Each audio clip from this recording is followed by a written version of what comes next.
It begins in 1861. I have just inherited the throne of the Netherlands. This video is purely for entertainment and does not infringe on copyrights or laws. The rights to the novel and image belong to the original author. We do not claim ownership. Don't like waiting and want to listen to this fanfic in full now? Subscribe to our Patreon, where you'll find the best fanfics. Chapter 151. 300,000 more troops. After Giuseppe Garibaldi arrived in Nazareth, he did not dare to launch an attack because of insufficient manpower, low morale, and loose discipline. The defeat on the battlefield caused unrest in the upper class of Italy, including Finance Minister Marco Minghetti and Interior Minister Urbano Rattesi, who were members of Prime Minister Luigi's cabinet. Especially Interior Minister Urbano Rattesi, who was born in Sant'Andrea, graduated from the University of Turin, studied law, became a practicing lawyer in adult positions in 1838, and became a member of the Parliament of the State of Sardinia in 1848. In the following 10 years, he served in several ministerial positions in the state of Sardinia, and therefore had a close relationship with Count Cavour, the Prime Minister of the state of Sardinia. Therefore, Rattesi was entrusted by Cavour to establish a moderate party centre composed of liberals to restrain the military.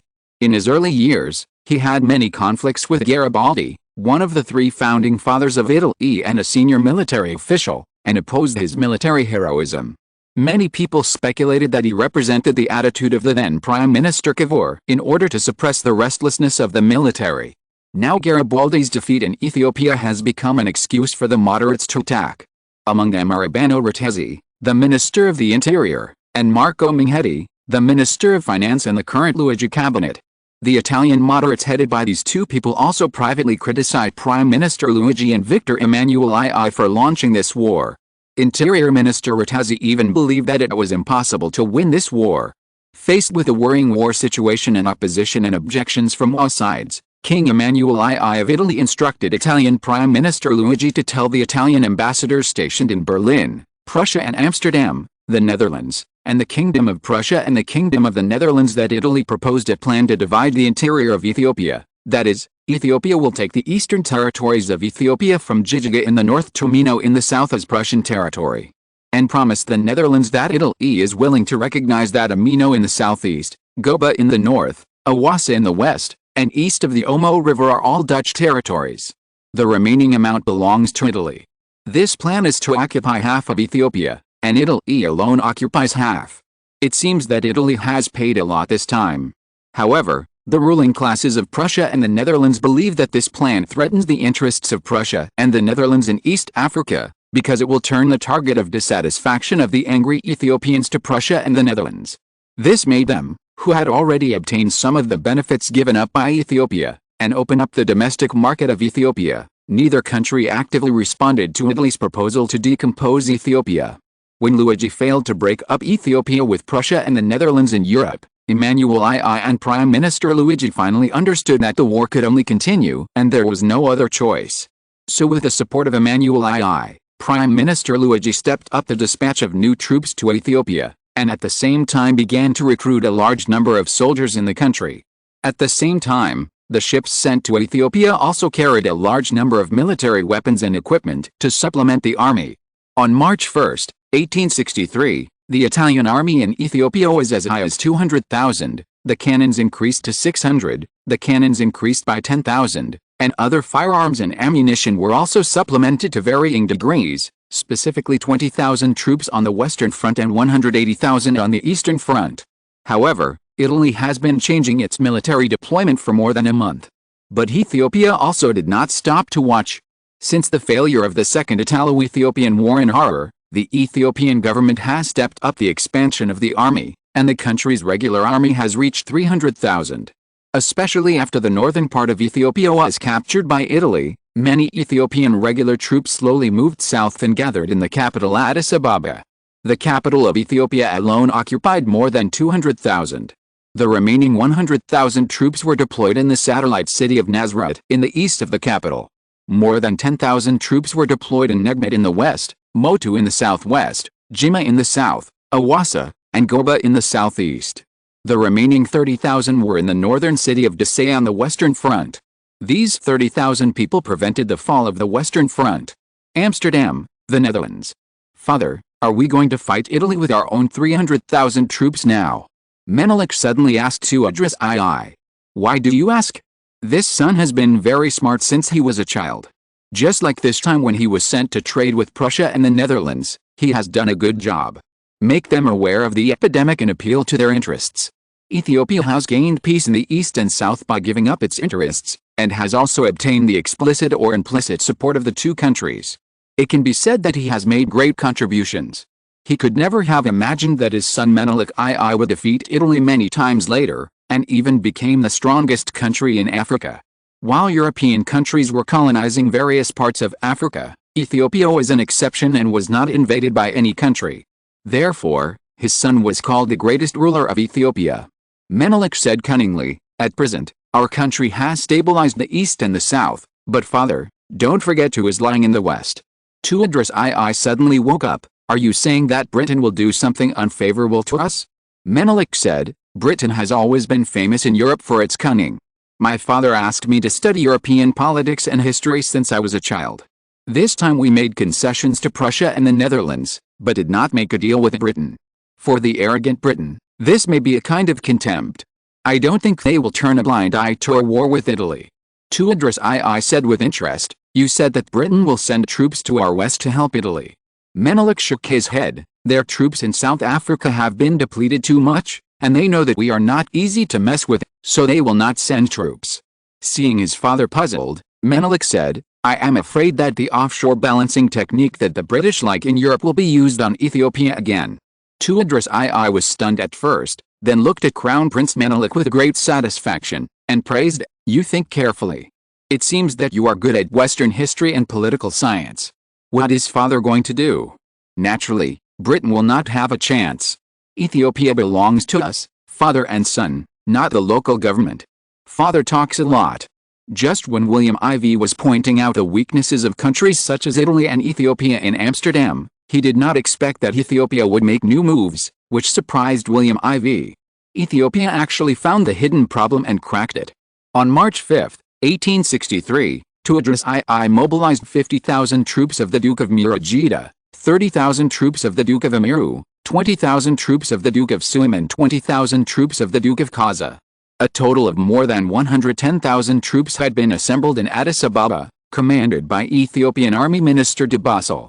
This large army of 110,000 composed of only the major dukes rushed in the northern Italian Western Front, stirring up Desai, and only 30,000 people were beaten. Originally there were only 10,000 people, and later increased by 30,000 after reinforcements. Alfonso Ferrero Lammermoor was defeated. This wave of actions made Giuseppe Garibaldi on the Eastern Front move as well. He originally wanted to go north to pursue the Ethiopian team, but the government forces of Addis Ababa were holding on to this team on the Eastern Front. This made the situation on the Italian Western Front very urgent. Finally, after receiving many letters for help from the Western Front, Giuseppe Garibaldi had to send 50,000 troops to support the Western Front. He didn't know that Idris II and his men wanted this consequence. The Ethiopian local army took advantage of the familiarity of the terrain and hid 50,000 troops halfway, and the remaining 60,000 were led by his deputy to support the direction of Desai. After confirming that the 50,000 Italians continued to chase in the direction of Desai, Minister of the Army de Basel led 50,000 troops to bypass Addis Ababa and launched a fierce attack on the 130,000 troops at Nazareth. Giuseppe Garibaldi also attacked Ethiopia from behind Addis Ababa. Under the attack from the front and back of 350,000 Ethiopian troops, the Italian army was killed 15,000 people, more than 21,000 people were injured, more than 200 cannons were destroyed, and more than 3,000 horses were confiscated. Faced with this sudden attack, the Ethiopian attack was too fierce, forcing Giuseppe Garibaldi to lead the retreat, fighting and stopping all the way, and finally stopped in Gada. At this time, the Italian Eastern Front Army, in addition to supporting Desai's 50,000 troops on the Western Front, only had 150,000 troops left. In this round, more than 35,000 people died and more than 20,000 were wounded. Almost a third of the troops were lost. Ethiopia also suffered a lot of losses. The local army of 50,000 people suffered the most losses due to the main attack. More than 30,000 people died in the battle. Among the remaining 10,000 people, 5,000 were disabled for life, 7,000 were slightly injured, and only 8,000 were still combat capable. The government army had only 3,000 deaths, 2,000 serious injuries, and 1,000 minor injuries. Added together, Ethiopia had 33,000 deaths, 7,000 serious injuries, and 8,000 minor injuries. The government's 200,000 troops in Addis Ababa suffered less than 5,000 casualties, which was the worst news for Italy. Seizing the opportunity to pursue victory is a fine tradition in human genes, whether in the east or the west. The Ethiopian army then mobilized and continued to increase troops on the western front, advancing towards Eritrea. At the same time, Ethiopia continued to request the Netherlands to provide the required weapons at a high price. The orders exceeded 50,000 guns and 1 million bullets, which made the Dutch very happy. European countries were jealous. The war in Africa is already underway, what are you waiting for? Please support us. After reading this, please collect it and recommend monthly tickets for support. Chapter 152, Large Arms Order. The Netherlands has gained huge benefits, and Prussia in the east will naturally not remain indifferent. Prussia then proposed to send more instructors, such as supporting Ethiopian military training, and asked Ethiopia to buy arms from Prussia. In order not to offend either party, Idris II placed an order for 500 cannons with Prussia, which made the whole country of Prussia happy. The military industry cheered and called on William I to increase support for arms sales to Ethiopia. An absurd scene appeared. Prussia actually proposed to sell a level 3 sailing battleship to Ethiopia, which now has no outlet to the sea, at a preferential price of half the price, and named it after Idris II, so that Ethiopia had its own national naval battleship for the first time. Unexpectedly, Ethiopia actually agreed, and generously stated that the battleship would be stored in the Mogadishu port in Prussian Somalia first. This made Italy and southern Europe feel very uncomfortable. So, these two countries are using Italian lives to fight Ethiopia to make war profits? So Italy wants to gain more understanding from European countries. So with the consent of Emmanuel II, Prime Minister Luigi asked Britain and France to provide weapons support. When France hesitated about the alliance with Prussia and the Netherlands, Britain agreed to the request of the Italian government and provided them with 50,000 guns and 1 million rounds of ammunition, just like the Netherlands. France finally agreed to Italy's request. In this day and age, politics is politics, and rice bowls are rice bowls. France can't just watch its allies the Netherlands and Prussia eat meat, they have to at least drink soup, otherwise the arms dealers in France would have overthrown them long ago. So Napoleon II signed and sealed it, and France provided Italy with 50,000 guns and more than 2 million rounds of ammunition. These orders were published in newspapers in European countries, causing a huge sensation in Europe. Everyone knows that wars require casualties these days, and this is commonplace in Europe and America. However, wars are expensive. In naval battles, the amount of money needed to build warships is very clear, and each ship has a price list. Therefore, when a naval war breaks out, the number of warships that sink in the sea can be calculated. Even elementary school graduates know and can count them. However, the army has always relied on human wave tactics to fight. Whoever has more soldiers and generals and whose army is well trained will have the balance of victory on the battlefield. Although the human wave tactics have declined slightly in recent years with the development of hot weapons, it is still the most important indicator of land warfare. Don't you see that the Tsarist Russia has the largest number of troops, and even if its guns are not as good as those of other European powers, it has always been a major land power. Unfortunately, the United States has a strong industrial strength, so that in the Civil War, the weapons of the North are almost all made by themselves. Although the infrastructure of the South is weak, the British have given the production line to the South in order to balance the North. This has made the United States not buy weapons and equipment from foreign countries for the first time in the war, which can be called a miracle in the history of hot weapons war. William IV saw that the eyes of European countries were attracted by Ethiopia's war weapons order. He couldn't help but look at the simple world map. Australia has stabilized with the slow deployment of the Dutch army. Various immigration work has been carried out, and industry has begun to move rapidly there. Just give me 20 years, no, 10 years is also fine, I guarantee that the world will be shocked by Australia's development. Population is a hardware and also the weak point of the Netherlands, but the Dutch are definitely the dominant power in Australia. There is no room for compromise. With it as the center, others can be a little relaxed. As he said, William IV took a pen and began to draw circles on the map. with Australia as the center, New Guinea Island and East India, Madagascar Island, and New Zealand ranked second, the South Pacific Islands headed by the Alaska Peninsula and Fiji ranked third, and various parts of Africa ranked fourth. As for the mainland, William Ivey hesitated, and finally wrote the 4 words indispensable in Chinese characters. It shows the attitude that this European mainland cannot be lost. After putting down the pen, his eyes were on southern Europe, and his eyes were on Portugal. Thinking about the intelligence that the Netherlands International Intelligence Agency and the Netherlands Royal Intelligence Agency had recently sent back from Portugal, Louis, I jumped the most, and my Netherlands still lacks a lot of pieces in the Indian Ocean. If you overestimate your own strength and think you can challenge the Netherlands, we in the Netherlands have been low-key for too long, but we can use you Portugal to commemorate the Netherlands' once lost status as one of the naval hegemons, so that the Netherlands will once again jump into the ranks of European powers. The two countries' arms replenishment was soon reached, and the repairs during this period also gave both sides a chance to breathe and redeploy. But just like the calm before the storm, this means that the war behind will be more fierce. On March 25, 1863, Italy suddenly split off half of its eastern front, with 60,000 troops quickly and secretly advancing eastward, from Jijiga to the south, conquering Fike, Kalalo, and Adabo, and then learning from Ethiopia to go west in a roundabout way. 40,000 people attacked Goba, the largest city in the southeast of Ethiopia. After suffering less than 5,000 casualties, they defeated the 10,000 Ethiopian troops, leaving 10,000 people including the wounded to garrison Goba, and 40,000 people continued to move north and successfully attacked Asella. At the same time, Giuseppe on the main line of the Eastern Front also used artillery first, bombing all the way back to the outside of Nazareth. For a time, the Italian army formed a triangle with the Ethiopian army in Nazareth from north to south. After one round, Ethiopia had only 170,000 people left, losing 20,000, while Italy had 110,000 people left. At this time, due to the replenishment of ammunition, these local troops in Ethiopia also came from various forces and were not united, which eventually made it difficult for the Italian army on the Western Front to seize the opportunity under the command of Minister of War de Bozell. The Western Front finally took Desai.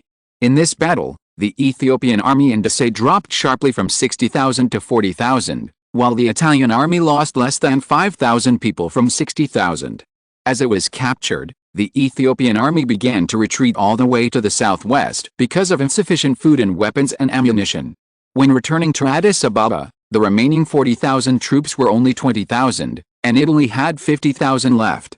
When April 1, 1863, the Western April Fool's Day, came, Ethiopia had only 190,000 troops left, of which 170,000 were directly under the command of Tewodros II, and the local Duke army had only 110,000 people and 20,000. Italy has 160,000 troops. It seems that Ethiopia has more troops, but Italy has an advantage in equipment. Chapter 153, Italian Deputy Army Minister died in battle. At this time, the 20,000 troops were almost equal and reached a balance. Italy basically occupied the northern and eastern territories of Ethiopia. If Italy stopped at this time, Ethiopia would not dare to fight back. However, Victor Emmanuel II and Prime Minister Luigi in Italy were too eager to win. On April 8, 1863, when Italy occupied eastern Ethiopia and felt that the overall situation was settled, Victor Emmanuel II announced in Milan that Italy had achieved a stage victory and announced that it would continue to increase its troops by 50,000 and set foot in Ethiopia before April 30, and strive to complete the invasion of the entire Ethiopian territory in the first half of the year. With the success of Italy's 2 sneak attacks in the south, Italy seemed to begin to take the initiative in the war. At this time, there were only 20,000 local troops commanded by the Duke of Kaza and the Duke of Sagim in the Ethiopian army, stationed in Fitch, north of Addis Ababa, to prevent the attack on Addis Ababa from the west. As the Dutch weapons slowly entered the country from the Kenyan border in the south, and then reached Awassa, the most important city in the south, and went straight to the Nazareth front in the north. With the disadvantages in both manpower and weapons and equipment, the Ethiopian military and civilians relied on bravery to fight against the invaders. Despite the heavy casualties, it also made Italy uncomfortable, burying more than 200,000 bodies in Ethiopia. As the Dutch weapons were completed step by step, the Ethiopian military began to counterattack, especially the routes close to the Dutch transportation channel. In order to prevent the interference of this life artery, Ethiopia began to counterattack Asila. This time Ethiopia invested 50,000 people. Ethiopia sent a camel cavalry column from Jimma on the southern western line to the east to support Awassa. Through the vast desert area, it was shown that the 10,000 Italian troops, including the Italian wounded who stayed there, were quickly defeated from Awassa to the east. Only by pushing to Asila in the north and fighting the Asila battle on April 13, which changed the situation, both sides suffered heavy losses, and more than 20,000 Italians died in the battle. They mainly died under the dense bullet shooting of the Ethiopian army. More than 10,000 Ethiopian soldiers also died, mainly due to the speed attack brought by camels. This battle reversed the situation between the Ethiopian army and the Italian army, and a situation completely favored the Ethiopian army appeared. Defense turned into offense, and the great Ethiopian Emperor Tewodros II was bold and careful. While choosing to stalemate with the Eastern Front, he sent a lot of troops to the Western Front to counterattack. Crown Prince Menelik II personally led a team of 40,000 people, including a camel army rapid reaction force of 10,000 people, to advance to the Ethiopian plateau, followed by 30,000 infantry troops. Crown Prince Menelik's reputation for wisdom, so along the way, this unit was lucky to absorb roadside people to join while walking. When it arrived at Efesong south of Desai, the unit increased by 10,000 people to 50,000 people. At this time, the garrison in Desai was 25,000 people. Since the construction of Ethiopian cities is not as tall and solid as that in Europe, the cities are not large. Many of them are even lived in by low buildings. Moreover, although they are called big cities, in fact, in Europe, the size is about the same as a small town with a few thousand people. Therefore, in terms of the defense of the city, the Italians do not actually have a great geographical advantage. Especially, the opponent is the Ethiopian army, which is very familiar with this place. Therefore, the Battle of Desai began again. The stalemate on the Eastern Front and the defense and offense are destined to increase the importance of the Western Front. At this time, the military strength of both sides is already tight. This battle is likely to have the greatest impact on the overall war situation in Ethiopia and Italy. Because if Desai is taken back by Ethiopia, then Ethiopia will directly take back the western borderline when Italy currently has no reinforcements. And the Eastern Front will also be isolated and helpless. Fighting alone has always been a taboo for military strategists. Therefore, if Italy failed in the Battle of Desai, it is very likely that the Ethiopian army would go southeast and cut off the retreat route of the Italian army on the Eastern Front, catching the tortoise in a jar, and it is very likely that the Italian army would be annihilated.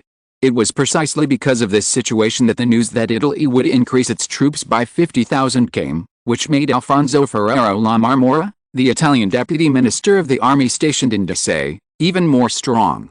However, in the face of absolute strength, the word strong is just a word that is doomed to fail, and the time is only a matter of time. When the 50,000 troops supported by Italy landed in Eritrea on April 29 and were preparing to rest for a day and then go south to enter the battle on the Western Front, a message came to Asmara on this day. Ethiopian Crown Prince Menelik led 50,000 Ethiopian troops in Desai in just 2 days to defeat the Italian garrison, and even shot Alfonso Ferrero La Marmora, the Italian deputy minister of the army, who did not have time to retreat. This was news that shocked the Italian army throughout East Africa. Since the war began, Ethiopia has had many high-ranking soldiers killed in battle, such as several local dukes.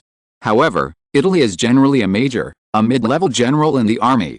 However, this time, Italy's top general was killed in Ethiopia, which is definitely a huge loss for Italy. Because the deputy minister of the army who lost his life was once the prime minister of Italy. My father was about to support him again in the 1864 Italian prime minister election, making him the second candidate for prime minister.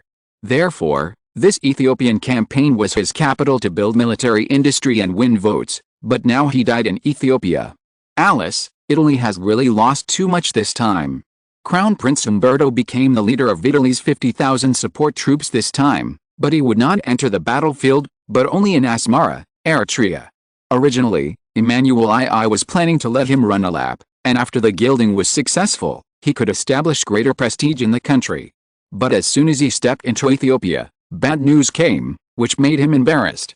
Finally, He led 50,000 people out of Eritrea and stationed in Mekelle, the northernmost city of Ethiopia, and chose to stay put. He had his own purpose for doing so. If he stayed in Eritrea, it would be the safest. However, if this was reported back to the country, it would be criticized by the Italian people, which would have a huge impact on his future succession to the Italian throne. If he went south and started a war immediately, he believed that he did not have the ability of Alfonso Ferrero Lammermoura, the deputy minister of the army, both in terms of experience and actual combat ability. Therefore, he gave up the idea of directly engaging with Ethiopia. In the end, he chose to enter Mekelle among the two options. One was that he could prove that he had entered Ethiopia and became a soldier who had invaded Ethiopia, winning the support of the military. At the same time, Mekelle has a unique location. As long as he goes north, he can reach Eritrea, and if he can't win, he can retreat to Asmara. He can take a boat back to Italy at any time. It is safe and can achieve his purpose here, so Mekelle is the best choice. However, the consequence was that the Western Front was almost completely recaptured by the Ethiopian Crown Prince Menelik, except for Mekelle in the north. Moreover, the Ethiopian Crown Prince was so lucky that he actually stationed 30,000 troops in the small town of Majau, a traffic artery dozens of kilometers away from Mekelle. In addition to the north-south route, you can also go east to the port of Djibouti. As a result, the Western Front formed a situation where the 30,000 Egyptian troops of Ethiopian Crown Prince Menelik faced the 50,000 Italian troops of Italian Crown Prince Umberto, while the remaining 20,000 Egyptian troops attacked from Drsay, reaching Mile in the east and the west of Djibouti. Together with the north, they formed a siege of Djibouti. This put the Italian Eastern Front naval port in danger. This made the Eastern Front troops outside the city of Nazareth uneasy. Giuseppe Garibaldi, the army chief of staff, was even more terrified. Chief of Staff, we can't wait any longer. If we wait any longer, we will have no way out after they take over Djibouti. Yes, Crown Prince Umberto lacks military experience and will never be Menelik's opponent. Now that he has put pressure on the other side in Mekelle, he has done his best to prevent Menelik from attacking Djibouti. After all, Djibouti also has 10,000 garrisons. Menelik is afraid that Crown Prince Umberto will attack from behind, but after a long time, they will see through Crown Prince Umberto's strengths and weaknesses, and Djibouti will be in danger. Just as Giuseppe Garibaldi was hesitating, other generals in the army began to remind him. Unfortunately, he still had the general attack order sent by Prime Minister Luigi and Emmanuel II in his hands, ordering him to launch a general attack order, but this order was issued before Alfonso Ferrero Lammermoura died. Now that the other side is dead and the situation has changed, does he still need to execute this order? Although he resisted the order twice before, the natural execution ability of the soldier still made him feel pressured. He gritted his teeth and said, "This is the last time France launches an attack. If the attack fails, everyone will retreat." As for where to retreat to, Giuseppe Garibaldi looked around the locations on the map and said, "Let's retreat to Dikil." Yes, Chief of Staff. On May 10, 1863, after the Battle of Awassa and the Battle of Drsay, the Italian army on the Eastern Front was in a weak position, and the Western Front was obviously also defeated by Ethiopian Crown Prince Menelik. Finally, after the reinforcements of Italian Crown Prince Umberto arrived, the Egyptian army stopped. This news was passed back to Europe, and all countries were shocked for a while. The recognition of Ethiopia's combat power has reached a new height. Chapter 1, there is another chapter in the evening. Chapter 154, Prime Minister Luigi resigns. All countries felt sad for Italy, because Italy was in a dilemma at this time. Sending more troops seemed to maintain a stalemate, but this was a disguised weakening of Italy's defense. Moreover, the Libyan natives seemed to be inspired by Ethiopia's resistance to the invasion, and began to fight against Italy's rule in big and small battles. Europe was watching how Italy would deal with this terrible situation next. Giuseppe Garibaldi gathered all the troops together. On May 12, they began to use cannons to bombard Addis Ababa. After rounds of bombardment, they began to fire guns in turn. When a day passed and more than half of the ammunition was almost used up, seeing that there was no effect, Giuseppe Garibaldi decisively chose to retreat. And Tuadras II seemed to have expected this scene a long time ago. There was no attack, but instead 50,000 troops were sent to follow slowly, similar to seeing off a good friend. The distance from Giuseppe Garibaldi's army was always kept within a safe range of 10 kilometers. This distance could monitor the opponent's retreat and even prevent the opponent from setting an ambush. On May 20th, after Giuseppe Garibaldi joined the Italian troops stationed in Hungrier, he continued to retreat and finally retreated to Ali Sabi in Djibouti. At this time, he had more than 80,000 people. After sending 20,000 to defend Dikal and completely consolidate the defense of Djibouti, Giuseppe received intelligence that Ethiopia also stationed 50,000 troops in Hungrier, which was obviously to prevent their Italian army from invading again from the south. At the same time, Ethiopia also obviously wanted to drive away the Italian army and wanted to take back the port of Djibouti so that Ethiopia could have a seaport again. The result of Italy's attack on Ethiopia has finally come out. In total, Italy dispatched more than 350,000 troops. In the end, the survivors include 80,000 led by Giuseppe Garibaldi in Djibouti and 10,000 defenders in Eritrea. Together with the 50,000 troops stationed in Mekelle, only 140,000 survived in total, with a loss of more than 210,000. This caused the Italian mainland army to be overloaded, and the loss suddenly exceeded half of its military strength.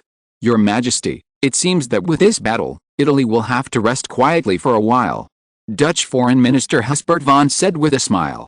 Recuperation is naturally necessary, but do you think others will give them peace of mind? William IV said calmly. What does your Majesty mean? Everyone else looked at William IV, but William IV smiled and said nothing, looking at Prime Minister Thorbecke. Thorbecke explained, Austria is not a pushover, and Britain is even less so. According to our intelligence analysis, the escalating unrest in Libya is caused by the British. Britain has long been unwilling to be lonely in its colonies of Sudan and Egypt. It's just that because of the war in southern Africa, they were suppressed by London and dared not move. As the situation in South Africa thawed, the pressure from London was no longer there. These overseas colonial generals and the governor of Egypt, etc., naturally did not want to be lonely, especially after a war in southern Africa. The situation in non-Europe had changed greatly, and European countries actually participated in the general colonization of Britain. This made the governors of Africa want to gain great credit and win the favor of the Queen and the Parliament. Seeing that everyone understood, he followed, Britain is a wolf looking for prey. It has been wanting to take over Ethiopia for a long time, but it has seen that to address II is not easy to mess with, so it has not moved its troops. Emmanuel II of Italy took the initiative to volunteer to take over Ethiopia, and Britain was naturally happy to see Italy take the lead. As a result, everyone has seen that Italy has now retreated with a bloody head. Britain smelled the blood, so they wanted to take advantage of the opportunity to win the victory. They formulated a Libyan crisis to make Italy completely withdraw from Ethiopia, and then enter the battlefield. With Thorbecke's narration, all the members of the Privy Council understood the process of the evolution of the situation in East Africa in detail. However, the international situation is changing rapidly. Will it really be as they said? It turned out that on May 15th, outside the city of Kufra in southeastern Libya, many natives began to harass the Italian ruling local government and protested with dissatisfaction. The Italians of the Kufra local government sent a small-scale army to suppress it. However, in addition to sending normal reports to the Italian mainland, the local government worked normally, eating and drinking as usual, and did not take it seriously. On May 19th, more than 1,000 natives in the area once again expressed their dissatisfaction with the local government and asked the Italian rulers there to make a request for food supplements. However, the Italian rulers refused again and claimed that the lives of the natives had nothing to do with them. This is too much? On May 22nd, the natives in the southeast of Libya gathered 5,000 people and suddenly occupied the city of Kufra in the southeast of Libya, close to Sudan and Egypt. They killed several Italian officials stationed there and had a gunfight with a small-scale troop stationed there. In the end, the hundreds of Italian troops stationed there were defeated. The news soon spread to the Libyan governor's office Tripoli. The governor's office of Tripoli then sent 1,000 troops to the south to regain the ruling power there.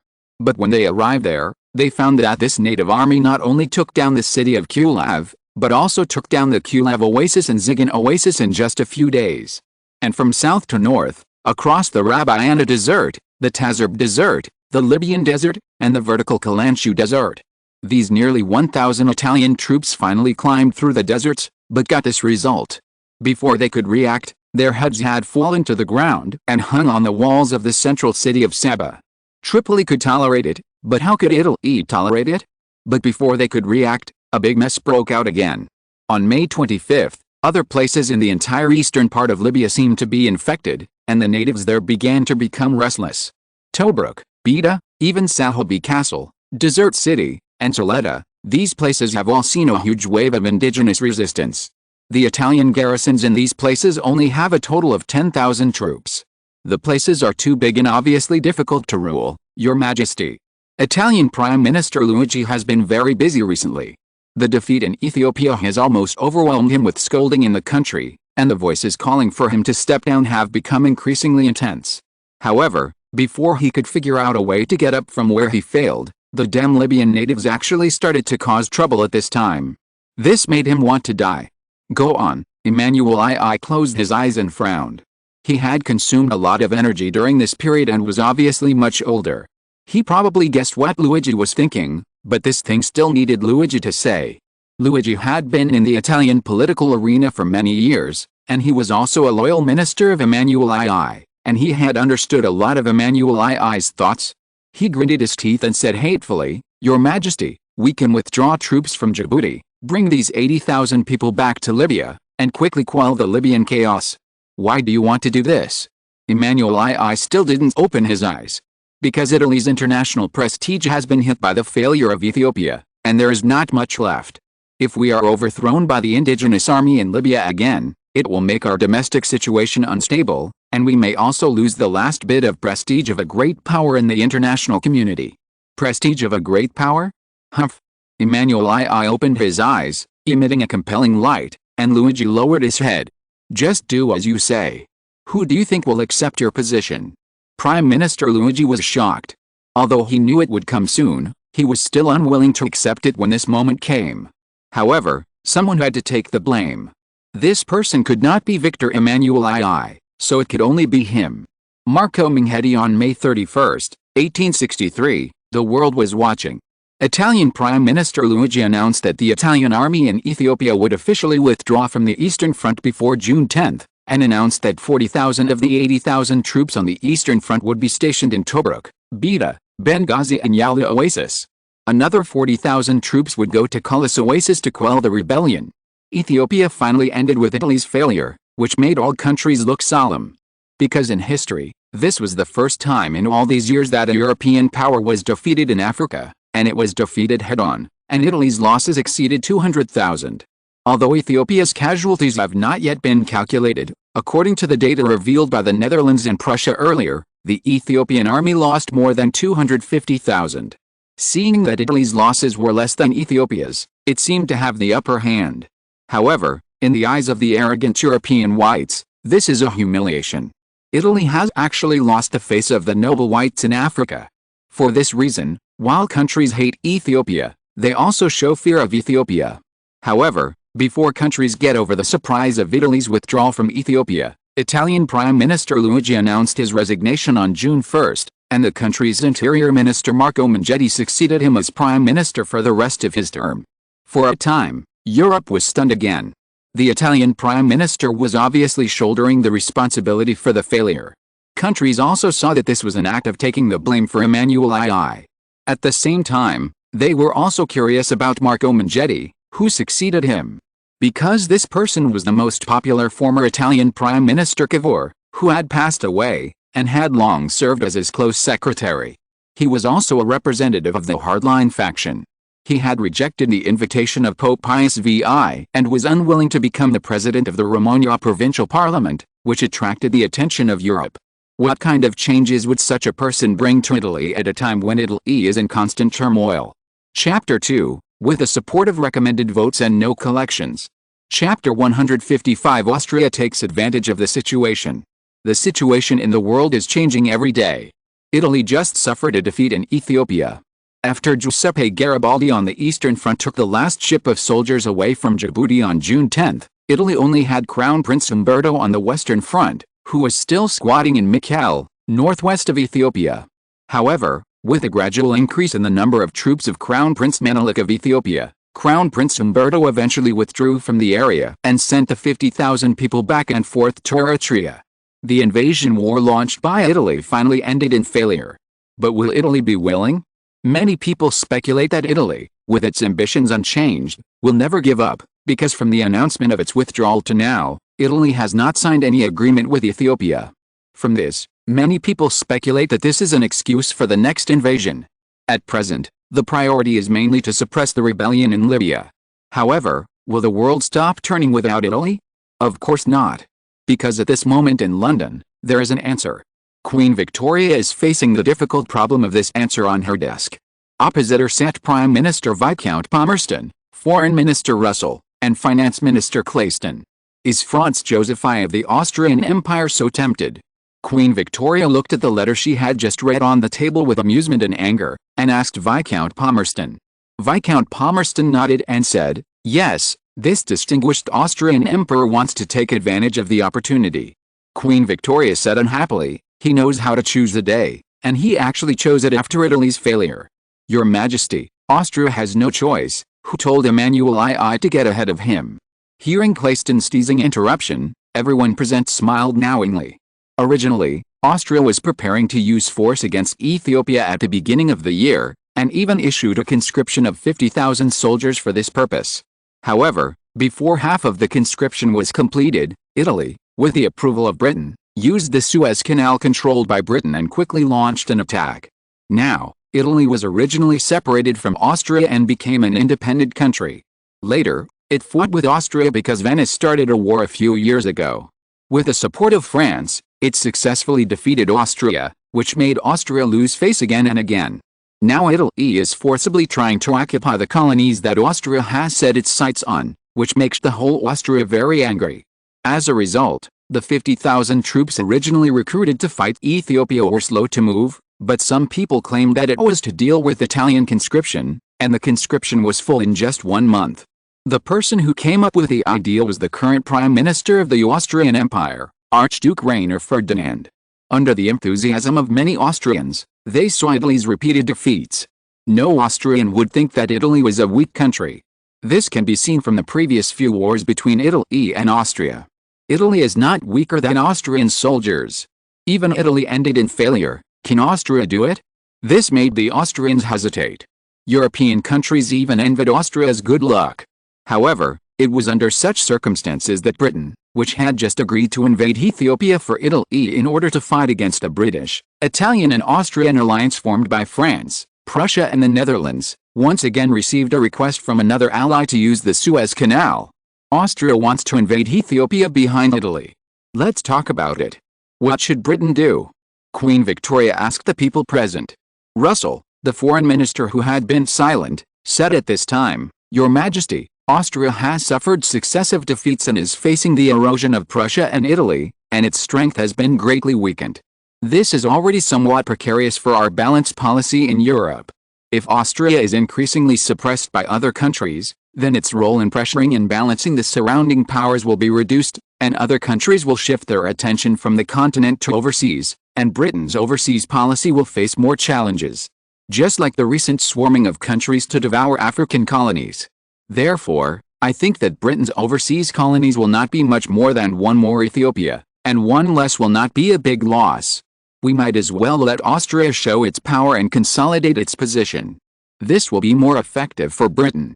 Queen Victoria heard this and looked at the other people. Viscount Palmerston nodded to Queen Victoria, which means he agreed with Russell's analysis. Austria has indeed become weaker, and it needs a war to heal its recent wounds.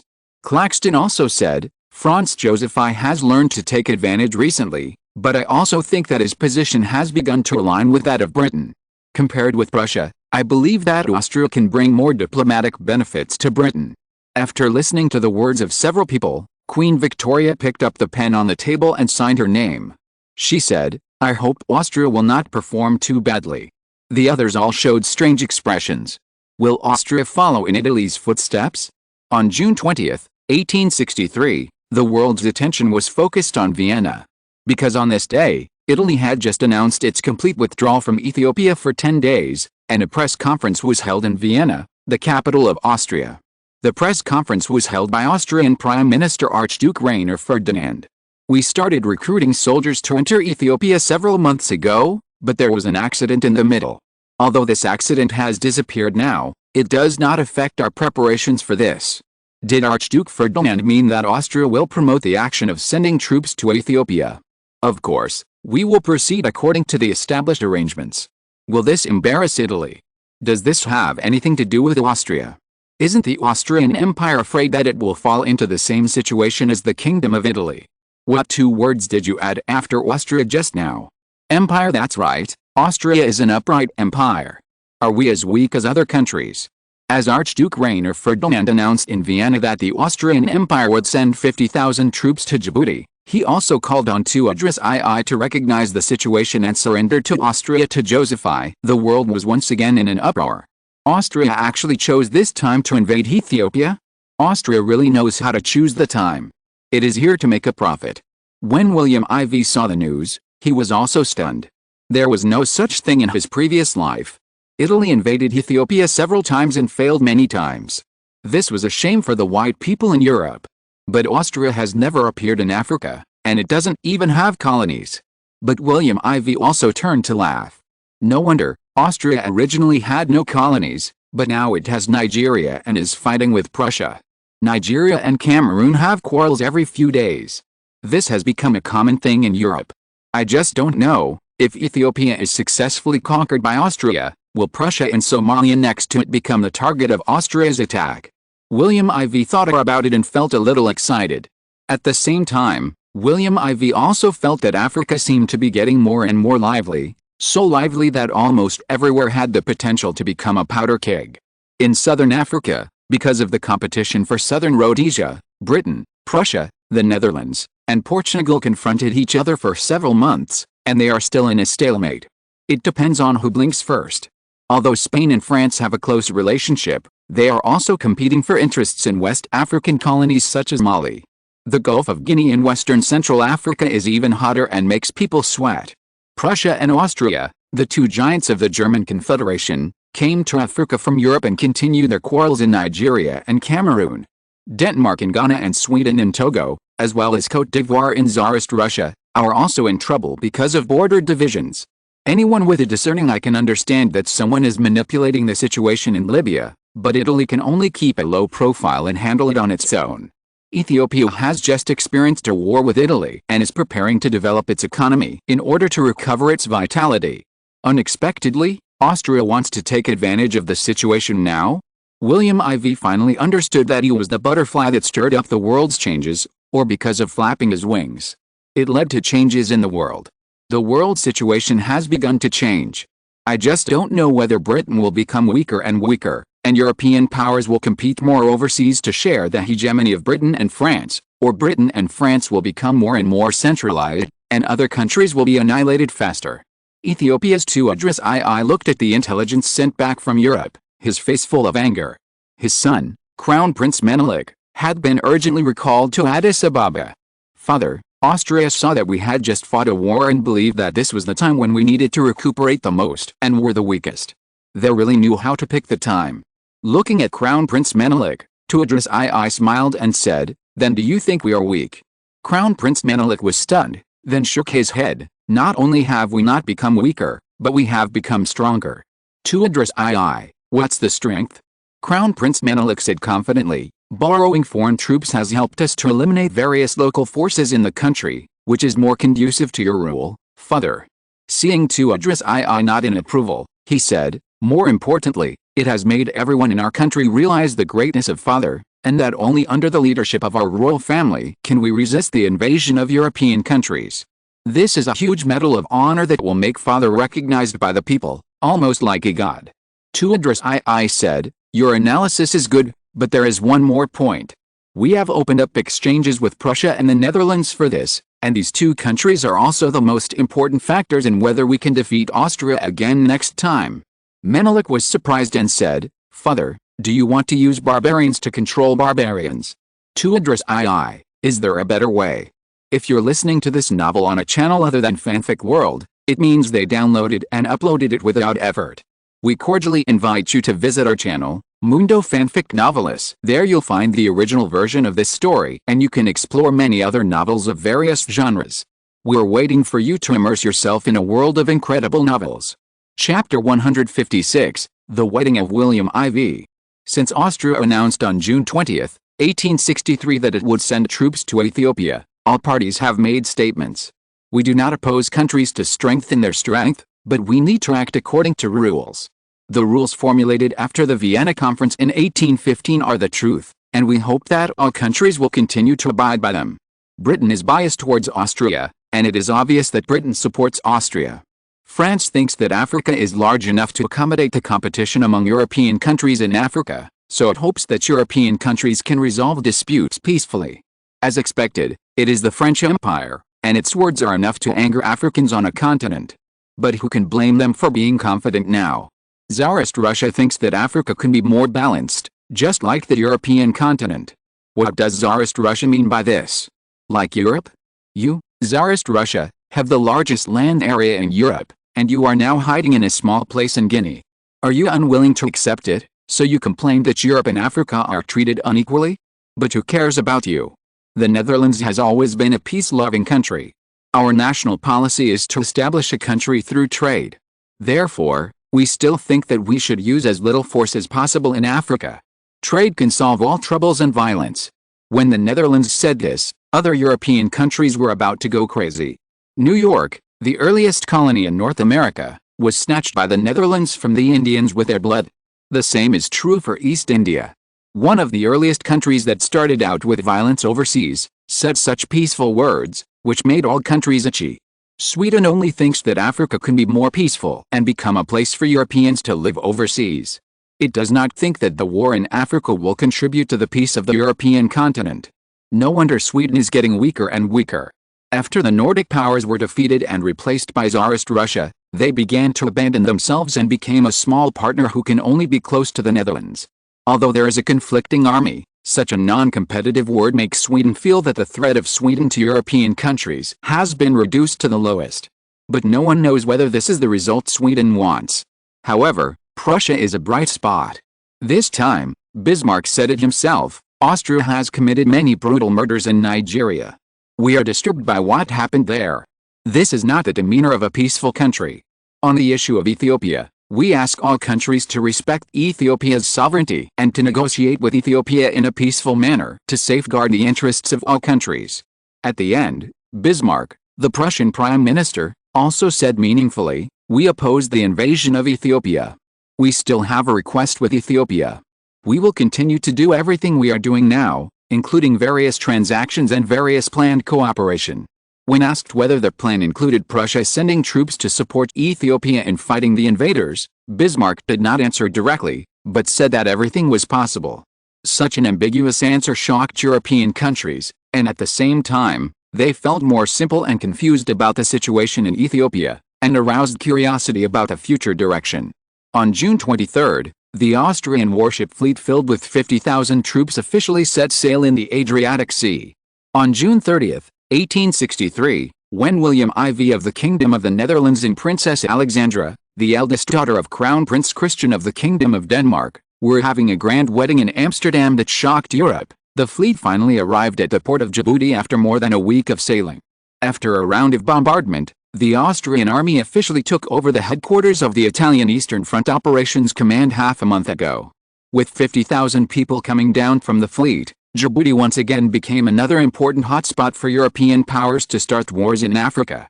However, what is incredible is that Djibouti did not launch any attacks, and Ethiopia even announced to address II's congratulations on William IV's wedding at the embassy in the Netherlands. Austria also declared July 1 as Armistice Day to show its support for the marriage. The combination of the Netherlands and Denmark, especially the fact that William IV chose to marry a little princess of Denmark, gave many Europeans the illusion that Cinderella had met a prince. They all admired Princess Alexandra's good luck. However, anyone with a discerning eye could see that this was the smartest choice for William IV, because marrying into other great powers would make the Netherlands have too many ambitions to shoulder. On the contrary, marrying into Denmark would allow the Netherlands to have more initiative in executing its own strategy. This was William IV's purpose. If they married into Britain, imagine the huge number of marriage partners and the strength of Britain. The Netherlands could only be a follower, following wherever Britain went. In the end, even if the Netherlands had no heirs, it would only take a few minutes for Britain to send a bloodline heir to annex it. Alexander II sighed in St. Petersburg, "This is a smart choice. This is why I was asked not to marry Queen Victoria. If I formed an alliance with her, I think other European countries would not be able to eat. In addition, the two countries were afraid of mixing blood inheritance, and the nobles did not allow such a royal marriage. With a grand wedding of William IV and Alexandra, all European royal families would attend, and even Joseph I sent Prime Minister Archduke Rainer Ferdinand to attend the wedding on his behalf. Britain sent Crown Prince Edward, Belgium's Leopold II personally attended, Sweden's Prince Oscar was the regent, and Karl XV personally went to Amsterdam. The Russian Empire was attended by Alexander II in person and became the main witness of the wedding. Interestingly, Alexander II came to Amsterdam in the Netherlands and advanced to pay family greetings to his sixth aunt, the grandmother of William IV, Queen Mother Anna Pavlovna, the only survivor of his elders. This became an attitude expressed by Alexander II in the eyes of European countries. Look, this is a relative of the previous generation, she is in the Netherlands, and the relationship between the Netherlands and Tsarist Russia is unquestionable. Because of this drama, the status of the Netherlands has risen sharply. It also made countries more speculative about the relationship between the Netherlands and Tsarist Russia. It is worth mentioning that the new king of Greece, William III, the father of William IV, came back in the name of the King of Greece to preside over the wedding, which became a hot topic in Europe. This wedding made it very clear what the close and distant relations were in the Netherlands. The countries that were closer to the Netherlands had their kings come in person to attend, while the other second-level countries sent the heirs to the throne, and the third-level countries sent the prime minister and other cabinet members. It is worth mentioning that the United States, which was at war, both sent their respective delegations to participate. The North sent Secretary of State Seward, and as for the South. Chapter 157, First Battle of Oa. Inside the Royal Palace of the Netherlands. In the King's office, there were only William II and William IV, father and son. Today's King William IV of the Netherlands and King William II of Greece. Father, is the situation in Greece okay? As William II became the king of the Kingdom of Greece, it seemed that he was not really busy, but rather energetic, as if he had regained his second spring. This made William IV sigh that for a man, a career is more supportive. Not bad, thanks to your many arrangements in advance. Originally, in Greece, many people wanted to be perfunctory with me, but they didn't expect that the Prime Minister of Greece, Constantine Canaris, had already been our man. William IV was silent when he heard this. At the beginning, he personally went to the Greek prison to meet the other party, and finally reached a cooperation agreement, which enabled him to support William II, and the former Prime Minister was able to become the Prime Minister of Greece again. However, William IV would naturally not pin his hopes on the integrity of others, which was unrealistic and unreliable. So in addition to bribing Constantine Canaris, he also recruited another former Greek Prime Minister, Demetrius Voulgaris. Demetrius Voulgaris can really check and balance Constantine Canaris. Father is preventing one family from dominating the political world. William II nodded. He obviously agreed with his son's words. Greece is in a turmoil, so it can rest and recuperate. Recently, all the major powers have been tied up by the situation in Africa. We can take this opportunity to develop our own strength to defeat Greece. After all, relying on them is still too risky and not conducive to father's rule. You are right, William II said with satisfaction. Alexandra is a good child. She is very suitable to be the queen of our Kingdom of the Netherlands. Don't let her down. Seeing William IV nod, William II smiled and said, I am just curious about when you are going to add children to our Nassau Orange family. Even though William IV has always been fearless, he blushed when he heard this. But he was also curious about how many children he and Alexandra would have. In history, after Alexandra married the British King Edward VI, she gave birth to 6 children in the 8 years from 1864 to 1871, and only the last one died at birth, and the other survived.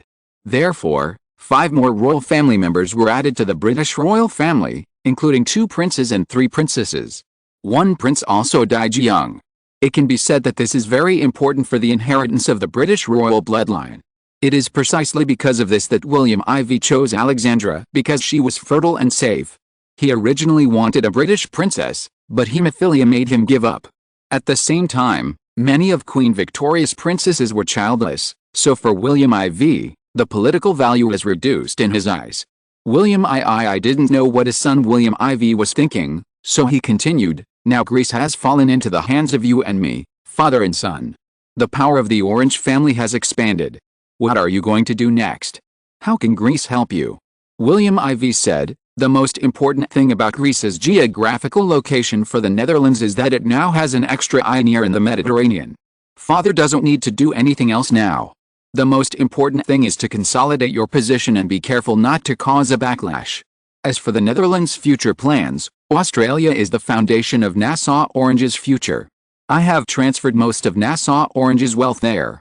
William II frowned. This will make many nobles in the Netherlands aware of this, and they will be dissatisfied with our royal family. William IV paused and said surprisingly, Father, this is the final guarantee. William III, are you really sure that there will be a continental war in Europe in the future, similar to the Napoleon era? William IV nodded. Now all countries are rapidly developing their military strength. Although the British Navy is dominant, other countries are unwilling to allow them to continue to be treated so favorably, especially France and Prussia. This is the trend of the future. On land, Prussia's ambitions are greater than those of Tsarist Russia, especially the rise of Prime Minister Bismarck, which is a history of ambition. Every step he takes reveals his ambition. This is why William IV is optimistic about him. Together with Moltke, the Prussian Iron Triangle is destined to leave a legend on the European continent. William IV thought about William IV and said, Father, although all these are crises, they are opportunities for the Netherlands, an opportunity to rise. William III, war becomes an opportunity, and it is a war that affects the Netherlands. William IV, since the United States can have a Monroe Doctrine, why don't we learn from each other? William II's eyes lit up. The rise of the United States in recent years is based on the Monroe Doctrine, which requires Europe not to interfere in the affairs of the Americas. Therefore, it has taken the form of retreat and defended the development of the local economy. You mean, we can do the same in Australia? Yes, Australia is a separate continent, and its location is more advantageous. In addition, the East Indies in the north are also our Dutch territory for generations. In addition, the Dutch Navy has recently captured the surrounding islands in the Pacific. This has laid a big net and laid the foundation for an Australia to become the only hegemon in the region. It's just that Britain and France have deployed their strength on many islands in Malaya, so they have become our obstacles. Therefore, if a war breaks out in Europe, Britain and France will inevitably be forced to join. When both sides weaken their strength, it is an opportunity for the Netherlands to rise. A country that dominates the surrounding areas of Australia, which I generally call Australia on par with Europe, dominates Australia, and looks north to the Southeast Asian peninsula. The opportunity to infiltrate is right in front of us. So you have recently developed the name of that place and transferred as many local populations as possible to Australia, just to avoid population losses in the European war. Yes, Father. Originally, Belgium now has 5 million people, of which 3 million are of Dutch descent. However, due to the division between France and the Netherlands, there are only about 2 million people left.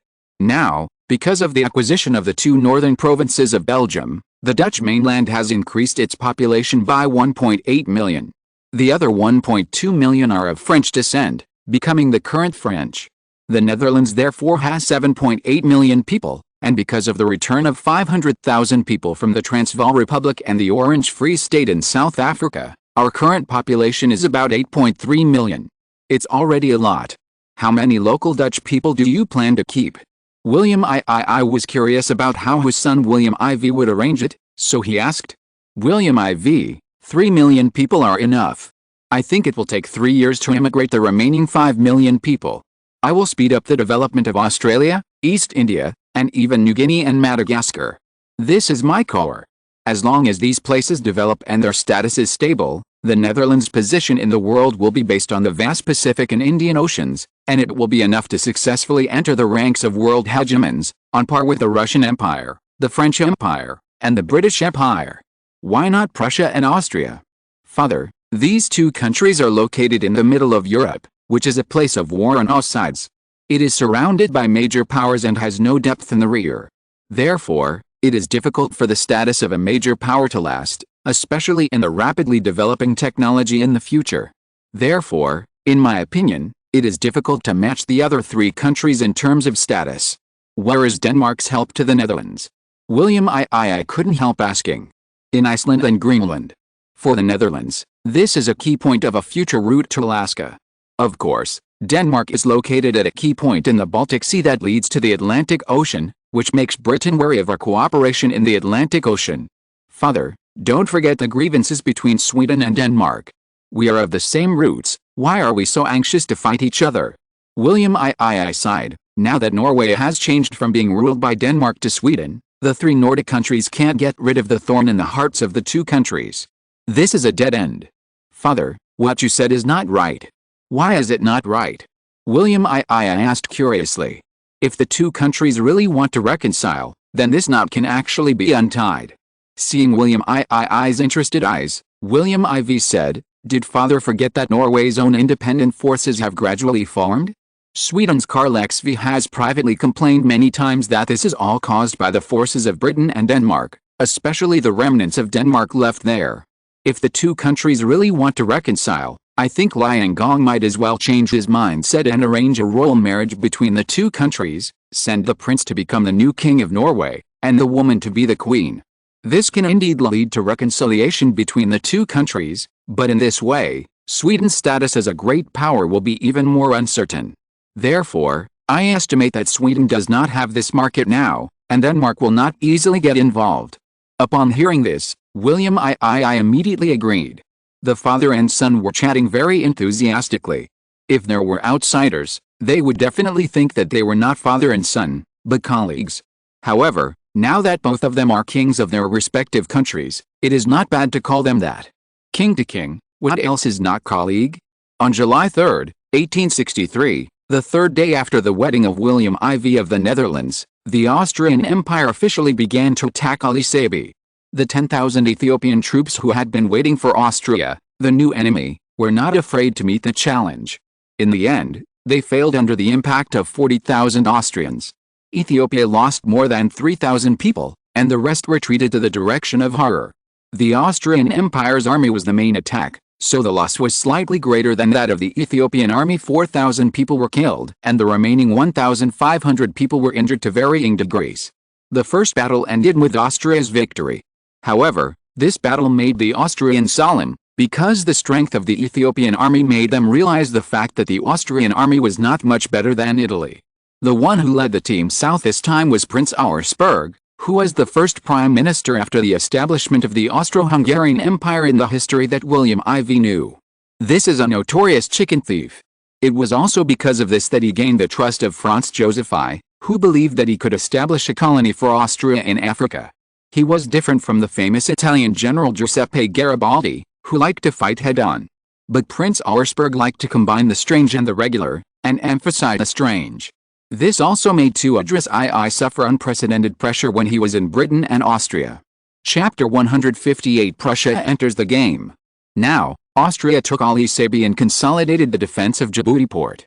To the surprise of many people in Europe, he did not go southeast like Giuseppe Garibaldi to take Harur, but went west instead.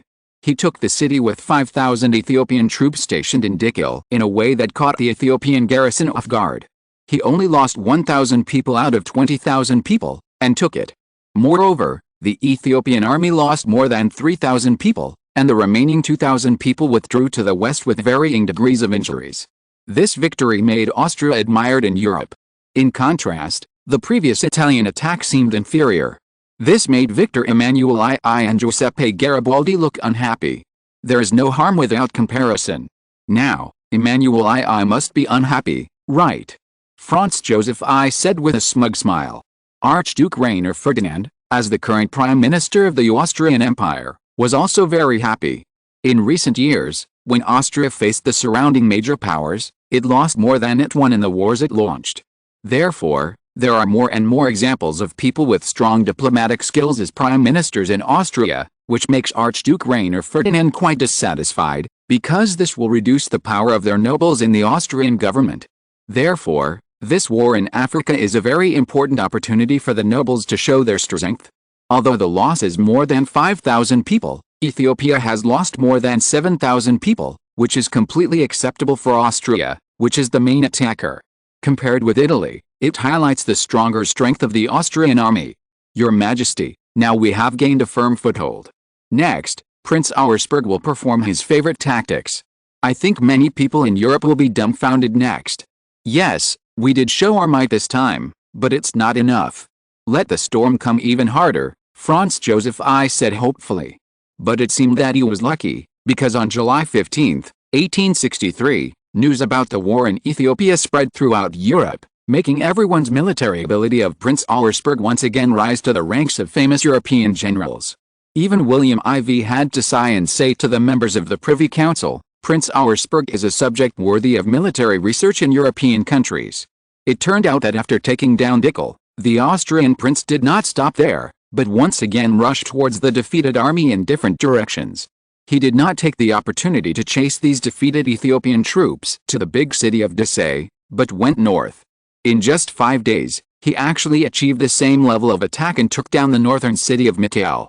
And it was a sneak attack with only 20,000 people against 20,000 people. At this point, the Austrian Prince Auersperg used 50,000 men to beautifully complete the task that Italy had originally completed with 200,000 men. While successfully slapping Italy in the face, it also caused European countries to reassess Austria's military strength. Tewodros II was very embarrassed at this time, because compared with Emmanuel II, the other party was a face problem, but he was a real pain in the skin. Ethiopia lost its northeastern territory in just over half a month, and they took it so carelessly. Compared with Austria, Tewodros II still prefers to fight Italy face to face. Crown Prince Menelik was also very worried. Father, Austria is indeed an old power in Europe. No wonder it has been able to stand in Europe for so long. Even though it is gradually declining now, a lean camel is still bigger than a horse. We are in for a tough battle this time. Humph. Although Austria is inconspicuous in Europe, that depends on who you compare it with. Now with the rise of Prussia, Austria's status has declined, but the country's strength has not actually declined. The reason why everyone has such an impression is due to the rise of Prussia. Father, when you mention Prussia, you mean? That's right, since we can hardly compete with Austria both economically and militarily. After all, although the Austrian economy is not on the forefront in Europe, it is not comparable to us. Militarily, Austria has a population of more than 30 million, and its mobilization capacity is not comparable to Italy, which has only more than 20 million. In diplomacy, the country is also the most opportunistic, unlike Italy, which lacks foundation. Tewodros II sighed, therefore, we can't fight them head-on, and a defensive stance is what we should do. Father, this will be even more disadvantageous for us. It's not all defensive. You can break up into smaller units and launch guerrilla attacks on them. After all, this is our home ground. Following the decision made by Tewodros II and Crown Prince Menelik, the Ethiopian army actually began to make new strategies for the battle. Intelligence personnel from European countries, especially the colonies of surrounding countries, all knew about Ethiopia's new tactics. At the same time, they also knew that Austria was in trouble. It turned out that in Ethiopia's so-called guerrilla warfare, there were always various harassment actions around the Austrian army. For example, the Austrian army, which was originally going to rest, suddenly caught fire on the anniversary of the founding of the People's Republic of China. All the people participated in the rescue. Finally, at dawn, the Austrian army was in low morale due to lack of sleep. Sometimes there was the sound of gongs and drums, which made the Austrian army tense again, but when it stopped in the east, it started again in the west. In this surrounding environment, the Ethiopians were good at hiding, so it was difficult to catch the other side. It was under such circumstances. Many Austrian troops began to suffer from fatigue and other human factors that had a huge impact on combat effectiveness, forcing Prince Auersperg to seek reinforcements from Austria to deal with the current shortage of troops and the difficulty in clearing out the Ethiopians who were disturbing them. On August 1, 1863, Austria sent another 50,000 people to Ethiopia. Due to the formation of corresponding troops, the effectiveness of Ethiopia's guerrilla tactics was halved, and the casualties were huge. Therefore, Ethiopia had to change and withdraw most of the guerrilla soldiers. After hearing the news in Libya, Giuseppe Garibaldi sighed, "We all underestimated Tewodros II. Although Austria has increased its troops now, I still don't think highly of Prince Auersperg." Someone asked him why. He shook his head, because he was not sure, but this was his intuition. A soldier's intuition is a guiding light for fighting. He has won many victories on the battlefield by relying on his intuition. Therefore, he trusts his intuition very much. Giuseppe Garibaldi was right, because on August 3, 1863, Prince Frederick Karl of Prussia in Mogadishu, at the Governor-General's palace in Somalia, stood up for the Ethiopian War. We have a close relationship with Ethiopia. We will not allow Austria to do whatever it wants in Ethiopia. I have sent a letter of protest to Prince Auersperg, opposing Austria's invasion of Ethiopia. If Austria insists on doing so, then we don't mind providing more assistance to Ethiopia. When someone asked him what specific measures he would take, many people thought that the nephew of King William I of Prussia would refuse to answer, but unexpectedly, he directly announced that all options were possible, including sending troops. For this reason, not only was there a dark cloud over Ethiopia, but it was also very strange over Europe, and even the German Confederation held a meeting for this. Chapter 2, thanks to the book friend Xiamo Haijerwan for the 1,500 points reward. Thanks also to other book friends for their various votes. Chapter 159 Engineer Corps. With a statement of Prince Frederick Karl of Prussia, Vienna, Austria, sent the strongest diplomatic note in history to Berlin. Emperor Franz Joseph I of the Austrian Empire directly called on William I of the Kingdom of Prussia to explain his nephew's words and immediately convened a meeting of all members of the German Confederation in Vienna to launch Austria's attack on Prussia. At the meeting, members of Austria and its ally Bavaria and other southern members of the German Confederation criticized the behavior of the Kingdom of Prussia, which violated the interests of the internal members of the German Confederation, and demanded that Prussia stop such actions that undermined the internal stability of the German Confederation. Many members of the German Confederation in the north defended Prussia, but in the end, Prussia and Austria did not reach a compromise agreement. This disappointed other European countries and also planted the seeds of conflict for the future development of relations between the two countries. Prussia, because it had obtained support from other members of the German Confederation that were comparable to Austria, once again proved that it had reached an equal position with Austria in the German Confederation. This further made the Austrian Empire, the dominant power in the central region, feel that its status had declined. On August 15, 1863, with the support of Prince Frederick Karl of Prussia and the influence of the news fed back from Europe, Tewodros II felt that he had the confidence to resist the Austrian Empire. So the King of Ethiopia, who had been holding back his anger, began to vent his anger on the Consul of the Austrian Empire. He planned to kidnap a small team of Austrian foreign teachers to attract the attention of Franz Joseph I. In the process, he also felt something that made him very angry. An Austrian missionary named Franz Street lived in Ethiopia for a long time. Without anyone noticing, he published a book describing the local customs and practices of Ethiopia. This not only exposed Tewodros II's miserable childhood, but also evaluated him as an out-and-out tyrant in the book. After Tewodros II found out about this, he felt doubly insulted.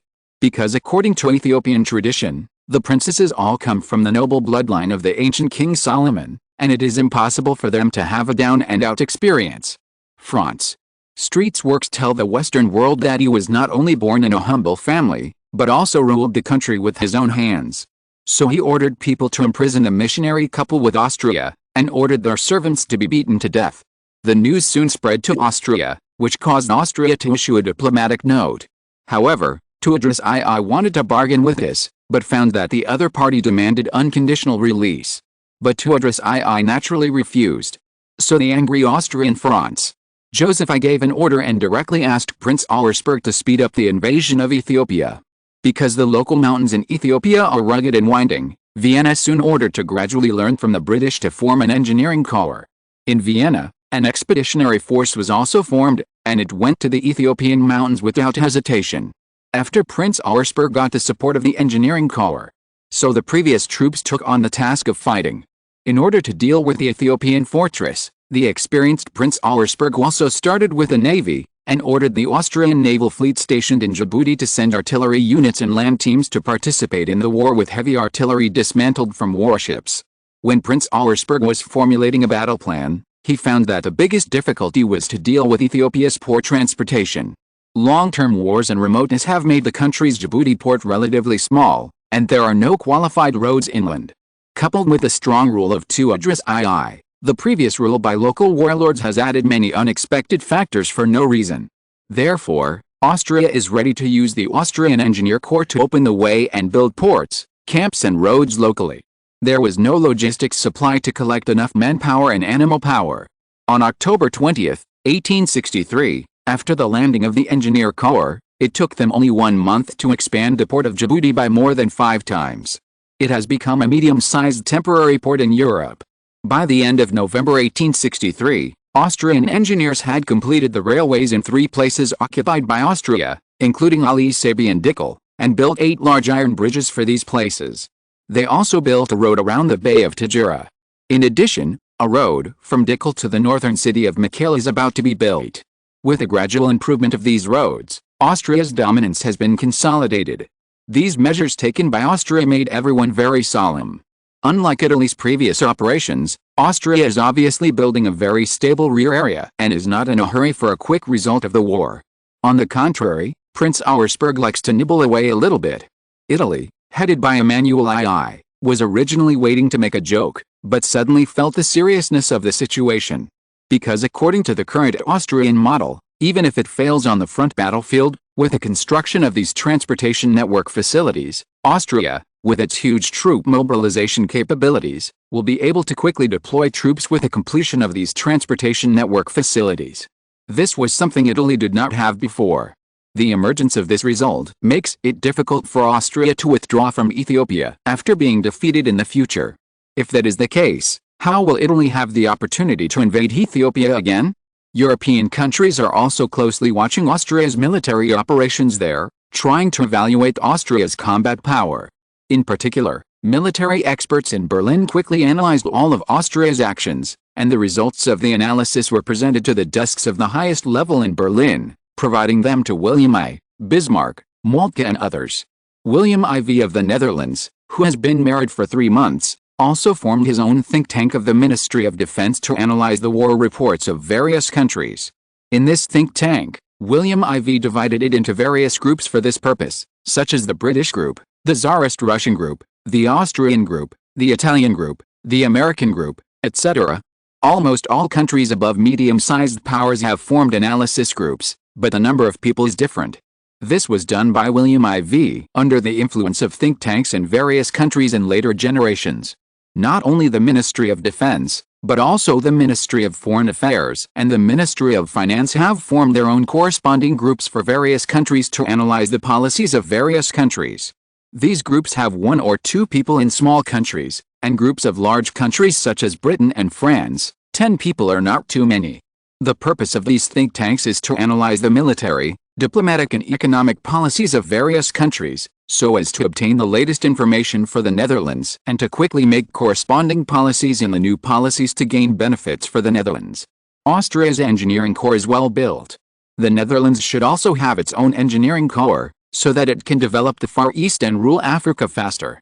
William IV said to the Chief of Staff Mark Rude, "This engineering corps is very important. In the future, the Netherlands will need it for internal construction or external military operations. It is very important for the Netherlands to build it quickly. Alaska cannot rely on capitalists. It also needs the military to expand road facilities to attract them to invest, and people will live there permanently." Mark Rude nodded. William IV had just finished a Privy Council meeting, and only 2 people stayed. One was the Chief of Staff Mark Rude, and the other was naturally the Prime Minister of the Cabinet Government Thorbecke. William IV asked Thorbecke, "How is the control in Africa?" Thorbecke paused, then sighed, "The ethnic groups there are very complicated, and we are implementing a high-pressure policy, so these ethnic groups are carrying out silent resistance." William IV frowned. This involved ethnic matters, which was the most complicated. The identity of the Dutch whites made these future African ethnic groups naturally disgusted. Is there any way to change their perception of the Dutch whites and not have so much resistance? Thorbecke shook his head. "They all think we are foreign invaders, so the positions are very similar." "Oh?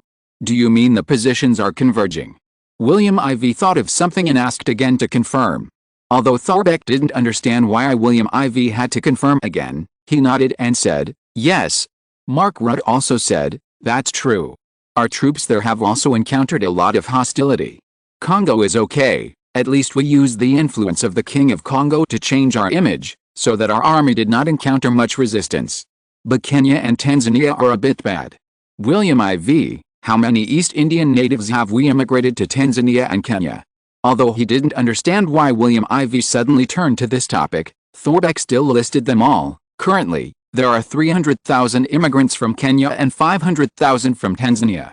William IV also asked about the local population structure.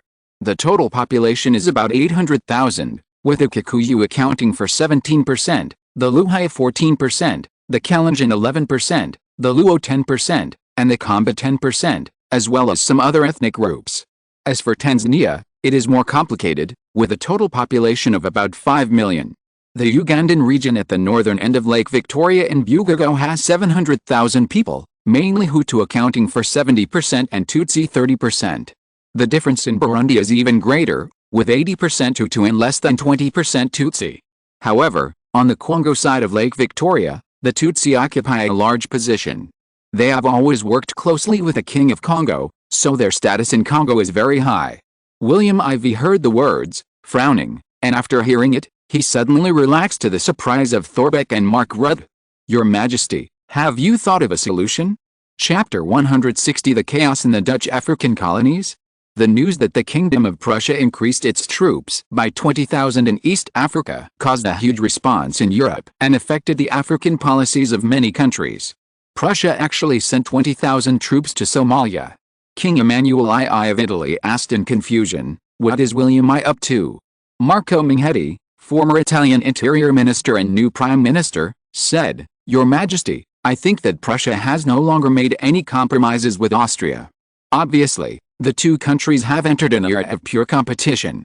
Emmanuel II nodded, but said dissatisfiedly, "Why is the situation in Libya getting worse and worse?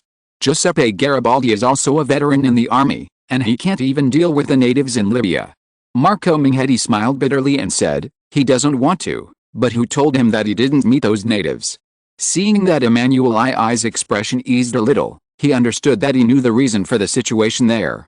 He said, "The British have recently increased their support for Kufra, and even sent resources from Egypt to support it through the Great Gilif Plateau. They are not like us. They need to cross the desert, so they have an advantage in supplies." Upon hearing this, Emmanuel II frowned. "Logically speaking, we have no grudges against the British. Why is Queen Victoria so crazy that she is holding on to Libya?" Marco Minghetti suddenly seemed to have thought of something. To Emmanuel II's surprise, he quickly walked to the side of the unfolded giant map. After looking at the map, he said, "Your Majesty, could it be that our recent southward policy in Libya has caused dissatisfaction in Britain, so they are fighting back against us?" Libya's southward policy. Emmanuel II also stood up and walked to the side of the map. Marco Minghetti pointed to the map and said to Emmanuel II, "Your Majesty, please look, this is our Libya.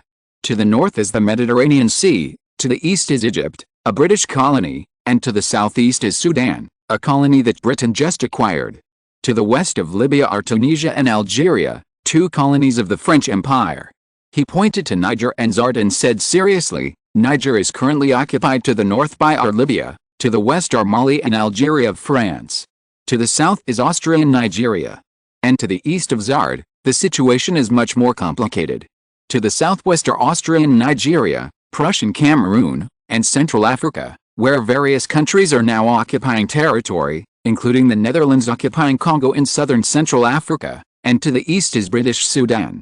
Your Majesty, because of the war in southern Africa, Britain lagged behind slightly in its African colonization last year, resulting in less share now. Zaid, maybe that's the direction that Britain wants to expand.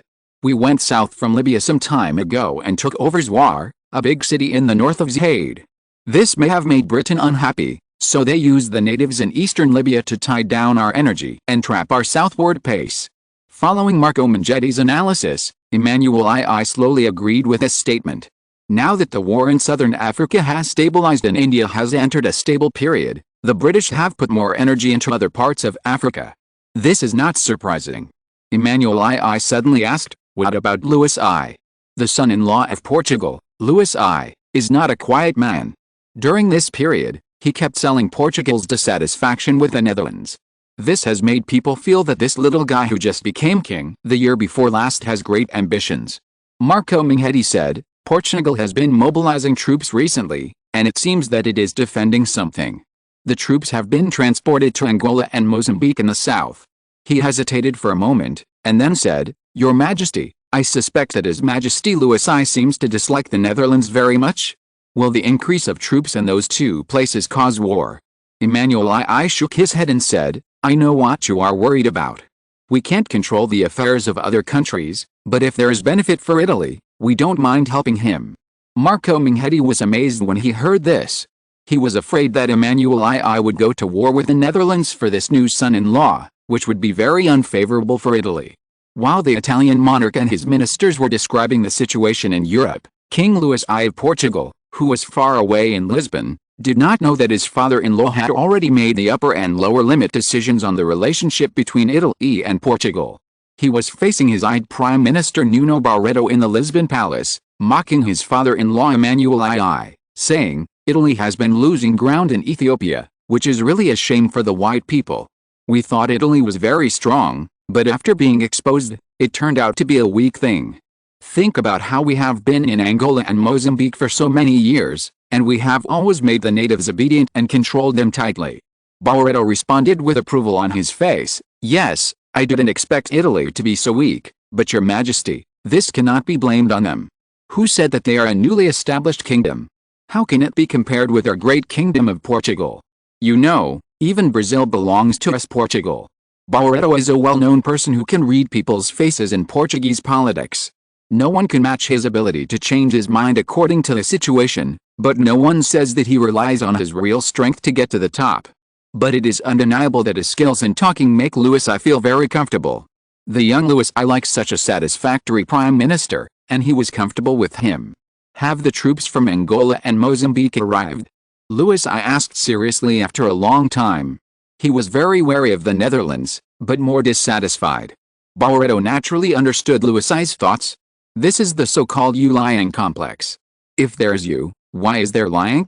To put it in detail, Louis I was petty and was unhappy with William IV's reputation of being more capable than himself.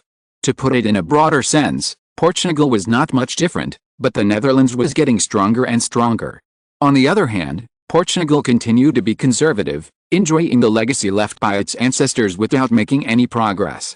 Barreto then said, "The layout has been completed. Angola has added 20,000 people, a total of 30,000. Mozambique has added another 10,000 on the basis of the original 10,000 troops, and now has 20,000. But Your Majesty, are you sure Mozambique won't increase some? Are you worried that the Netherlands will successfully counterattack our Mozambique?" Louis I sneered, "Don't worry, I have contacted Brazil. If we can't hold on, Brazil will support us, but they want some colonies in Africa." At this point, Louis I was a little annoyed. When did Brazil, a colony of Portugal, dare to ask for benefits from Portugal? But when I think of my cousin Pedro I's life in Brazil is not easy now, it is understandable that he is restricted by others. At the same time, I am also proud of my strong position in Portugal. Barreto felt relieved when he heard this. Brazil's intervention is the best for Portugal. Brazil is closer to Africa. If it supports Portugal, then the things they are planning will increase their chances of success by 10% or 20%. Just when the two were discussing how to make more profits in Africa as planned, a piece of news from Africa suddenly made them overjoyed. The Dutch African colonies were in chaos. And it was large scale. On December 17, 1863, there was a melee between the natives around Lake Victoria between the Dutch African colonies of Tanzania and Kenya, mainly in Rwanda. In just one day, more than 10,000 natives died in this sudden riot. And it was getting worse and worse. The natives who came from all directions joined the team. The international community was stunned by this sudden incident, and even overshadowed the war in Ethiopia. Reporters from various countries entered this lake on the Nile River deep inland from Tanzania. For various purposes, countries expressed their respective positions. We call on the Netherlands to take responsibility, protect the lives and safety of the colonies, stop the chaos of the indigenous people around Lake Victoria as soon as possible, and make more efforts to restore the peace of Lake Victoria. To this end, Britain is willing to provide all possible help to restore the law and order there. After all, Lake Victoria is too close to our Sudan. Britain was the first to stand up. Foreign Secretary Russell made an appeal and expressed that Britain was worried that the chaos would spread to Sudan and cause difficulties for Britain's rule. We are very concerned about the Dutch rule and are disappointed that the Netherlands has not been able to manage the colonies there. The Portuguese Ministry of Foreign Affairs also responded quickly, but the whole article was mostly derogatory. Anyone with a discerning eye could see Portugal's gloating. Austria and Italy also made similar statements. Obviously, the Netherlands helped Ethiopia in the Ethiopian situation and sold weapons to them, which had angered these two countries. France was neither light nor heavy, only saying that it believed that the Netherlands had the ability to bring peace and stability to the local situation, but hoped that the speed might be faster. Prussia expressed strong support for the Netherlands and said that Prussia was ready to go south to support the Netherlands in any action it needed. Surprisingly, Brazil in South America also spoke out, expressing support for the local colonial indigenous peoples and asking the Netherlands to give these indigenous peoples more power and let them decide their own destiny. Surprisingly, on December 19, the news of Lake Victoria was transmitted back to Europe with a reporter's telegram, and the world was shocked. Because after 2 days of the incident, the situation here was not only not relieved, but even more serious. Chapter 161 The Tutsi were massacred. 1863 was an extraordinary day. In the 3 regions of Rwanda, Uganda and Burundi around Lake Victoria in the Dutch colony, a great riot broke out between the indigenous Hutu and Tutsi on that day. The Hutu actually caught a Tutsi off guard and massacred all the Tutsi. The population ratio between the Tutsi and Hutu in the 3 places was between 15% and 20%. Therefore, when the Hutu attacked the Tutsi, although the Tutsi had a lot of firearms, the Tutsi was completely defeated due to the large gap in numbers. In less than a week, the population ratio of the Tutsi in the 3 places dropped sharply, from 15% to 3%. As this data was exposed in Europe and the world was shocked. 12% of the Tutsi were gone. This is a huge murder case. Like criminals all over Europe, the Hutus' approach is eerily similar. Everyone knows that the killing is going to happen, but no Tutsi thought it would be so big. Many Tutsi told Europe's largest newspaper, European Times, when they were interviewed in Sydney, the murderers with weapons are showing off, wanting to kill their neighbors with a reputation of honor and justice. But until the last moment, they themselves are not sure whether the other party is the murderer. From the bystander to the murderer, no one can be sure whether the murdered person is guilty, but none of this is unimportant. Because as the darkness falls on the last day of this week, all Hutus and Tutsis, regardless of gender, high or low, have a new identity, murderer, or victim. European Times showed the data at the end. In this week-long massacre, more than 400,000 Tutsis were killed by Hutus. But many people in later generations believe that it is not only this data, but even more than double. The Netherlands seemed to be half a beat slower this time, and it took a week to control the situation. This time, the Netherlands mobilized more than 30,000 native soldiers from East India to garrison at Lake Victoria, which prevented the riots from continuing. But at this time, there were very few Tutsis left. London, England. Queen Victoria and Viscount Palmerston, Foreign Secretary Russell, Finance Minister Clayton, British Crown Prince Edward, etc., held a small circle meeting in the palace. Your Majesty, why do we take advantage of the riots in the Dutch African colonies to go south from Sudan to Uganda? Crown Prince Edward had just finished discussing the internal problems of the United Kingdom, so he couldn't wait to raise the problems faced by the Netherlands in Africa. In his opinion, this is a good opportunity. Queen Victoria frowned and said dissatisfiedly, "You only saw the riots, but you didn't look carefully at the cause and process of this incident." The role played by the Netherlands. Crown Prince Edward was stunned. Can the Netherlands still lead the incident by itself? Where in the world is there a king who messes up his own rule? Edward has never thought about this, because it is too incredible. If it is not well controlled, it may affect the ruling status of the Netherlands. Queen Victoria saw her son's face and knew that he had never thought about this question. She was originally dissatisfied with her husband, Prince Albert, who died of a cold while visiting Edward in London. She had wanted him to take charge of government during this period, but with his recent inexplicable remarks, she had a negative opinion of him. Everyone, what is William IV's purpose for the current practice of the Netherlands? What do you think?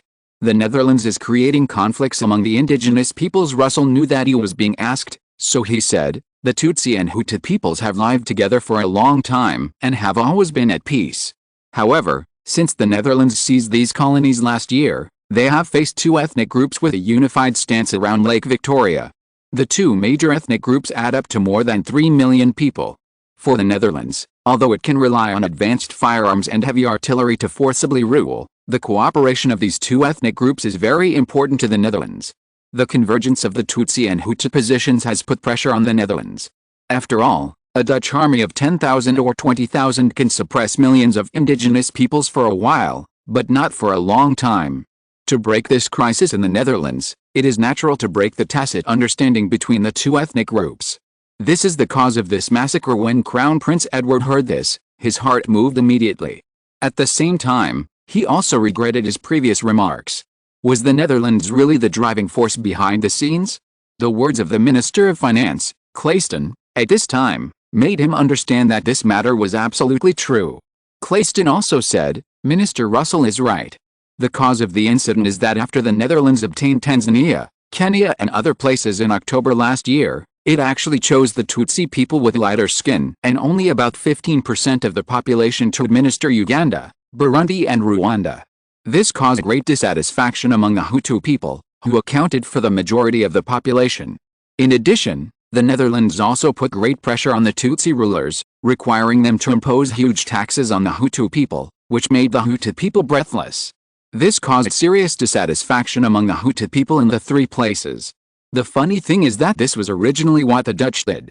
After the Tutsi people were given power, the dissatisfaction of the two tribes with the Dutch whites was instantly transferred to the Tutsi people. The Tutsi people thought that they were more noble than the Hutu people because of this, so they did not take the Hutu people seriously. This made all the Hutu people angry. But they were afraid of the Dutch and did not dare to say anything. But last month, the Netherlands began to withdraw the power it had given to the Tutsis, and beat the Tutsis back to their original form. Seeing that the Tutsis were no longer favored, the Hutu naturally stopped suppressing themselves and carried out many provocative actions. The deaths of Hutu leaders in Rwanda and Burundi who were attacked and killed by Tutsis more than a week ago instantly ignited the anger that had been building for more than a year. So the Lake Victoria massacre was born, and this is how it happened. As Claxton told this story in such detail, Crown Prince Edward fell silent. William Ivy actually had such a method to rule the colonies? Viscount Palmerston said, "Your Majesty, Africa has now become an extension of the struggle among European countries. Look at Austria and Prussia, France and Spain, and the parts of South Africa such as Britain, Prussia, the Netherlands, and Portugal. Even the Gulf of Guinea has become a place of competition for Tsarist Russia, Sweden, Austria, Denmark and other places. The liveliness of Africa is even more intense than that of Europe. Even in Europe, people dare not act easily because of their homeland, but in Africa, it seems that they are no longer suppressed or concerned. Therefore, I suggest that Britain should also carry out its own strategy and start its own colonial expansion journey to Africa." Queen Victoria agreed, "Well, but the rich India and the Qing dynasty are our focus." Several people were silent. Africa is just a place for Britain to play, and the Indian Ocean and the Atlantic Ocean are Britain's bathtub. On December 25, 1863, a European king passed away. His departure was called by later generations as the beginning of Prussia's official rise to the German Empire. Chapter 162 Portugal's Sneak Attack. 1863, Frederick VI, the last monarch of the Oldenburg branch of Denmark, passed away in the Danish royal palace. He lived 40 days longer than William IV knew in history, but he did not survive 1863. And with his father-in-law Christian IX inheriting the Danish king, the Schleswig-Holstein dispute between Denmark and Prussia became the first of the three wars planned by Bismarck for Prussia to attack the German Empire. William IV had some headaches for this. Fortunately, there are still a few months, and now because of the relationship between the Netherlands and Denmark, I think Bismarck will have some scruples. January 2, 1864.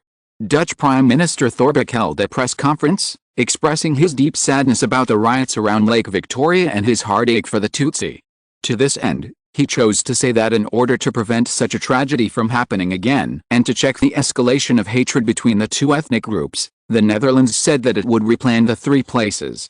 Burundi would become a gathering place for the Tutsi, and Rwanda would be a gathering place for the Hutu. As for Uganda, the Netherlands would mobilize 1 million people from the indigenous people in the East Indies to come to Uganda and become a new ethnic group outside the two ethnic groups. However, the three places were combined to form a new province, called Lubu Province, and the governor's office was in Kampala, a port city along Lake Victoria in Uganda. Many people have made many speculations about the deep meaning of this move by the Netherlands. However, one thing is clear to everyone: at this time, Lake Victoria has been redivided with the three places, and the Netherlands has completely gained a solid rule. At the same time, the three places became a province, but they were checked and balanced, especially between the Tutsi and Hutu.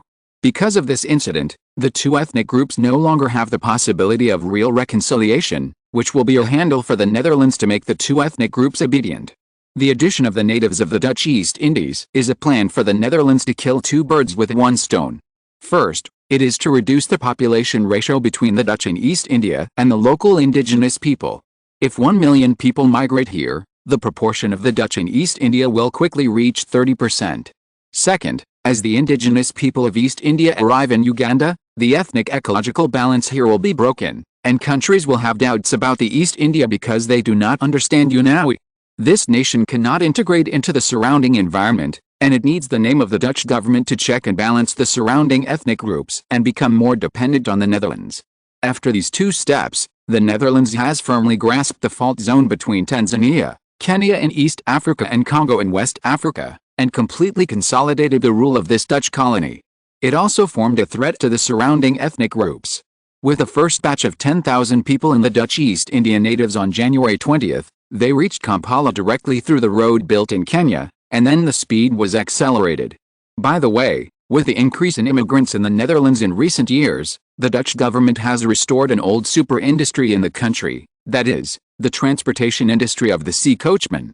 The Netherlands currently has more than 1,000 transport ships of varying tonnages traveling between its homeland and the Far East, forming a shipping industry that separates people and goods. Amsterdam has therefore become the second largest seaport in Europe after London.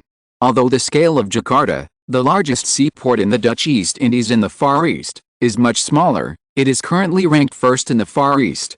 There are dozens of ships coming in and out here every day, and even with the increase in the number of Dutch immigrants, there are not a few hundreds.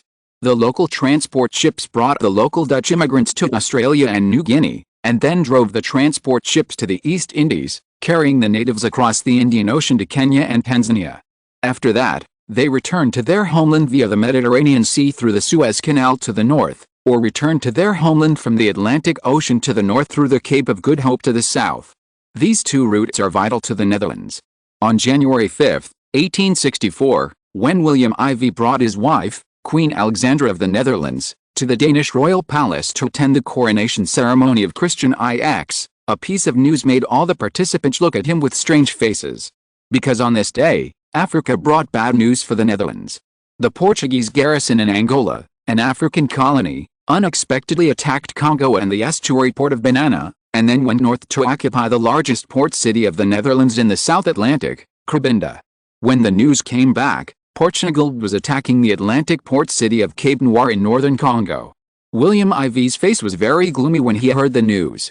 He directly expressed his dissatisfaction to Portuguese Prime Minister Barreto, who represented King Louis I of Portugal to attend the ceremony, and demanded that Portugal immediately withdraw from all Congolese territories and compensate the 3,000 Dutch casualties who died in the second invasion. If not, the Netherlands reserved the right to retaliate. The Dutch cabinet government Foreign Minister Chancellor Van Hall held a press conference of the Ministry of Foreign Affairs in Amsterdam. We are extremely dissatisfied with Portugal's sneak attack. We have sent a letter of protest to Lisbon. We don't understand what the Portuguese government's purpose is, but the Kingdom of the Netherlands is well prepared for any attack.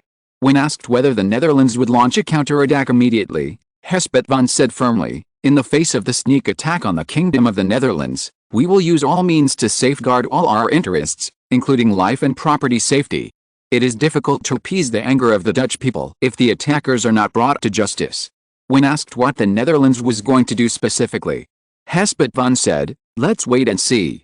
After the press conference of the Dutch Ministry of Foreign Affairs ended, European countries stood up and made a move. Denmark was the most dissatisfied. After all, when its King Christian IX had just ascended the throne, Portugal did this. Obviously, it was to show William IV a warning, but don't forget that William IV is the son-in-law of the new king. We call on Portugal to withdraw from the Dutch Congo as soon as possible, and at the same time call on the two countries to sit down and negotiate properly to resolve the dispute peacefully. The Russian Empire also stood up to endorse the Netherlands. It was very dangerous to ask Portugal not to provoke the Netherlands. Although Britain wanted to watch the show, it still pretended to express its concern and ask the two countries to engage in direct dialogue to ease tensions. However, as the country concerned, Portugal expressed that Portugal positioned this action as a recovery. The two sides of the Congo River have been our overseas development areas since the 16th century. Although Portugal has been lax in control over the years, this is something that all European countries know. However, the Netherlands took advantage of Portugal's lack of preparedness and secretly landed last year, claiming that the area had become a Dutch colony. This is a very ridiculous thing for Portugal. We do not recognize the Netherlands' dominance in the Congo. With a statement of the Portuguese Ministry of Foreign Affairs and the direct denial that Congo is the territory of the Netherlands, the conflict between the Netherlands and Portugal will become more intense, which is what everyone speculates. Many people disagree with the historical facts said by Portugal. If so, then almost all European countries have no qualifications to establish a country, because the Netherlands was once a territory ruled by Spain, France was not immune, and even the coastal areas of Prussia were still Swedish, and the Principality of Finland obtained by Tsarist Russia was also Swedish. According to Portugal, these places can be overthrown and rebuilt. However, Portugal's statement was supported by the Kingdom of Italy and the Empire of Brazil, and even Austria did not object. This made European countries obviously realize that the selfishness of European countries has formed a situation of forming cliques. Prussia, Sweden, Denmark and even Tsarist Russia stood on the side of the Netherlands. France and Spain were neutral. Britain looked like watching a good show. Naturally, the Netherlands was unwilling to be bullied and not fight back. On January 17, 1864, the Dutch Ministry of Defense announced that it would send 30,000 troops to the mainland and send a fleet south to support Congo. But less than 8 hours after the Dutch Ministry of Defense announced the news, the Portuguese Ministry of Defense also announced that it would deal with the Netherlands, and Portugal also sent 20,000 troops to land in Cabinda. At the same time, a fleet will be sent there to fight against the Dutch fleet. What shocked European countries even more was that Pedro II of the Brazilian Empire announced that Brazil would send 10,000 soldiers to land in Luanda, Angola to support Portugal's actions. Brazil actually followed Portugal and declared war on the Netherlands in disguise? This is something that European countries have never thought of. South America has always been a colony of European countries.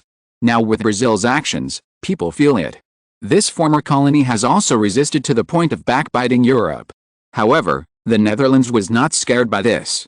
On January 20, 1864, the Dutch Ministry of Defense announced that in view of Brazil's unfriendly actions, the Netherlands would increase its troops in Dutch Guinea by 3,000 and sell 50,000 Dutch guns and 500 cannons to Argentina, which is friendly to the Netherlands.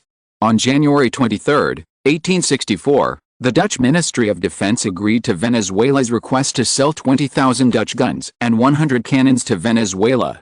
Although the United States, which has always used the Monroe Doctrine to ask European powers not to interfere in American affairs, chose to remain silent this time, whether it was the Confederate States of America in the South or the United States of America in the North. Because this time it was a provocation by Brazil, the United States could not overreact to the Netherlands. On the contrary, both the North and the South did not want to confront the Netherlands, especially the North. The Dutch in the United States even began to ask the United States of America to put pressure on Brazil and ask Brazil to withdraw from Portugal's provocative actions. If you're listening to this novel on a channel other than Fanfic World, it means they downloaded and uploaded it without effort. We cordially invite you to visit our channel, Mundo Fanfic Novelis. There you'll find the original version of this story and you can explore many other novels of various genres. We're waiting for you to immerse yourself in a world of incredible novels. Chapter 163, The Dutch and Portuguese caused a wave of European shipbuilding. The U.S. move was also expected by all countries. Moreover, both the North and South of the United States were busy with their own affairs, so how could they have the energy to deal with the conflicts between the Netherlands, Portugal and Brazil? Portugal naturally did not want Brazil to back down for this. So one of Portugal's moves completely stunned all countries. It turned out that the Portuguese army in southern Rhodesia, Zimbabwe, in western Mozambique went directly north and launched an attack on the Dutch-occupied Chinoy from the Portuguese colony of Harare. In the end, it was stopped, and Portugal even lost more than 500 soldiers. It turned out that the Dutch soldiers here were the Transvaal soldiers of South Africa who had been on the battlefield for a long time. They had fought with Britain in South Africa for many years. Facing the Portuguese army that was used to bullying the natives, they were naturally no problem. Although they successfully stopped the other party, the Dutch government did not intend to let it go. Therefore, they issued the strongest statement to Portugal. On January 30, 1864, all the staff of the Dutch embassy in Portugal were evacuated, and the staff of the Portuguese embassy were required to leave the Netherlands immediately and return to their respective homelands. On February 1, the Netherlands announced the severance of diplomatic relations with Portugal. After that, the Netherlands stated that it would impose economic sanctions on Brazil, and all Dutch people were not allowed to make new investments in Brazil until the Dutch government allowed it. A series of actions by the Netherlands made all countries realize that the situation was getting more and more serious. However, the territories of the Netherlands and Portugal were not connected, so they could not fight on the mainland. This is the reason why European countries have not stopped it so far. In fact, the Netherlands and Portugal weakened each other's strength in Africa, which was also a self-interest for all countries. Especially for Tsarist Russia, Austria, etc., they only had the status of a great power in Europe, but because of their late start in Africa, they were not as large as the colonies of the Netherlands and Portugal, which made them dissatisfied for a long time. Now the dispute between the two countries is best to lose both sides, so that each country can take advantage of it and expand its influence in Africa. Therefore, although it calls for peace on the surface, it is sometimes just watching the fire from the other side and adding fuel to the fire. With the increase of troops in Angola and Congo, a confrontation was formed in Cabinda. It was originally thought that this pattern would calm the two countries for a while, but a scene that shocked European countries appeared. On February 10, 1864, a Dutch army of more than 40,000 people landed in the Portuguese colony of Mozambique. In just 1 week, it completely occupied the entire territory north of the Zambezi River in Mozambique. This completely shocked everyone, and many people wondered how this large Dutch army came about. It turned out that as early as the beginning of last month, when Portugal attacked Congo, the Netherlands began to recruit and assemble troops in the Dutch East Indies. After the completion, more than 30,000 native troops and 10,000 Dutch troops were secretly transported from the Dutch East Indies.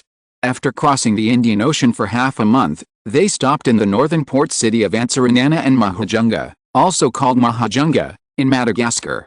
With the severance of diplomatic relations between the Netherlands and Portugal, the order from Amsterdam came, so this army finally chose to land directly in the north of Mozambique on February 10. The first place to land in Mozambique on February 10 was the small town of Macufi in the south of Pemba in the north.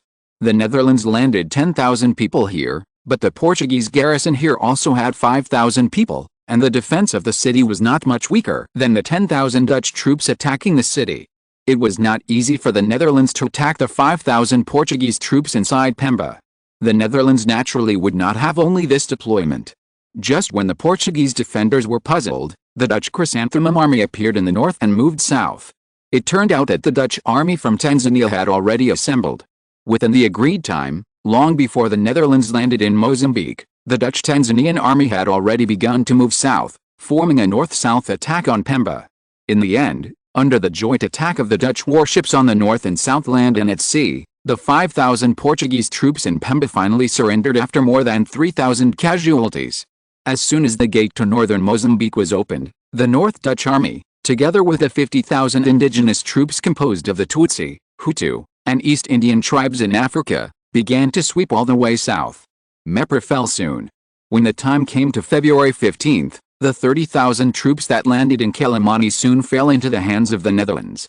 Because Portugal was caught off guard, by February 20, in just over a week, the entire Zambezi River basin was occupied by the Netherlands, and the armies of the two countries even stopped at the foot of Mount Gorongosa. At that time, Portugal also launched an attack in the direction of Angola, because Louis I felt that the East Indies was closer to East Africa, which gave the Netherlands an advantage, so Portugal opened up a second battlefield and chose Angola in the south of the Atlantic to attack Congo. Brazil also announced its dissatisfaction with the Dutch attack on Portugal, so it mobilized its troops to support Portugal. What is even more surprising is that the South American power, Argentina, chose to support the Netherlands and sent warships to stop the Brazilian warships. Portugal saw that when the Netherlands supported Africa and Europe, it needed to pass through the English Channel, and it needed the Brazilian Sea to go south, so it was a smart move to attack the mouth of the Congo River and unite with Brazil. All countries were surprised by the strict deployment made by Louis I, and they also attached unprecedented importance to the King of Portugal. But they never expected that the Netherlands would start from the Far East. This was the reason why Louis I underestimated the strength of the Netherlands in the Far East. It was not just Louis I who underestimated the strength of the Netherlands in the Far East. Who else in the world understood the strength of the Netherlands in the Far East? And the deployment of the Dutch and Portuguese War in Africa finally made all countries realize how great the war potential of the Netherlands in the Far East was. Even, they realized how terrible the Netherlands was after owning Australia and East India. The war between the Netherlands and Portugal had reached this point, which was almost like declaring war. On February 25, 1864, William IV signed a national general mobilization order. The Netherlands announced a national mobilization and required everyone to have 1 month of military training a year. Portugal also tracked all Dutch warships heading south and was ready at any time. At the same time, the two countries also announced to speed up the construction of naval warships to deal with the crisis. Portugal announced that it would build an additional 30,000 tons of navy in the next 5 years and place an order with Britain to purchase an additional 20,000 tons of warships. The most eye-catching thing was that Portugal would purchase a steam-class battleship from Britain. The Netherlands is not far behind, announcing that it will build warships of more than 50,000 tons in the next 5 years. But surprisingly, the Netherlands also placed orders with Britain and France at the same time, asking the two countries to build a steam-class battleship for the Netherlands, totaling more than 10,000 tons. The Netherlands added 60,000 tons in total. The move of the Netherlands and Portugal to buy the navy from Britain made Britain very embarrassed. It was not a question of who to build first. It was a question of whether to accept the order. The navies of Portugal and the Netherlands were not weak among the navies of various European countries, and they were both in the top 10 in the world. At present, the Netherlands is about 90,000 tons, ranking 8th in the world with the United States, and Portugal has 120,000 tons, ranking 4th with Tsarist Russia. Portugal increased by 50,000 tons to reach 170,000 tons, and the Netherlands also reached 150,000 tons. This is the main reason for Britain's hesitation. Because the current tonnage of Britain is 230,000 tons, although it is only on the surface, but other countries are also. France ranks second with 190,000 tons, and Spain, which ranks third, is only 170,000 tons. That is to say, if the tonnage of other countries remains unchanged, Portugal will be tied with Spain for the third place in the world's navy, and the Netherlands will also change from 8th to 5th. If this is true, the proportion of Britain's naval tonnage in the world will be reduced, and at the same time, the navies of these countries will have the strength to challenge Britain's maritime status, which will be easier. This is too much? France and Spain have already made Britain feel threatened. Add Portugal and the Netherlands, and Britain will be uneasy. Britain can no longer sit still, but before Lund stood up to express his opinion. The next move of other countries shocked all British people, including Queen Victoria and Viscount Palmerston. They did not expect that European countries took this as an opportunity to openly increase the size of their navy. On March 1, 1864, the Kingdom of Prussia first stated that the increase in naval tonnage by some countries threatened the maritime security of the Kingdom of Prussia. Therefore, in order to safeguard its interests from the sea, Prussia strengthened its ability to protect its own maritime security and eliminate potential threats. Prussia will build a navy of equal size to its own land power based on the current tonnage of only 50,000 tons of warships. Just when all countries were full of doubts about what it meant to be equal to land power.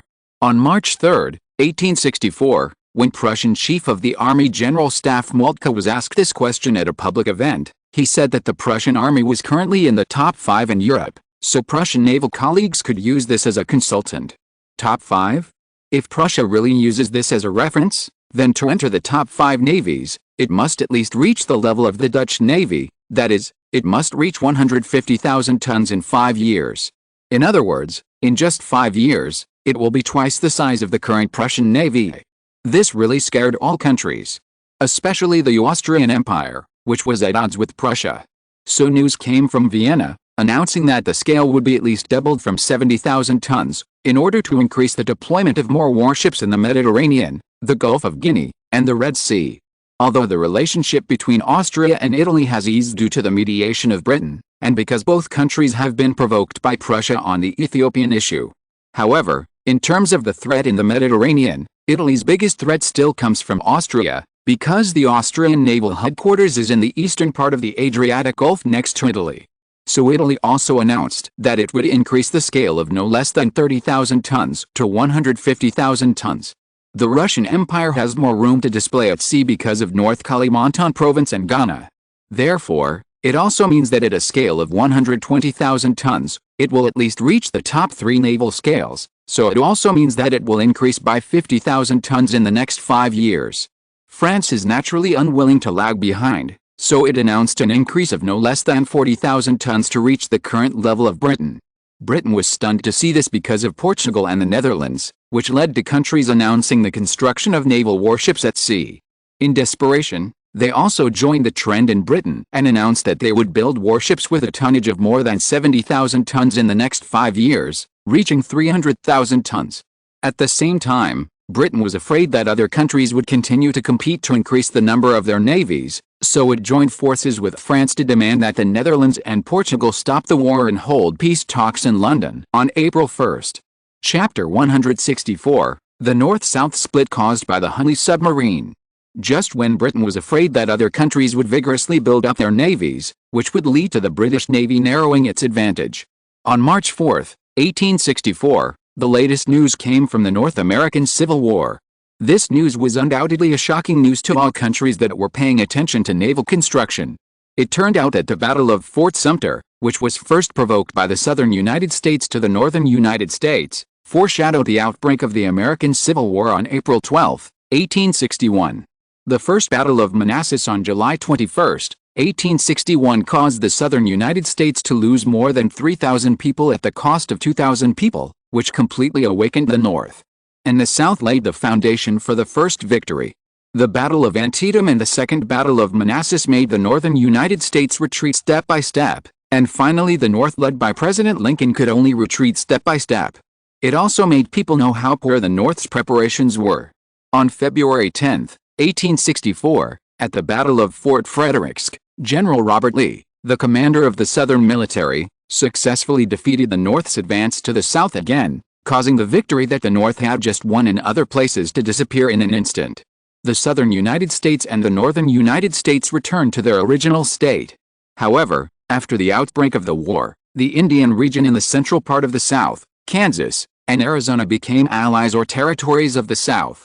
The armies of the North and the South entered a tug-of-war in Richmond, Virginia, where the capital of the South was located. Opposite Richmond was the capital of the North, Washington. At this time, the South took a different approach, and the Navy led by General Robert Lee actually used the new weapon. On February 27, 1864, the Hungry submarine, affiliated with the southern United States, sank the Housatonic, an armed steam sailing ship of the northern United States, in Charleston Bay, becoming the first record in history of a warship being sunk by a submarine in combat. This feat of the South caused the Northern Navy to have an unknown fear, and President Lincoln even ordered the Northern Navy to retreat temporarily. For a time, the South had the upper hand. When the news reached Europe on March 3, everyone, including Queen Victoria, felt the seriousness of the situation. Because the battleships that seemed to be invincible at sea finally encountered a new naval branch. So they sent people to the Southern Confederation of the United States across the Atlantic to learn from it, while the North was ignored by various countries. The Russian Empire and the Kingdom of the Netherlands, which had previously supported the North, also sent military representatives to the North to visit Richmond. The South took this as an opportunity to lobby various countries to recognize the independence of the South. March 13, 1864, this is a very important day for history. At least for William IV. This is a day that changed history. Because Europe was actually divided into two major camps, supporting the North and the South of the United States respectively. On this day, the British Empire, the French Empire, the Austrian Empire, the Kingdom of Portugal, the Kingdom of Spain, the Royal Palace of Belgium, the Kingdom of Italy and other countries supported and recognized the United States of the Southern Union as an independent country, no longer under the rule of the North. With the recognition of the independence of the Southern regime by fans of various countries, the Lincoln government in the North naturally stopped being silent. We condemn the actions of Britain, France, Austria, Portugal, Spain, Belgium and Italy to split the United States, and warn them that they will pay the corresponding responsibility for this. U.S. Secretary of State Seward shouted to the outside world, "I hope that all countries will withdraw from this statement and return to their original neutral position." Although Seward spoke tough, so many major powers supported the South, which was too much pressure for them in the North. Secretary of State West, like President Lincoln, did not see the names of many countries on the list, so he began to send a delegation of the United States to lobby these countries to join the ranks of the North. March 24, 1864. The Russian Empire, the Kingdom of the Netherlands and Prussia, the Kingdom of Sweden and the Kingdom of Denmark, etc., announced their recognition of the United States of the Northern Union. At the same time, they demanded that the North and the South sit down and continue negotiations to resolve the dispute peacefully. With the participation of several countries, Lincoln and his people in the North were a little more confident. However, Lincoln and his people also found a problem, that is, the Netherlands and Russia and other countries only recognized the North as a country, and did not recognize that the South was under the rule of the North. Although Lincoln and his people were dissatisfied, they could only suppress it temporarily because they were strong. However, they knew that the United States seemed to be really divided. European countries finally participated with their long arms and succeeded in splitting the newly born great power in North America into two. In the northern capital of Washington, Secretary of State Seward sighed, "Britain, France, Austria and others are relieved. Britain is afraid that Canada will be threatened by the United States." France was condemned by the Lincoln government in the North for supporting the Austrian prince to ascend the throne of the Mexican emperor, and even intervened in the Mexican resistance. With the establishment of the Southern regime, the South agreed to the demands of France and Austria in order to gain support, recognizing the Austrian prince's status as the Emperor of Mexico and France's status as a supporter of Mexico. Seward said to Lincoln dissatisfiedly, "President, now that European countries have expressed their opinions, we are powerless to do anything." President Lincoln was silent. After a long time, he said, "Obviously, Europe does not want to see a powerful North American country rise. This is not in their interests. President Monroe's Monroe Doctrine is designed to isolate the connection between America and Europe, making Europe dissatisfied with us from now on. It is understandable that they are doing this now. If it were me, I would do the same." Seward asked, "So what should we do now?" Lincoln paused. Just when Seward was getting impatient, Lincoln suddenly said harshly, "Since the South likes to be independent so much, then don't blame us for being too cruel." Seward had never seen Lincoln like this before. The fierce look on his face showed that he was obviously angry with the countries and the South. When he heard Lincoln's plan, Seward couldn't help but take a breath. Lincoln's strategy of cutting off the firewood from the bottom of the pot made him doubt for the first time in his life whether the president was a good person. Europe was shocked. On March 29, 1864, on the Ethiopian territory in East Africa, the Austrian Empire was still fighting the Ethiopian army outside the city of Dessay. All countries thought that Austria's reinforcement of troops and military equipment slowly crossed the Mediterranean to the edge of the Red Sea to support Ethiopia, and the balance of victory in the war had already tilted to Austria. But accidents often happen without being noticed. It turned out that on this day, Prussia Berlin announced that it had completed the garrison of more than 10,000 troops in Harar, Ethiopia. We were invited by King Tewodros II of Ethiopia, and at the same time, due to the needs of the Kingdom of Prussia, we sent our 10,000 soldiers with rich combat experience into Harar, which is very close to our western Somali city of Hargeisa. We even plan to open a large highway to connect the two places. In this way, we can continuously transport Ethiopia's resources and agricultural products to the port of the Gulf of Aden via Hargeisa and transport them back to Berlin. With Bismarck's sudden announcement of the news, European countries have not yet recovered from the situation in the United States, and they were shocked by Prussia's actions. This really made many people in Vienna jump up. Haller is not far south of Djibouti. More importantly, it blocked the way south of Austria's eastern line. With Prussia stationed there, Austria almost lost the possibility of invading the eastern Ethiopian territory. Even Prussia can form a mutual assistance pattern with Addis Ababa, the capital of Ethiopia, to protect the small town of Efesin outside Dessay, which is at war with Austria. Prussia is doing this for the economy, but this is almost the same as doing it to oppose Austria. This made Vienna very angry. It is said that Joseph I even smashed many oriental ceramics that he usually loved for this. Joseph I was still not satisfied, so an order was issued, which immediately made Europe cloudy. On March 30, 1864, Austria launched a fierce attack on the town of Efesen, and even the army in Djibouti secretly participated in the western district. In the end, Efesen was lost due to the disparity in strength, and the Egyptian army could only move south and retreat to Debre Barkan. As long as Austria defeated and occupied this place, the next step would be to face Addis Ababa, the capital of Ethiopia. However, Ethiopia seemed to be taken care of by God recently, and Austria seemed to have encountered fate, and they were just about to pursue the victory. However, there was a bad news from the Gulf of Guinea in West Africa, which forced Vienna to suspend the plan. The plan to increase troops in the mainland continued, but the direction was changed to Nigeria. It turned out that after Joseph I ordered Nigeria to wait for an opportunity to take action and take more colonies, the Austrian army in Nigeria began to become restless, and began to expand rapidly in the three directions of east, west and north. The annexation of Benin in the west further fueled their ambitions. So they wanted to continue to move forward in the west, but encountered resistance from Sweden.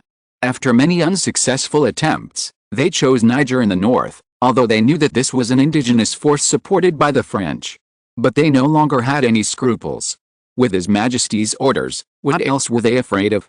So Niamey, the largest city in Niger, became their target. On March 20, 1864, when all countries were attracted by the Dutch-Portuguese War, the Austro-Egyptian War, and the American Civil War, the Austrian-Nigerian army actually marched directly to Niamey. The 5,000-man army set out from Abuja, the seat of the new governor's office of Austria in Nigeria, and headed north through Kaduna and Sokoto. Finally, on March 25, an attack was launched on Niamey, and there was even a massacre. Although it was well covered up, there were always fish that slipped through the net. Chapter 165, Paris is furious. When the news reached Paris, the government of Napoleon III first directly condemned it, and at the same time sent troops to increase the defense of French colonies such as Algeria and northern Mali, Burkina Faso. As for the original British attempt to win over the French Empire to bring together the Netherlands and Portugal to negotiate in London on April Fool's Day, April 1, it was postponed by the French Empire, and Britain also expressed its reluctant agreement. What a joke! The French Empire has been beaten at the door. How can Napoleon III still have the mood and mind to care about other people's affairs? On April 2, 1864, the French government in Paris announced that it would conduct a demonstration off the coast of the Strait of Gibraltar to simulate the blockade of the enemy's navy entering the Atlantic to prevent damage to France's interests. Anyone with a discerning eye could understand that this was directed at Austria. Joseph I was distressed. He had issued an order for expansion, but he was not going to invade France's territory. If he wanted to invade, shouldn't he choose the old, weak, sick and disabled? Forget about the British in Sudan. Would the Prussian army in Cameroon in the south and the Swedish army in the west be better choices? Austrian Prime Minister Archduke Rainer Ferdinand and King Franz Joseph I were at a loss whether to laugh or cry. After this incident, the governor of Nigeria should be replaced, Franz Joseph I said sternly. Prime Minister Archduke Rainer Ferdinand nodded and said, "Yes, but your Majesty, the most urgent thing is how we should deal with this incident." It is said that Napoleon III is very angry now, according to the news from Paris. Archduke Rainer Ferdinand said solemnly, "It is said that France wants to block our entry and exit in the Atlantic Ocean, and it seems that Britain has also acquiesced to this move." Franz Joseph I was shocked and said in surprise, "Really?" He didn't expect the matter to be so serious. Logically speaking, a barren land like Niamey should not be a big deal for France, which has such a large colony. There is no need to worry about rich land. Does Napoleon III need to be so serious? But what he didn't know was that since Napoleon III became the Emperor of France, his diplomatic investments were ridiculed by many people in the country for his failed investments, which made him very sensitive to status issues. He hadn't boasted about helping Italy defeat Austria for long before he was snatched away by Britain to become an ally, making him a famous person in the country who made wedding clothes for others. Now that Niger has finally been taken and the natives have been subdued, Austria wants to take it away by force. This is simply a violation of Napoleon III's reverse scale, and he will naturally be furious. Archduke Rainer Ferdinand nodded and said, "Yes, it is said that the scale of the warships dispatched is no less than 50,000 tons. 50,000 tons means that almost 1/4 of them have been dispatched." Joseph I was surprised. It seems that France is going to make things bigger this time. The Austrian invasion of Niamey made many European countries unable to understand what this operation was. France is so big, and Austria dares to provoke it easily. Is it because it has something to rely on? This makes people feel that Vienna has suddenly become mysterious. Especially in the Ethiopian battlefield, it was in favor of Austria. However, many people soon realized that they were wrong. Austria was still Austria. On April 5, 1864, Austria announced the removal of the current Governor-General of Nigeria and would prosecute him for war crimes. The new Governor-General of Nigeria had already arrived in Nigeria. Vienna also sent a strong delegation led by Prime Minister Archduke Rainer Ferdinand, consisting of the Ministry of Foreign Affairs, the Ministry of Defense and members of Parliament. They arrived in Paris on April 7 for a visit and began to negotiate with French Prime Minister Olivier on the 8th to resolve the recent African disputes. In response, Britain welcomed it, and countries such as the Netherlands also recognized Austria's approach. One wave has not settled, another wave has risen. The affairs of Austria and France are still under negotiation, but the war between Portugal and the Netherlands has been fought and stopped. During the Austrian-French negotiations, Portugal's troops shipped to Angola from its homeland continued. The Portuguese troops in Angola exceeded 50,000, and in Cabinda at the mouth of the Congo River, they also exceeded 20,000. The Dutch army in Cape Noir here only has 8,000 people. The military pressure faced by the Dutch army was very severe. Louis I was very proud of this. He seemed to be able to imagine William Ivy's worried look now. However, he was not happy when he thought of the situation in Mozambique and Southeast Africa. One win and one loss. We are not really losing. Portuguese Prime Minister Barreto seemed to see the worry of Louis I. Your Majesty, we can't count on Brazil now. We thought it was a good idea, but no one expected that Argentina would unknowingly have such a close relationship with the Netherlands, making it difficult for Brazil to play a role. Louis I said, yes, Argentina was the leader of South America when it withdrew from the war with the Kingdom of Spain. Brazil, however, is out of tune in South America because it is directly under our jurisdiction. Although Pedro I successfully integrated into Brazil in the end, making our cousin Pirado II of Brazil, the power of the Brazilian parliament now checks and balances the king, and the parliament has close contacts with other South American countries, which has blocked my cousin's support for Portugal. This is the helplessness of most kings now. Since 1848, many kings have been like this. Although he is a little better, he is only better than the King of Denmark, the King of Sweden, and the King of Greece. In front of Joseph I, Queen Victoria, Napoleon III, William Ivy and others, his power was weakened too much. He envied the status of William Ivy's royal family in the Netherlands. It can be said that it is not bad to position it by doing whatever one wants. Just when he was about to continue to associate, the voice of the chief guard came from the door. Your Majesty, Angola sent an urgent message. To the surprise of Prime Minister Barreto, the chief guard walked in. Your Majesty, Angola sent a telegram back that the Netherlands suddenly had an army of no less than 30,000, which suddenly appeared in Matadi, a large city on the Congo River, and launched an attack on Banza Congo in Angola. Due to the 3,000 free garrisons, the telegram showed that Banza Congo had fallen. 2,000 of the 3,000 died, and nearly 1,000 were captured. What? This is impossible. Where did the Netherlands get 30,000 troops? Louis I quickly ran over to pick up the translated telegram. As he read on, his face became darker and darker, and his eyeballs popped out. Barreto walked closer, and Louis I gave it to Barreto. The latter's face changed drastically after reading it. Where did the Dutch army come from? What did the two suddenly associate with? He picked up the telegram about the war in Mozambique. It showed that after March 25, Mozambique began to enter a seesaw war, and the Dutch north of the Zambezi River no longer launched fierce attacks to the south. Originally, Louis I thought that the reconciliation between Britain and France had worked, making the Netherlands dare not defend the two countries again, but he did not expect that the Netherlands secretly moved an army fighting in Mozambique to Congo. Louis I and Prime Minister Barreto finally realized one thing, that is, Angola and the Portuguese army that invaded Cabinda at the mouth of the Congo River were in danger. Chapter 166 Angola Counterattack. Although Portugal had carefully evaluated the Dutch counterattack in Mozambique and Angola and made corresponding deployments, it turned out that this estimate was wrong. In the first half of March 1864, the Netherlands had gathered at the border between Tanzania and Mozambique in the southwest Indian Ocean. The speed was so fast that Portugal was shocked after the war. Specifically, William IV signed the mobilization order on February 25, and the Dutch army set off from then on. By early March, they had basically completed their work. The Dutch strategy in Africa is, first stabilize the position in Congo, then launch an attack in Mozambique as soon as possible, and finally counterattack Congo. In order to prevent Portugal from defeating Congo in the west of Africa, concentrate on Tanzania and Kenya in the east. Therefore, the Netherlands quickly deployed two armies, of which the Congolese army used a mixed army composed of the Transvaal army, which had once shamed the British Empire Army and was difficult to deal with even with more than 100,000 or 200,000 local British troops. They strictly defended the northern Congolese city of Pointe-Noire and the middle reaches of the Congo River in Matadi, Kinshasa, Bandundu, Kananga, Solwezi, etc., so that since Portugal launched the offensive in January, except for Banana and Cabinda, which were captured by surprise, there was almost no gain. Especially in Pointe-Noire and Kinshasa, because there were more than 10,000 people stationed there, it was difficult for the Portuguese army to shake.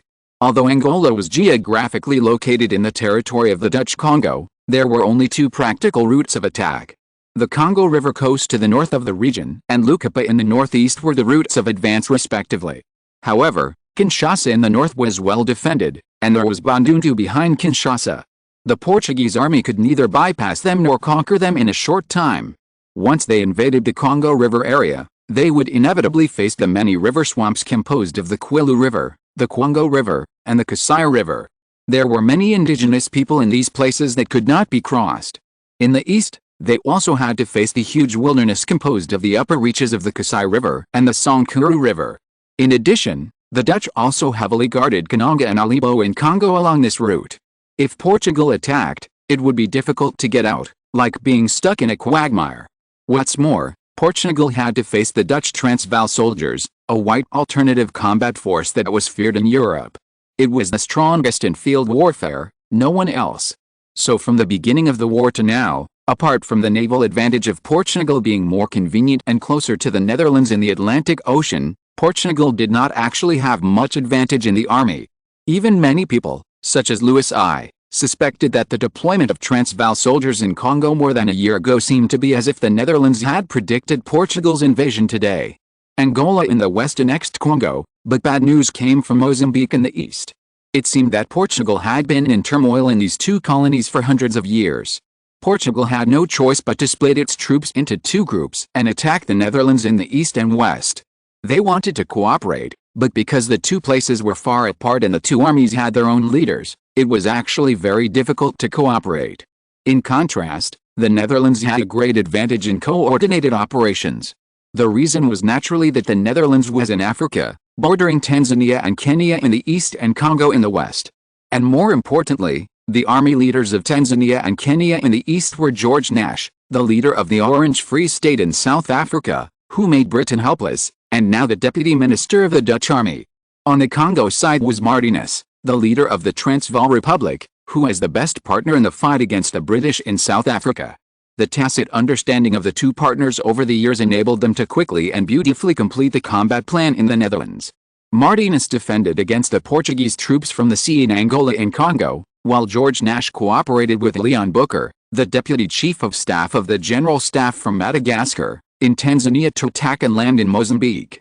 George Nash, who had 50,000 troops, commanded the troops to go directly south from the north to occupy Pemba. Leon Booker from Madagascar landed in several other places. The two attacks made northern Mozambique defenseless. Finally, the Portuguese army concentrated its forces in the southern Zambezi River and formed a large force, which hindered their attack. At the same time, the British army in South Africa increased its troops by 20,000 in O'Neillsprout and was close to the city of Cairo in the direction of southern Rhodesia, now Zimbabwe. Obviously, Britain intended to make the Netherlands cautious and prompted the Netherlands to stop. Finally, George Nash and Leon Booker were concerned about Britain, and the strategic policy changed accordingly. George Nash secretly went west along the Zambezi River to Zambia, while Leon Boucher concealed the deployment of the newly acquired northern Mozambique. Thus, the Portuguese Mozambique army was clamped in southern Mozambique and entered the strategic plan of the Netherlands. Except for the unexpected changes in Britain, this plan seemed very detailed and the results were not bad. With a victory on the battlefield in Mozambique, the morale of the Netherlands, whether in the east or the west, or in the homeland, was greatly encouraged in all parts of the Netherlands' national rule. On April 1, 1864, the Eastern Dutch army was divided into two groups. One group continued to stay in Mozambique and continued to fight. Led by the Dutch Deputy Chief of Staff, Leon Boucher, they continued to attack Mozambique. The other group went upstream, arrived in Zambia from the Zambezi River, and then went north to the southern town of Lumbashi in Congo. Then, along the northwest corridor route, they passed through Tanktown, Kamina, Kananga, and Ilibo. George Nash did not continue to move westward, but chose to garrison in Kananga, a city in central Congo. In addition to leaving 10,000 to return to Mozambique for defense, the 50,000 people who went south this time, according to the instructions of William Ivey and Mark Rood, Chief of the General Staff of the Ministry of Defense, he led 40,000 people to Kananga. Kananga is a place that can be attacked and defended, protecting the central and southern parts of Congo. From the southwest of Kananga, we can enter Lukupa in Angola. As long as we take Sormu, we can either go west to attack Luanda, the largest city in Angola, or go south to capture Luna and take the second horizontal route in Angola. George Nash looked at the map and thought hard. The mainland did not ask him to attack a specific location in Angola. He was only given the task of assisting Martinez in resolving the Congo crisis. The Portuguese invasion has obviously angered all of us Dutch, George Nash said harshly. Although I am currently the Deputy Minister of Defense and Army in the military, I am still a nobody in the local officialdom and have no personal connections. In this case, we need a big victory to break this embarrassing situation. I think Martinez thinks so too. Thinking of this, he immediately picked up paper and pen and quickly wrote a military letter of the highest level. Come here, send it to Deputy Minister Martinez in Kinshasa in the east as quickly as possible, and be sure to see him in person before giving it to him. Yes, sir. As the letter was sent out, George Nash began to urge all the military officers to deploy. On April 6, 1864, the war between Portugal and the Netherlands had been exposed in the world's newspapers some time ago. In this week, it was overshadowed by the Ethiopian Oil War and the American Civil War, which made many people think that the reconciliation between Britain and France had worked, and both countries chose to be quiet. But just like King Louis I of Portugal, they were obviously a little naive. Because on this day, everyone could not help but see a piece of news that dominated the headlines of all the major newspapers. The Eastern Dutch army rushed thousands of miles to attack Angola in West Africa.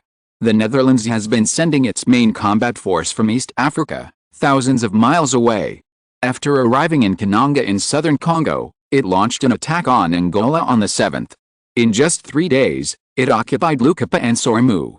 According to the estimate of the Portuguese garrison in Sormu, this army has more than 30,000 people. After occupying these two places, the Dutch army is said to have the next target of Luna in the south. According to the prediction of this newspaper's military experts, if the Netherlands really takes Luna in eastern Angola, then Angola will be in a very dangerous situation, because Luna has a special status. It is located in the eastern part of the waste of central Angola, in the center of the south and the eastern part of the north, and far away from the coastline, making it difficult for the Portuguese Navy to play a role. If it falls, Portugal's current rule in Angola will immediately enter a dangerous situation. Portugal is naturally aware of this, so as early as after Sormu was occupied, it began to quickly gather troops in the surrounding areas. But the final force was just over 10,000, and the Dutch invaders, in addition to the 10,000 people who stayed in Sormu and Lukupa, had another 20,000 people heading south to Luna. Under the fierce attack of the Dutch, the Portuguese paid the price of more than 1,000 people. Because of the mutiny of the natives in the city, the Portuguese suffered more than 7,000 casualties among the 10,000 people, and the remaining 2,000 surrendered. They had to surrender. Those natives had been suppressed for too long and had been ridden on their heads for too long, so their revenge was absolutely terrifying. George Nash felt strange when he saw the heads being twisted off by the Angolan natives. But he remained calm.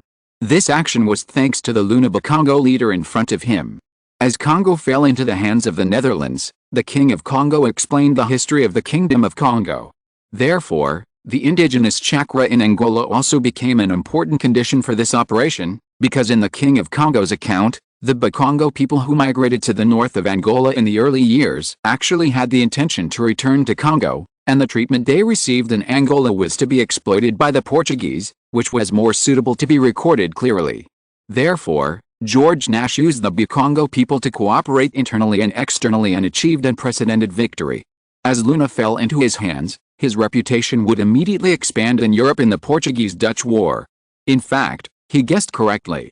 Now the heads of state of European countries have the latest war reports about Angola on their desks, and his name has been mentioned repeatedly. Chapter 167, Third Party Joins the War. As Angola was pressed step by step by the Netherlands, Portugal changed from the original attacker to the defender in the Angola-Congo situation. However, Portugal also fell into a dilemma. After finally capturing Banana and Cabinda and completely occupying both sides of the Congo River estuary, they were naturally unwilling to give up easily. However, as more than a month passed, they had no gains in other aspects except for the defense of these two places. They also had to face different degrees of attacks from the Dutch army every day, which made the Portuguese army on the north bank of the Congo River exhausted. Gradually, they became resentful. Especially with the news that Angola was attacked by the Dutch army, the Portuguese here were terrified. If Angola fell, they would become an isolated island, and the consequences they faced would be absolutely tragic. A few days after Luna fell into the hands of the Dutch army, it was reported that this Dutch army had divided thousands of people to successively occupy the Angolan territory east of Luna in Angola, and was responsible for opening up the road between Zambia, which was also under the jurisdiction of the Netherlands. This made the Netherlands no longer have any worries. The remaining troops simultaneously moved westward and captured Quito in central Angola. A few days later, they moved southward and occupied Menin, a city in southeastern Angola. For a time, the situation in Angola was precarious, and Lisbon was in a panic. All the Portuguese had never expected that the situation would change so much in just 2 months. It seemed that at this moment, they realized that the naval advantage that Portugal had in the Atlantic Ocean was too useless on land. The Dutch did not compete with you for coastal cities at all, but instead pressed forward step by step inland. If the Dutch really reduced the scope of Portugal's rule to several coastal cities, such as Luanda, Benguela, and Namibe, then Portugal's Angolan colony would be almost useless and would become just 3 major ports that were transit points. Even if the Netherlands did not attack Lubango near the coast, Huambo near Quito, Delatando near Luanda, and Banza-Congo in the north, Portugal was just a colony without depth. Once attacked by other countries, they would lose. On April 25, 1864, the Dutch Congolese army and the army that appeared later seemed to have made an appointment. The Dutch Cape Noir army in the north went south to attack Cabinda, while the Congolese army headquarters in Kinshasa directly triggered more than 10,000 troops to attack Banza-Congo, where only 3,000 Portuguese troops were stationed. In less than half a day, the city was captured. After taking it, the Dutch army continued to advance and captured the town of Ujagan. For a time, the only route to the north of Luanda was the coastal route. At the same time, George Nash in the south continued to advance. Since most of the Portuguese troops were originally drawn north to attack Cabinda, etc., the south was empty and the defenders were weak. When the north took down 2 cities in succession on April 25, the Dutch army in the south also achieved great results. It turned out that the Zambian defenders in the west also sent troops to Mongo at this time and occupied the territory between Menin and Zambia. This made George Nash no longer have to worry about the future. He quickly marched westward and originally wanted to occupy Angeva in the south. However, when the army arrived, they found that Prussia had taken the opportunity to capture Angeva. The relationship between the Netherlands and Prussia was there, and the Dutch army could only retreat and find another target. However, the news that Prussia had captured Angeva was spread to various European countries. The way it was transmitted was naturally that in addition to the Netherlands itself, Portugal, the victim, also received the news of Angola. For a time, everyone looked towards Berlin at the same time, especially Louis I of Portugal, who was even more gnashing his teeth. This confused Portugal's early participation in the declaration of war against Prussia and the German Empire in the future World War I, leaving a foreshadowing.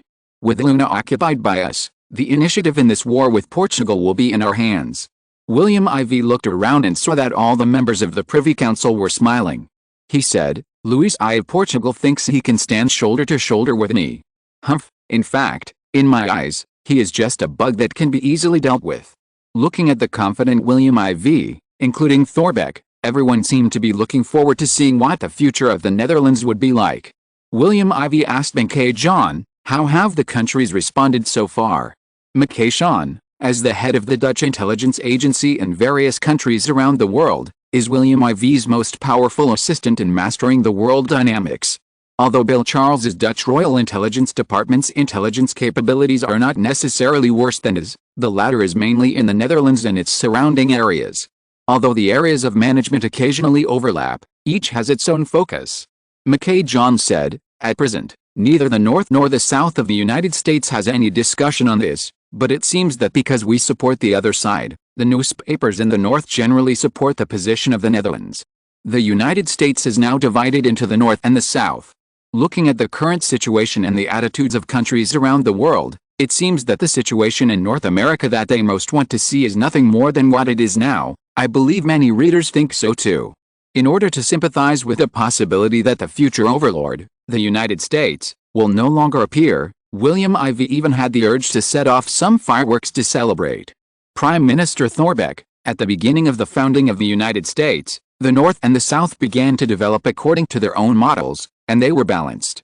This country's development model is not unified, which will naturally cause trouble sooner or later. The main reason for the outbreak this time is that the North and the South are vying to win over the newly joined California in the West and the various regions still controlled by the Indiana people for their future development model, which triggered a war.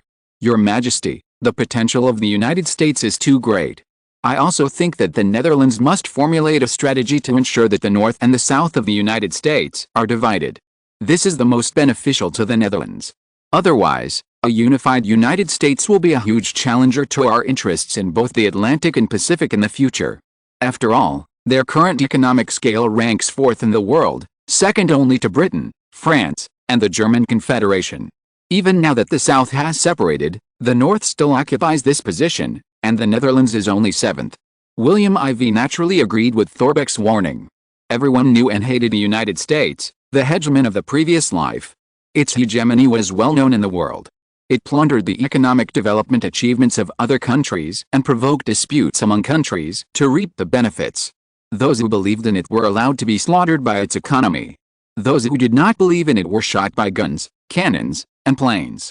It was a complete gangster. Chapter 168, Defeat in Benguela. We need to increase the sea access in West Africa. We can't rely on the Congo River estuary alone. Our attack on Portugal this time is an example. Since Portugal has given us an excuse, we must tear off a piece of meat from Portugal to make up for the original deficiency. With a tone set by William IV in the Privy Council, the Netherlands began to deploy for this. On April 25, 1864, William IV of the Netherlands ordered Martinez, the Deputy Minister of the Army in West Africa, and George Nash, the Deputy Minister of the Army in East Africa, to speed up the counterattack. On April 28, 1864, Portugal was finally forced by the situation in Angola. Nearly 30,000 people retreated from the north bank of the Congo River estuary to the south, and returned all the way to Luanda for defense. But it seemed a little late at this time.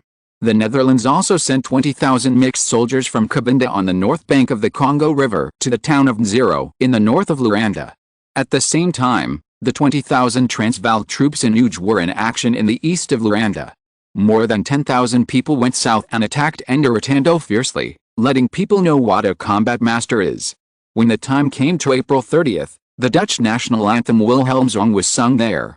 At the same time, George Nash of Kananga also made it clear that the Orange Army did not belong to the Transvaal soldiers.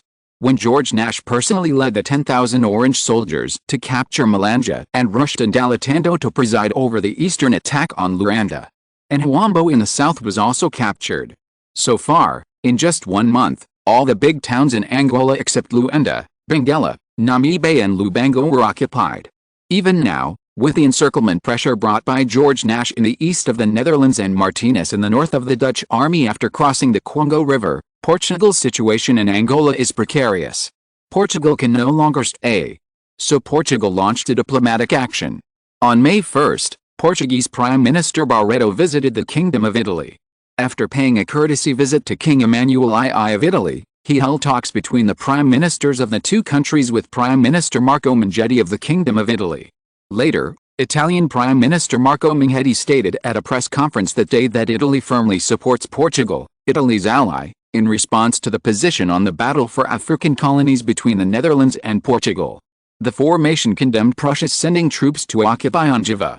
Italy will formulate a plan to support Portugal, including sending troops to support Portugal, which is at a disadvantage in Angola. With Italy's marriage to Portugal last year, all countries have noticed that the father-in-law and son-in-law, King Emmanuel II of Italy and the father-in-law of King Louis I of Portugal, seem to have more and more tacit understanding. The positions of the two countries have repeatedly converged in Europe and adopted a unified foreign policy. Italy's location in the Mediterranean has made Italy known as a southern European power since its establishment, so no one dares to ignore Italy's opinions. Marco Minghetti said that Italian officials in Milan currently believe that Portugal's encounter with the Dutch invasion of Mozambique and Angola is very unacceptable and Portugal is a victim. He revealed that Italy will formulate a plan as soon as possible to empower the Italian Defense Force to support Portugal's counterattack.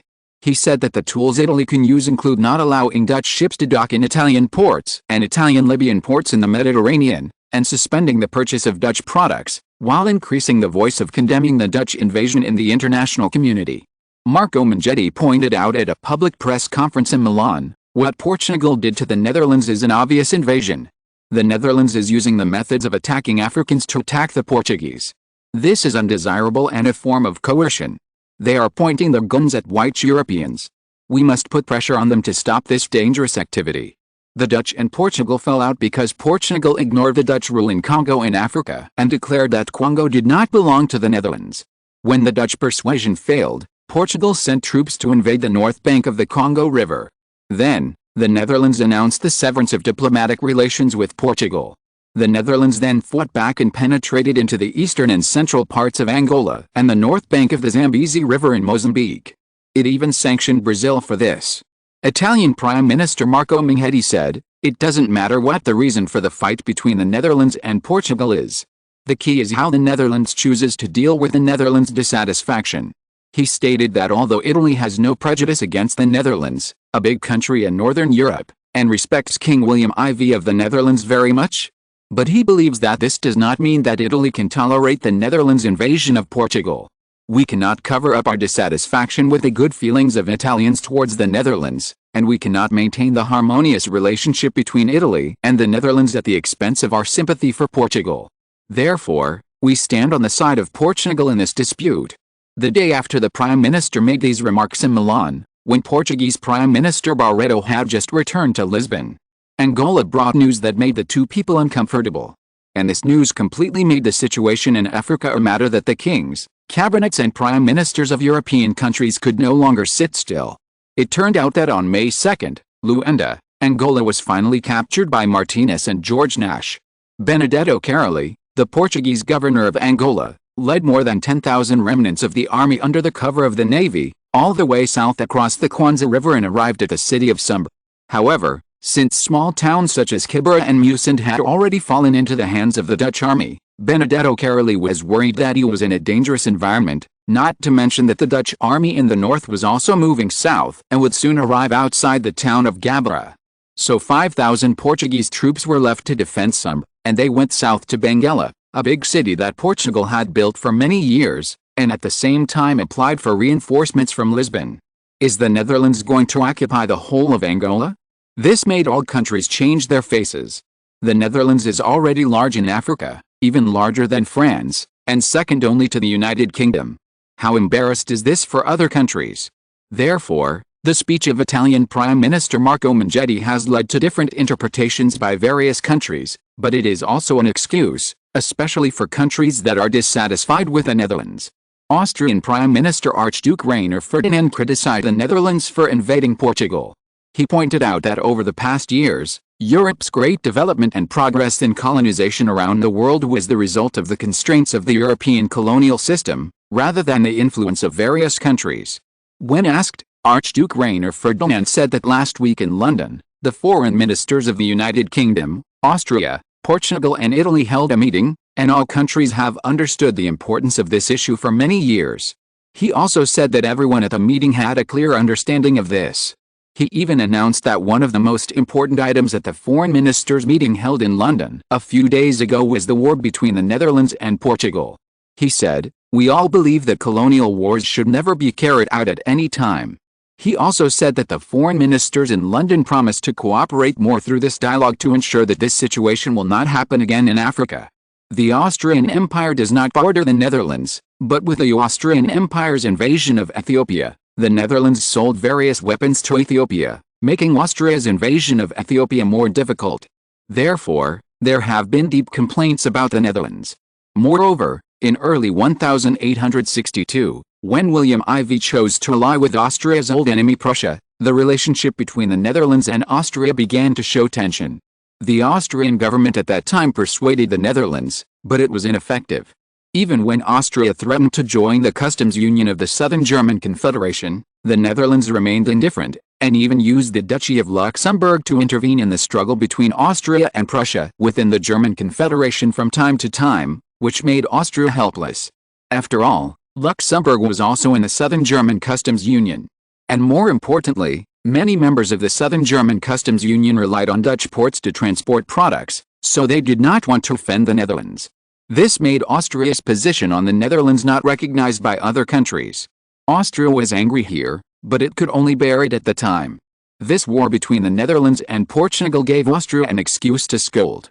When someone asked Archduke Rainer Ferdinand whether he sympathized with Portugal when it was invaded by the Netherlands, he agreed. He said that the invasion of Portugal by the Netherlands had already had a counter effect, and accused the Netherlands of using its invasion methods to force countries to look at the Netherlands again. Instead of looking at the Netherlands as a peaceful country, the Netherlands is more popular with everyone. The Netherlands will lose a reliable European partner recognized by many European countries. In response, the Netherlands denied that it was invading Portugal. Prime Minister Thorbecke responded by insisting that this was Portugal's counterattack against their provocation against the Dutch overseas territory of Congo. This was a tit-for-tat thing. European countries knew the cause and effect of the incident. Some people like to mix up the truth with the false, but no matter what, the facts are there. We are victims, not perpetrators. After fighting the invaders, we should teach them a lesson as victors and make them pay the greatest price so that they will never think of repeating it again. This is what we are doing. When asked what position the Netherlands takes on Austria's actions in Ethiopia, Thorbecke said, "We don't take sides, but we are just like Prime Minister Bismarck. The Netherlands needs to protect its interests in Ethiopia just like Prussia. We hope Austria can understand this. Although I am a little worried about this." In addition, when someone asked Prime Minister Thorbecke that Portuguese Prime Minister Barreto accused the Netherlands of violating the border agreement between the two countries, launching a sneak attack in Mozambique and occupying Portugal's area north of the Zambezi River, Thorbecke said, "After maintaining a relatively stable and peaceful border between Tanzania and Mozambique, Portugal's actions in Angola made us no longer trust Portugal, and the Mozambican natives there also proposed to us the idea of joining the Netherlands. Therefore, after considering many aspects, the Netherlands finally avoided Portugal's attack on us in Southeast Africa, and the natives repeatedly requested, and we fulfilled their wish." Thorbecke also said that he had received an invitation from the British government and would attend a meeting to discuss the interests of relevant countries in Africa, which was scheduled for May 15. Chapter 169 Colonists Assembly 1864, Britain, Tsarist Russia, France, Austria, Prussia, Spain, the Netherlands, Portugal, Italy, Sweden, and other kingdoms and principalities, all sent important government members to attend a meeting held in London to discuss the status of each country in Africa. This meeting was also called the infamous Conference of Powerful Countries, where colonists divided Africa. The war in Africa made all countries realize that European countries must stop, otherwise the war would spread to the European continent. As a result, the London Conference, which was originally intended to mediate between the Netherlands and Portugal, became a feast for Europe to divide up African colonies. In London, all countries held meetings of all stakeholders, and the 6 major countries all had disputes, and other countries were also arguing fiercely. At the same time, in the past few months, the Kingdom of Portugal, which had been in a state of active change to passive in the crisis with the Netherlands, has now taken action.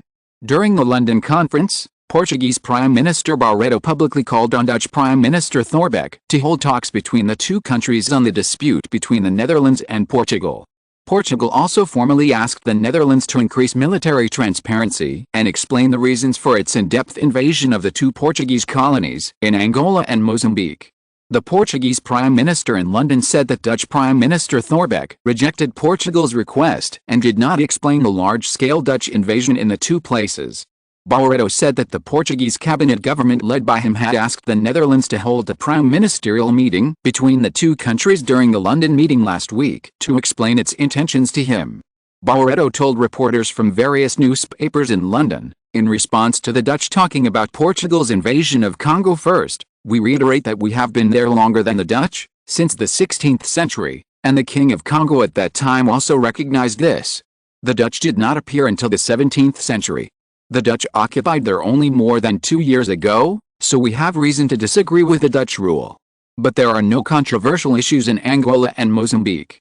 I don't understand why the Dutch launched an attack on our country, causing such huge casualties.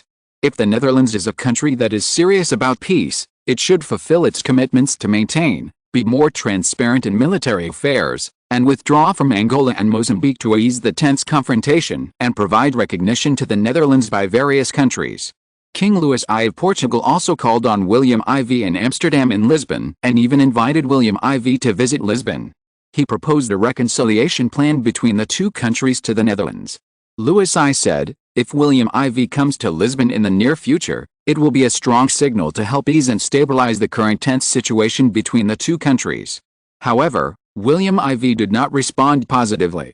When William IV was invited to Amsterdam to speak to the members of the Dutch parliament, he said that the Dutch government must protect the interests of the Netherlands to the utmost, and Portugal must be responsible for the losses of the Netherlands. Even if a Dutch soldier died in the war launched by Portugal, the initiator, must be held responsible to the end. William IV's statement received many rounds of applause from the parliament and received strong support from the parliamentarians. This clearly showed that the Netherlands still had the basis for being tough on Portugal and their anger towards Portugal. However, in London, Portuguese Prime Minister Barreto held talks with Italian Prime Minister Marco Minghetti. The two leaders held a morning meeting and agreed to cooperate more in the Atlantic. At the same time, in the defense of Angola, Italy was willing to send more than 5,000 troops to Benguela to show its support for Portugal. At the same time, the two believed that in the case of the continuous gathering of Dutch troops in Angola, a two-pronged response strategy of diplomacy and military deterrence should be adopted. Marco Minghetti reiterated that once the Dutch army launched a war against Benguela, the Italian army would respond quickly and firmly. The war between the Netherlands and Portugal in Africa was mentioned repeatedly in London, and news about the war between the two countries would be discussed in detail. There was news that Prussia would launch an attack on Nami Bay, a coastal city in southwest Angola, and there were frequent rumors. These made many people at the meeting look at Prussian Prime Minister Bismarck. At the same time, they also asked Barreto for confirmation, but Barreto only stated that he would share the intelligence he had to prevent Prussia's surprise attack. When Archduke Rainer Ferdinand of Austria was asked, he warned Prussia again that it might invade Angola. He said, "We cannot accurately predict which day the invasion will take place, but we have been connecting with Portugal's intelligence, because the Netherlands and Prussia are allies. What the Netherlands does in the north, Prussia may also follow up in southwest Africa, now Namibia, to conduct joint operations in the south, so we remind our Portuguese colleagues to be vigilant and avoid being caught off guard." However, in addition to these countries, other countries have also expressed their attitudes. Other countries have also expressed their views. Some even made diplomatic mediations. Spanish Prime Minister Manuel Pando met with Portuguese Prime Minister Barreto on May 17, and then held talks with Dutch Prime Minister Thorbecke on the 18th. He expressed Spain's hope to prevent the two countries from engaging in direct war again. Olivier, the French Prime Minister, also expressed the hope that the two countries would sit down and have a good talk, saying that France was willing to bring the two sides together. But Britain was not happy because they were the host. Viscount Palmerston said that Britain also agreed that the time had come for the two countries to reconcile, and the two countries needed to use this conference to reach a reconciliation agreement. Amsterdam, Netherlands, May 20, 1864. Luanda must be taken. Since the Kwanza River has entered our pocket, it belongs to us. Portugal wants to take it back, which is a beautiful idea. How can we calculate our dead soldiers? When I think of the fact that the Netherlands lost more than 5,000 regular troops in the war, and the mixed army composed of East Indians and other major African natives also exceeded the native army by more than 20,000. This made William IV, who originally thought that the Dutch population was small and was thinking about how to increase the population, very angry. Therefore, he must take back the benefits that he thinks the Netherlands deserves from Portugal this time, and he will not compromise easily. Even for this, he will not hesitate to destroy this London Conference. The meeting of the Privy Council was held normally, but since Prime Minister Thorbecke was already in London preparing to attend the London Colonial Conference, this Privy Council meeting was chaired by Dutch Interior Minister General. The Minister of Industry Wim Coat, the Minister of Education Ruud Bels, and the Minister of Agriculture Ern Bevan were in charge of the construction in the Far East, so there were several new faces in the Privy Council. They were Samuel Hoche, the Under-Secretary of the Ministry of Agriculture of the Netherlands, Philip Howe, the Under-Secretary of the Ministry of Industry of the Netherlands, and Jeremy Harman, the Under-Secretary of the Ministry of Education of the Netherlands. If you're listening to this novel on a channel other than Fanfic World, it means they downloaded and uploaded it without effort. We cordially invite you to visit our channel, Mundo Fanfic Novelis. There you'll find the original version of this story, and you can explore many other novels of various genres. We're waiting for you to immerse yourself in a world of incredible novels.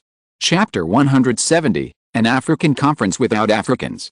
1864, when everyone in Europe was staring at London, the Netherlands was holding a Privy Council meeting as normal. When William IV was asked about the immigrant population, the Minister of the Interior, General, gave an answer of 2.6 million, which surprised William IV. William IV listened to the summary report from the Far East in recent years and sighed at the earth-shaking changes. Starting from January 1862, a series of strange scenes appeared in the Netherlands. There were groups of immigrants preparing to leave the European mainland for the Far East. At first, they were poor people, most of whom went there to get their own land for farming. Then there were small businessmen.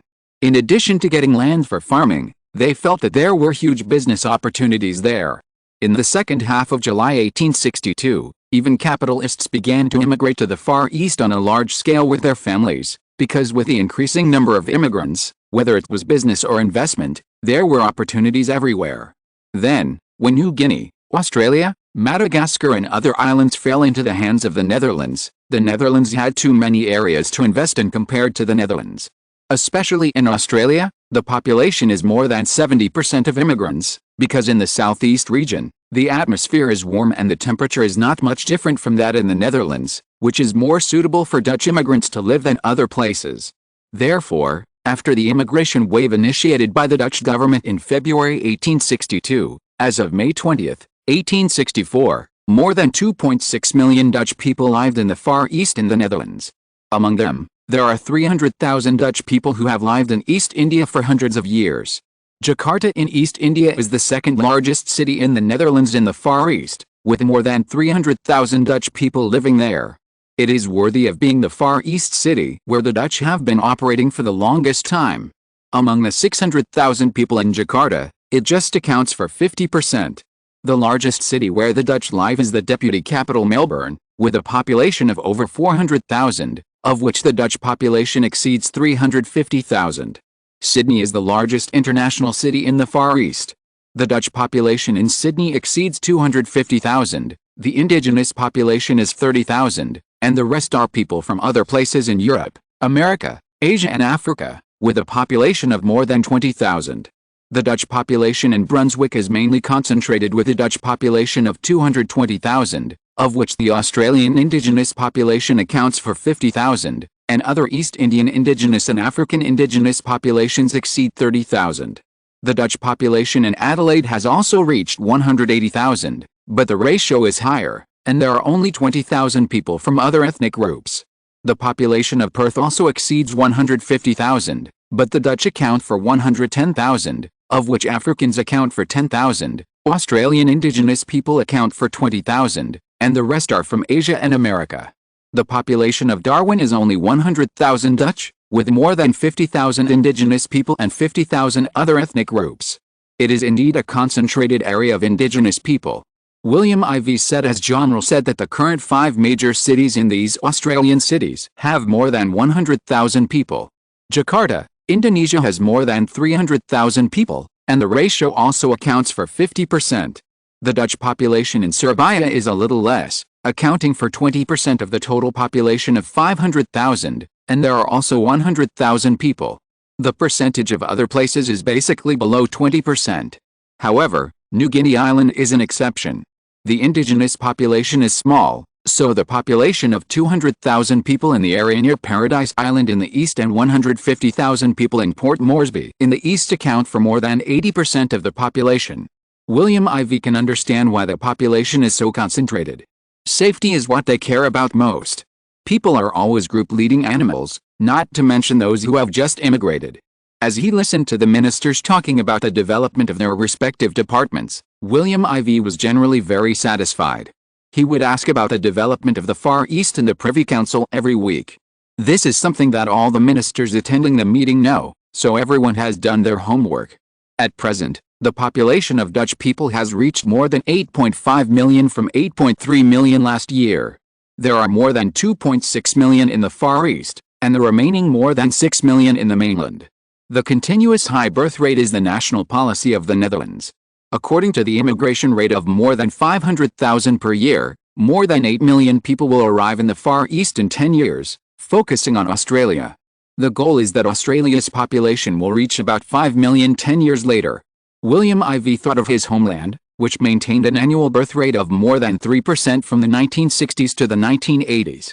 Combined with the current high fertility rate in Europe, especially the lack of contraceptive measures, this is not difficult to achieve.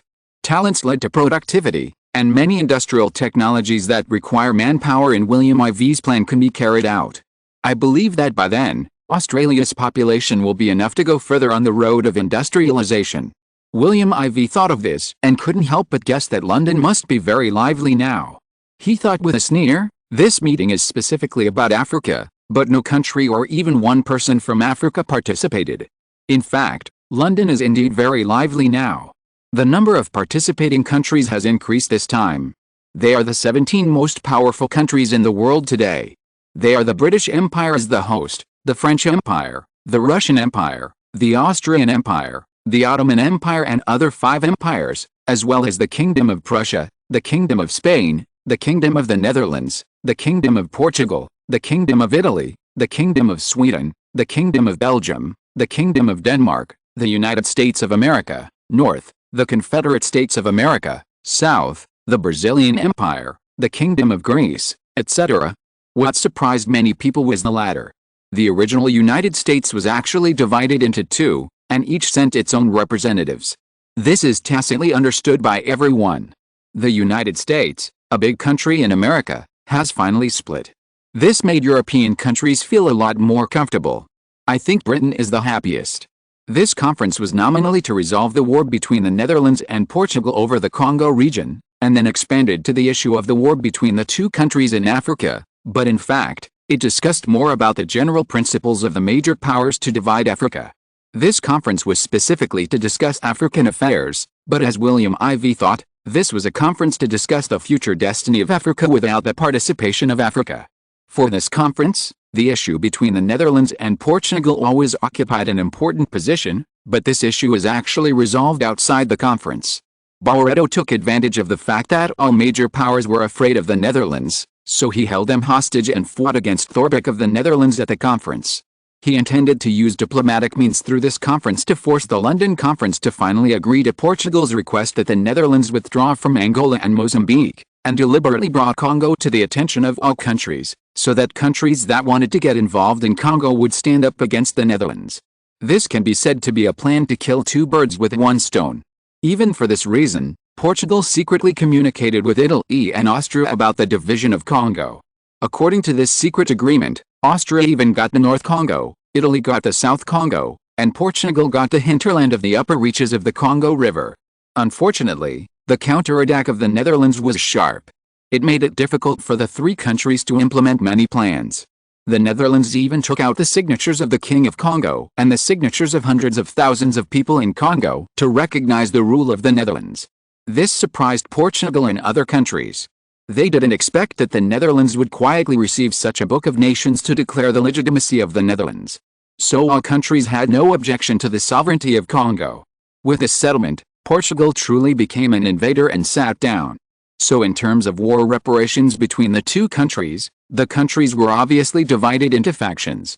The Kingdom of Sweden, the Kingdom of Denmark and other countries echoed the Netherlands and demanded that Portugal pay compensation for the aftermath, etc., with the amount exceeding £10 million. And the colonies occupied by the Netherlands should belong to the Netherlands. The Kingdom of Prussia also believed that it should be so, and the United States of America also agreed, North, but the Confederate States of America, South, followed the Kingdom of Italy and opposed it with the Kingdom of Portugal. Portugal naturally strongly opposed the request made by the Netherlands. Portugal was willing to compensate, but only within £100, and at the same time asked the Netherlands to withdraw from Portugal's African colonies. As the two countries refused to give in to each other, the countries at the London Conference were very troubled, so other topics were launched. In this way, for the first time in London, far away from Africa, the European and American powers drew their respective geographical boundaries in tropical Africa on the map. In order to avoid the countries from fighting each other in the future in the competition for Africa, the London Conference also focused on the issue of effective occupation of various countries. After fierce discussions between the countries and the British Empire, the French Empire, the Kingdom of the Netherlands, which had the most territories in Africa, a resolution with extremely vague wording was finally passed. In the future, all participating countries must notify other countries separately when they occupy a piece of coastal land in Africa. When annexing the occupied coastal areas of Africa, they have the responsibility to ensure the establishment of a ruling power that is sufficient to dominate the existing interests. When discussing the dispute over the Dutch-Portuguese War, the London Conference internationalized the dispute between the Netherlands and Portugal. Although Portugal received support from the Austrian Empire and Italy, the Netherlands received support from the Russian Empire, the Ottoman Empire, the Kingdom of Prussia, the Kingdom of Sweden, the Kingdom of Denmark, the Kingdom of Greece, the Kingdom of Belgium, and the United States of America, North, and remained silent in the British Empire, the French Empire, and the Kingdom of Spain. Especially in the face of the support of the Russian Empire and the Ottoman Empire. Even the British Empire and the French Empire were under great pressure. Not to mention the Prime Minister Barreto of Portugal. Finally, after consulting Louis I, with the repeated support of Italy and other countries, and the fact that Britain, France and other countries did not want the Netherlands to have too much, Portugal and the Netherlands finally reached a reconciliation agreement and successfully resolved the dispute in Africa. As for Portugal's inner dissatisfaction, who cares about it? Portugal swallowed a bitter fruit of the war it started. It will pay a symbolic compensation of more than £500,000 to the Netherlands and recognize the Netherlands' right to rule Congo. In the direction of Angola, Portugal also recognizes that the Netherlands' territory north of the Kwanza River Rongwemugwe River belongs to the Netherlands. In other words, Luanda, Mbanza Congo, Uj, Ndelatando, Malanja, Lukapa, Soremu, and Lunar will all be included in the rule of the Netherlands. As for Mozambique, Chapter 171, the division of Africa is completed. 1864, the Netherlands and Portugal reached an agreement in London. Although Portugal was reluctant, Prime Minister Barreto signed it and it came into effect. Portugal now only has 60% of Angola, and it is still in the south.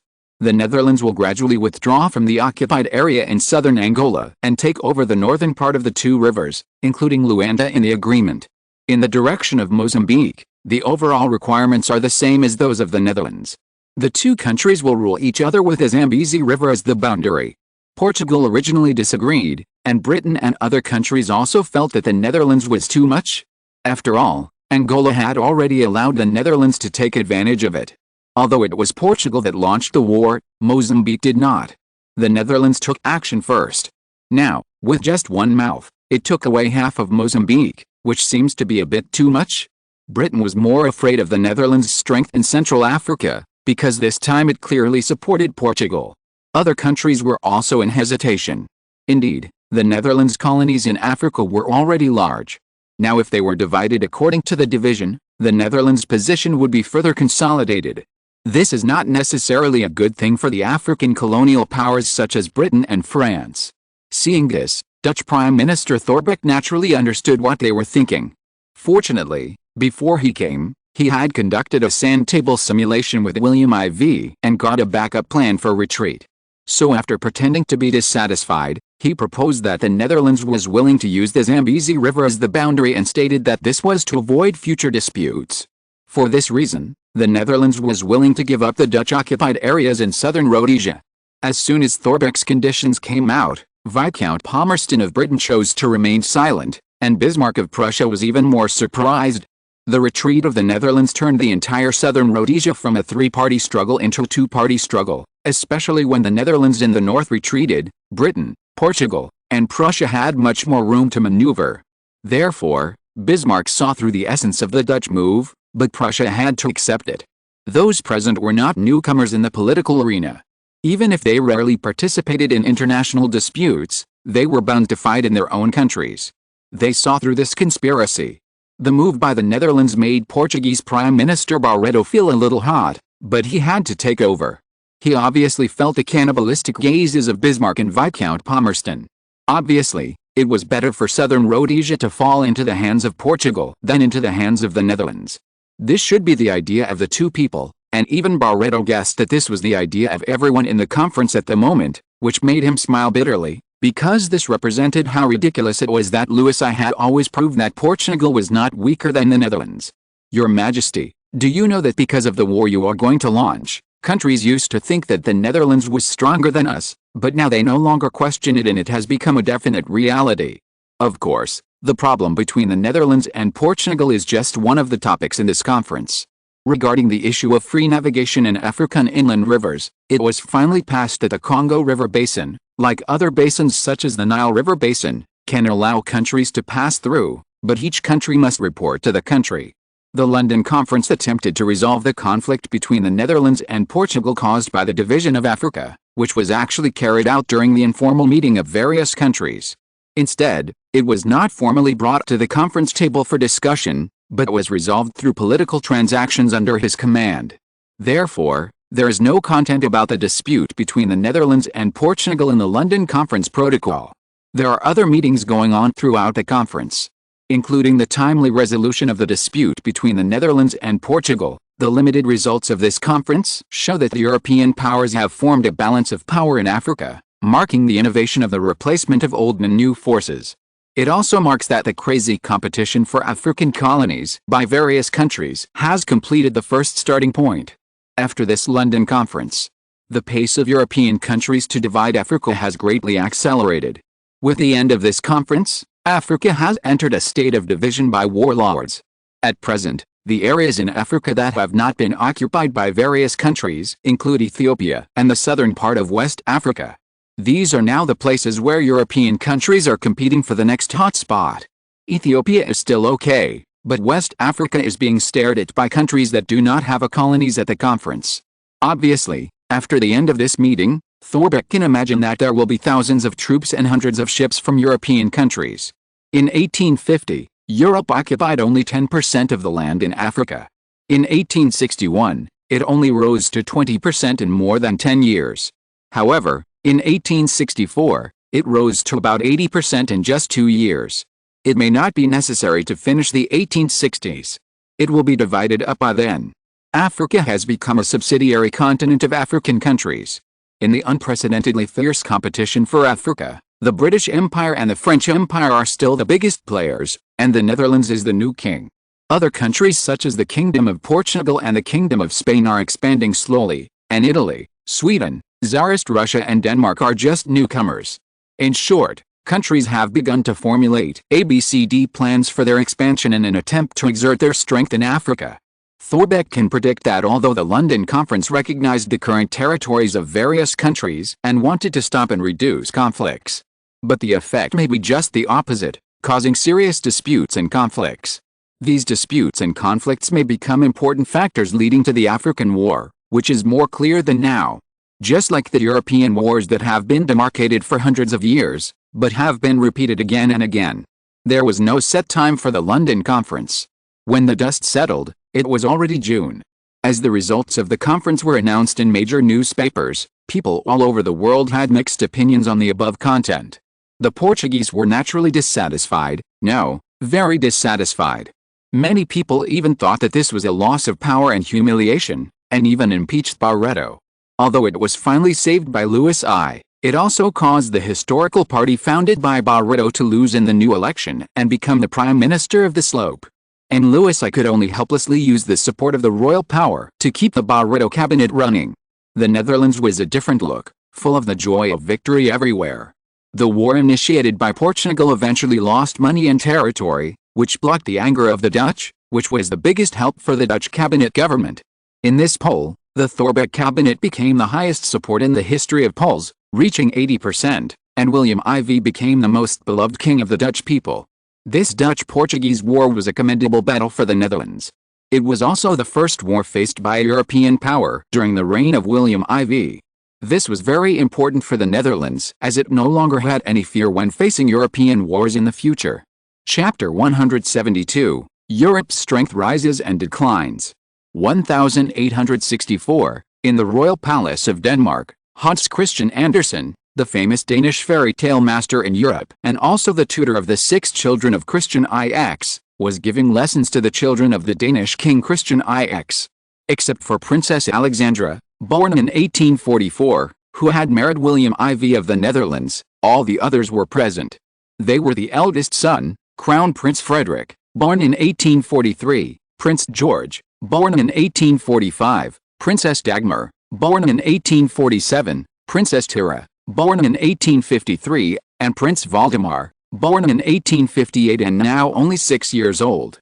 Next to them sat the Danish king Christian IX, who was listening with a smile on his face, and Queen Louise of Denmark, formerly Princess Louise of Hesse-Kassel.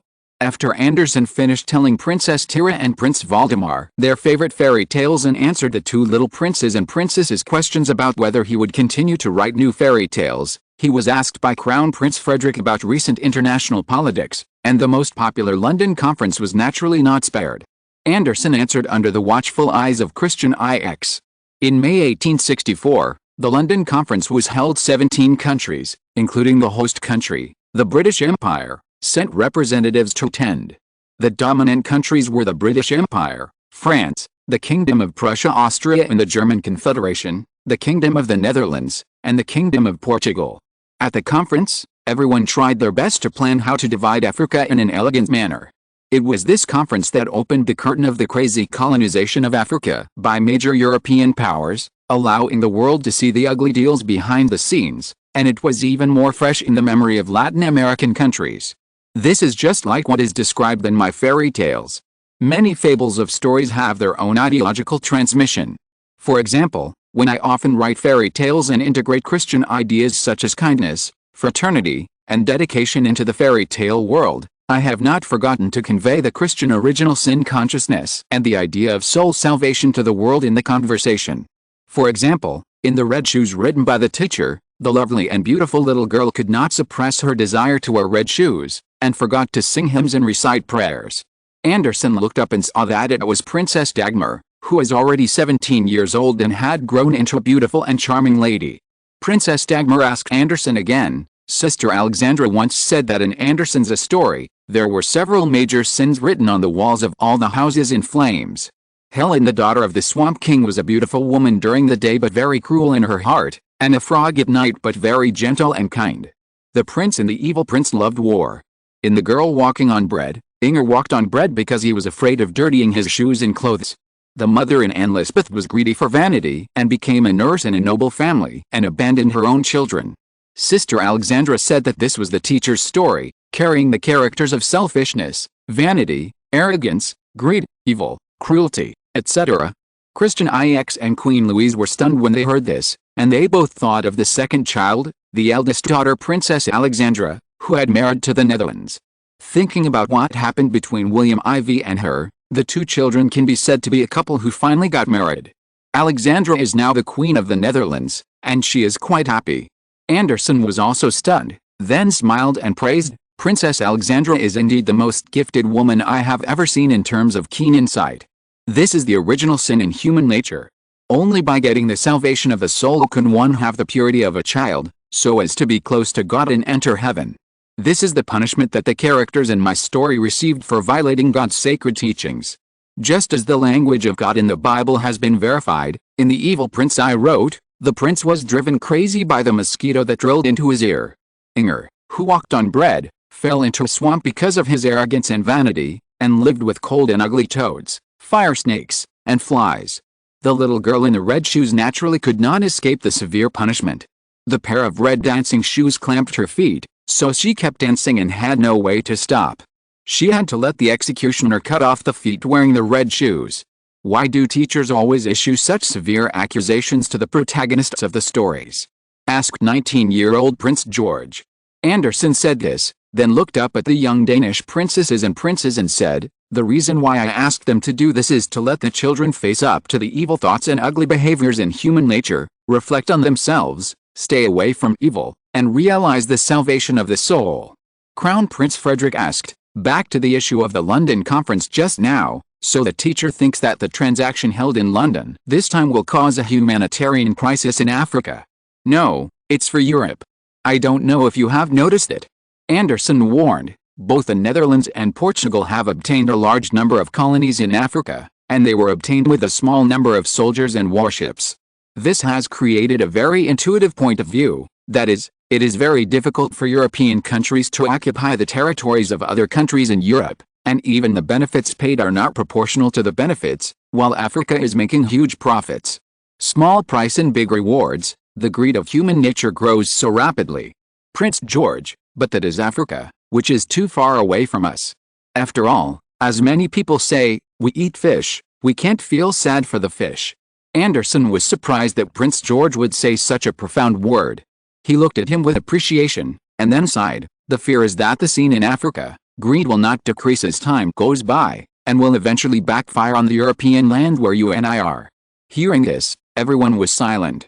Andersen saw that the atmosphere had been dragged into such a situation by himself, which was obviously inconsistent with the content of his lecture topic today, London Conference, so he said, in this nearly 1 week-long conference, the nominal purpose was to resolve the issue of the Dutch-Portuguese War, but in reality, several countries dominated the competition for Africa and internal distribution.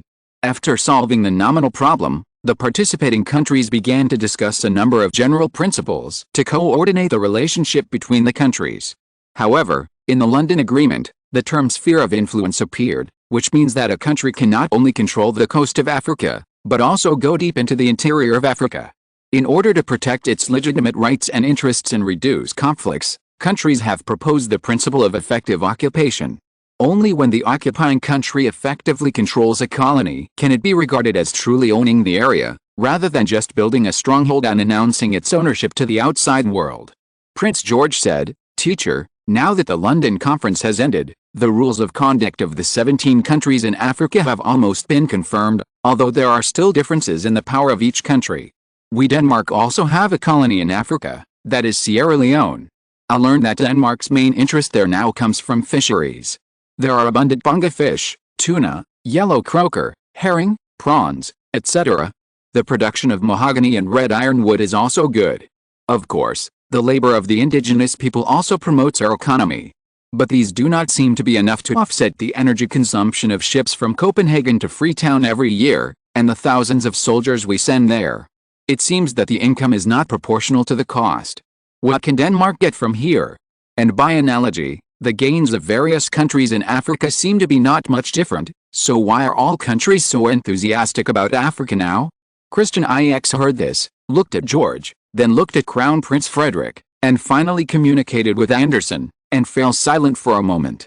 Crown Prince Frederick knew that George did not participate in the governance of Denmark, so he did not understand their father's plan, so he had this question, which was understandable. Back to the fairy tale just now, greed is endless. Andersen paused and said, "People like to occupy, no matter whether it is useful or not. They all think they are the darlings of the world, and sooner or later they will be favored by God and there will be surprises. Africa is much larger than Europe and is ancient. There, without fully understanding the situation, everyone feels that there is a sense of surprise for unknown things. Of course, individuals are different from countries. Countries need to deploy national strategies in response to international and surrounding situations. Take Denmark as an example. We may not gain much economically in Sierra Leone, at least for now. But sending troops there is a strategy in itself. Everyone knows that Denmark is cold in winter and cool even in summer, so we are considered to belong to Northern Europe. And Denmark's colony in Sierra Leone in Africa is now in summer when it is winter in Europe. This itself can keep our country's army in different states in winter and summer, north and south, in terms of military significance. Don't underestimate this small change. Just look at the Netherlands, Portugal, Britain and France, and you will know why Tsarist Russia was so excited about obtaining a colony in the Far East. It is of key strategic significance. Anderson said, Africa is not only a transit port, but also a manifestation of our joining the ranks of European powers. It is also Denmark's stronghold in the southern hemisphere, breaking our sphere of influence only in the northern hemisphere. The power comparison between European countries has also accelerated the change in the power comparison between European countries as Africa has become the sphere of power of various countries. Not bad. Christian IX also joined the topic at this time, enviously inside. The Vienna Conference 50 years ago recognized the status of the three empires of the Austrian Empire, the British Empire, and the Tsarist Russian Empire. At the same time, it also recognized the rise of the Prussian royal palace. In addition, the strength of the French Empire has been stable for a long time, which has determined the status of the five major European powers.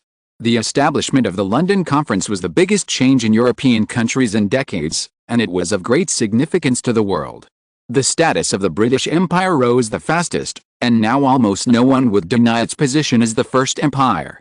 The French Empire has fully recovered its strength in the decades since the Vienna Conference, and is only second to the Russian Empire. The Austrian Empire can now only be compared with Prussia, and it can be said to be the empire with the fastest decline in influence. As for the Ottoman Empire, Chapter 173, The Battle on Jutland Peninsula. The Ottoman Empire was getting smaller and smaller, and was almost trapped by Britain, the Russian Empire, and the Austrian Empire. The rise of Italy and the restoration of the Kingdom of Greece made it hopeless to revive. If we were to say which country's rising status was most recognized by the London Conference, it would be the Netherlands. Anderson said, yes, after many games with Britain from 1862 to 1863, the senior European political strongman Viscount Palmerston made concessions to William IV, which shocked Europe at the time. A series of actions with Tsarist Russia and alliances with other countries forced Britain to finally recognize the strength of the Netherlands, which in itself was a manifestation of recognition of its rise. In particular, the use of the Transvaal Republic and the Orange Free State in South Africa to wage an arm-wrestling proxy war with Britain made more than 100,000 British troops terrified, causing Britain to suffer a big setback and become an international laughingstock. The direct war with Portugal in 1864 made Portugal retreat step by step.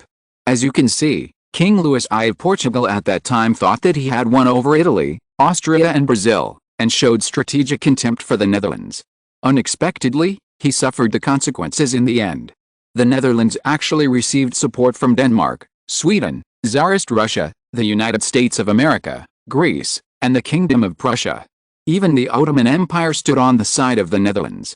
This team made Britain and France very afraid, not to mention Portugal. With the right time, place and people, the Netherlands became the protagonist of the London Conference, even surpassing Britain. Even in the media of various countries, the word Netherlands appeared more often than Britain, especially in 1864 and 1863. Princess Dagmar was very curious about the Netherlands where her sister married. Listening to her teacher and father's praise, she couldn't help thinking that she would also marry the king of a great country like Alexandra. What she didn't know was that she did marry the king of a great country, and the queen of an empire, which was even much more powerful than the Netherlands. She couldn't help asking, where does the Netherlands rank now? Crown Prince Frederick said with a smile, Dagmar, didn't you read the news? The latest European Times has made a comprehensive strength ranking, which is based on population, military, economy, technology, etc.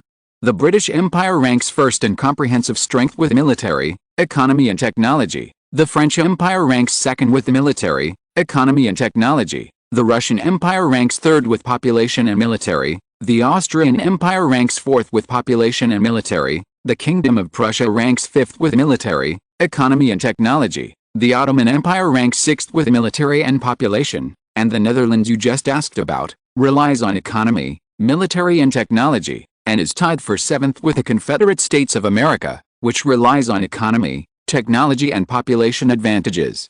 7th. Princess Dagmar heard this and said enviously, "So, my sister is now the queen of the 7th largest country in the world, great." Christian IX looked at the 4th child, who was also the 2nd daughter with a very beautiful appearance, with amusement, and said lovingly, "To be honest, if the Netherlands is ranked by comprehensive strength, then now the Netherlands is only 2nd to Britain, France, Tsarist Russia, Austria, Prussia, and the Ottoman Empire. As for the United States, the economy is strong, but militarily, it is a dwarf." Crown Prince Frederick said at this time, "If we really want to fight with the Netherlands, it is very likely that we can only rely on population and economic strength to remain undefeated, and Prussia, which is far inferior to it economically, is much worse." When he heard about his eldest son Prussia, Christian IX showed fear in his eyes, and also showed deep worry. He said, "It's a pity that Denmark has no strong allies. Now it has to face a rising Prussia with huge ambitions. Even Austria, which is so powerful, can hardly contain Prussia. Although Denmark has a good navy, it is connected by land, and Denmark cannot play its naval advantage against Prussia. It has put Denmark at a serious disadvantage." Everyone was silent when Christian IX spoke of Prussia's threat to Denmark.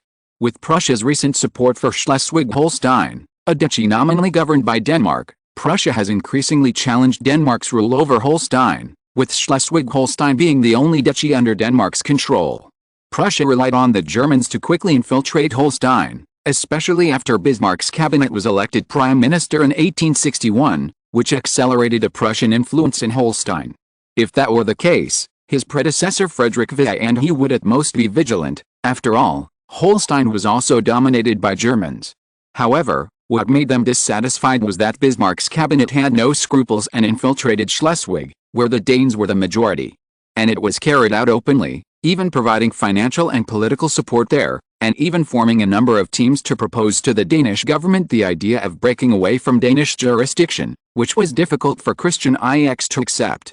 In particular, it will also extend the fact that the two places were only loyal to the Oldenburg dynasty, where Frederick's bloodline was, rather than Christian IX, who had no direct bloodline to this dynasty family. This provocation from Prussia can be said to have hit the vital point of Christian IX, and it was also the biggest worry for Christian IX. Therefore, with the people's hearts in Holstein already floating, Christian IX had some desire to throw away this hot potato and directly take Schleswig under his control. Therefore, he proposed this plan to Prussia. However, the original agreement required that the two duchies must be tied together in advance and retreat together, and Prussia did not agree with the idea proposed by Denmark. It made it difficult for Christian IX to choose one and give up the other, and it was difficult to unfold. He even suspected that this was intentional by Bismarck, who wanted to make the content of the negotiations between the two countries public as a threat, so that Prussia could catch the pigtail and make him lose the hearts of the people in Holstein as soon as he announced it. Therefore, after suffering this loss, he would no longer have the idea of properly dealing with Schleswig and Prussia.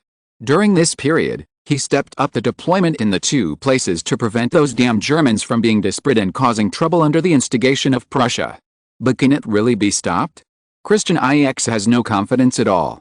On June 5, 1864, Christian IX came to power in Holstein, which was governed by Denmark, because of the death of Frederick VI. The Germans who occupied the majority of the population in Holstein and were inclined to Germany have refused to accept the jurisdiction of Christian IX since December last year, and those who supported Danish jurisdiction were angered. The two sides fought on this day, and finally, after several months of brewing, a violent conflict broke out. The subsequent actions of Denmark and Prussia turned Europe's attention from London and Africa back to the Jutland Peninsula. Thanks to the two book friends Xia Mahage and Wang Day and A for their reward support. Chapter 174 Prussia and Denmark's Hard Fight. 1864.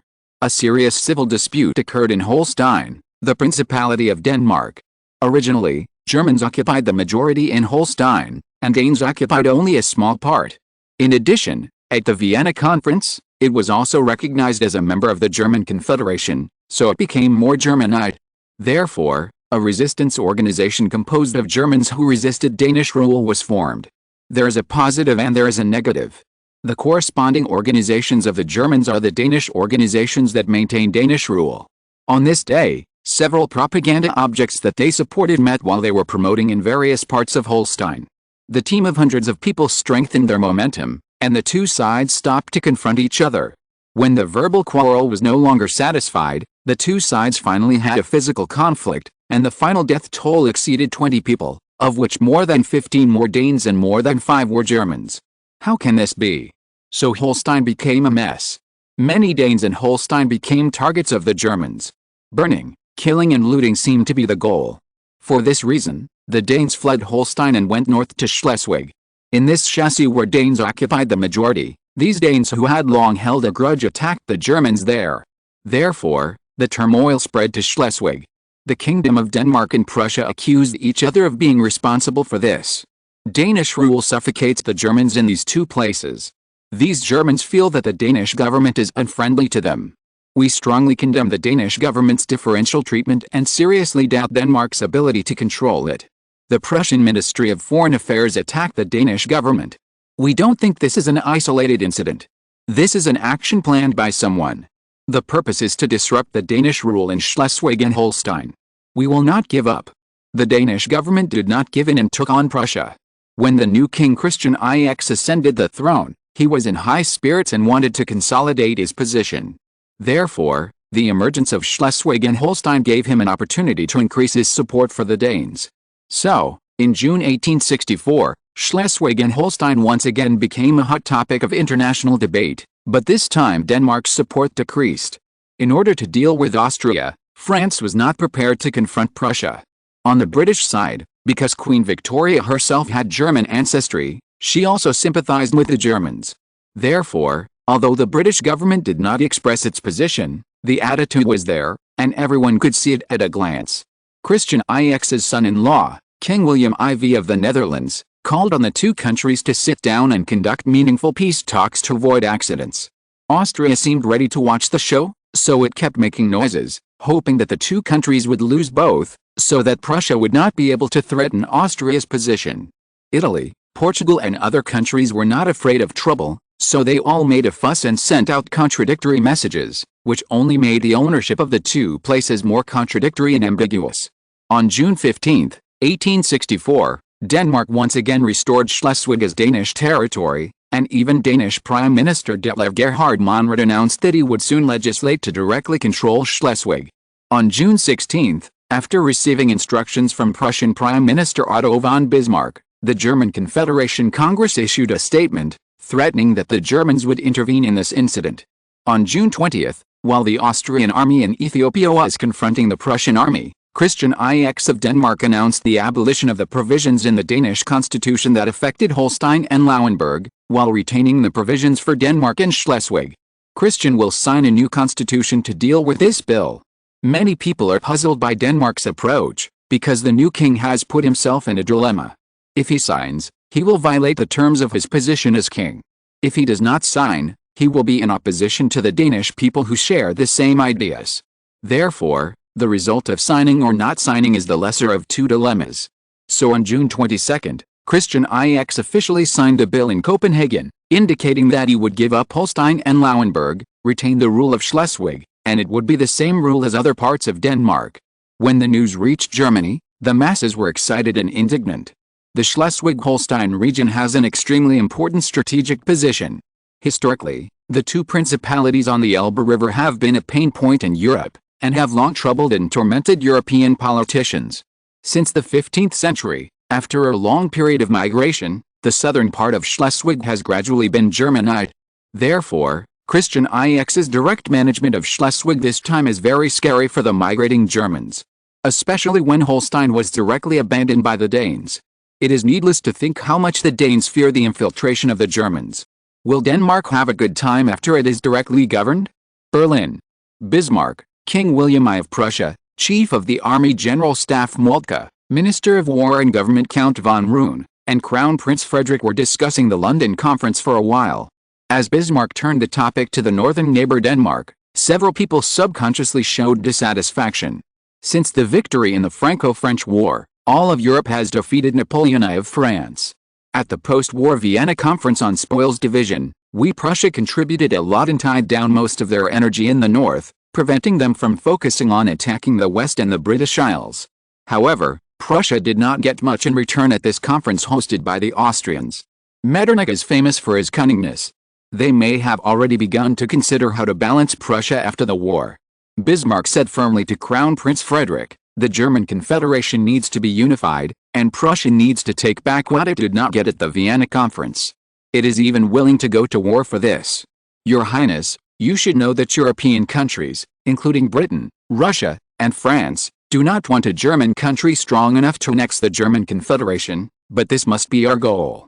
Crown Prince Frederick said sarcastically, "Will all countries easily let Prussia complete the annexation process one by one? The fear is that when Prussia just completes the annexation of a duchy, Austria will fight with us first. Although the Austrian Empire has weakened in recent years, that is only because of the rapid rise of Prussia. But what everyone cannot deny is that Austria's strength is almost the same as Prussia's. I don't understand how Prime Minister Bismarck's unified German Confederation will proceed." William I glanced at his son indifferently. Compared with his son, Crown Prince Frederick, perhaps because of the generation gap, he likes his grandson William more. Except for Crown Prince Frederick, everyone else knew Bismarck's plan. Bismarck worked so hard to talk to Crown Prince Frederick because he actually wanted to change his pro-British ideas. But as the conversation went on, William I became a little dissatisfied.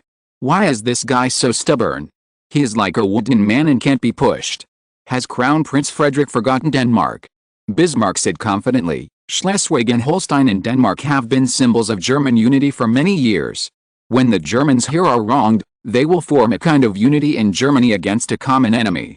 This is also everyone's common interest.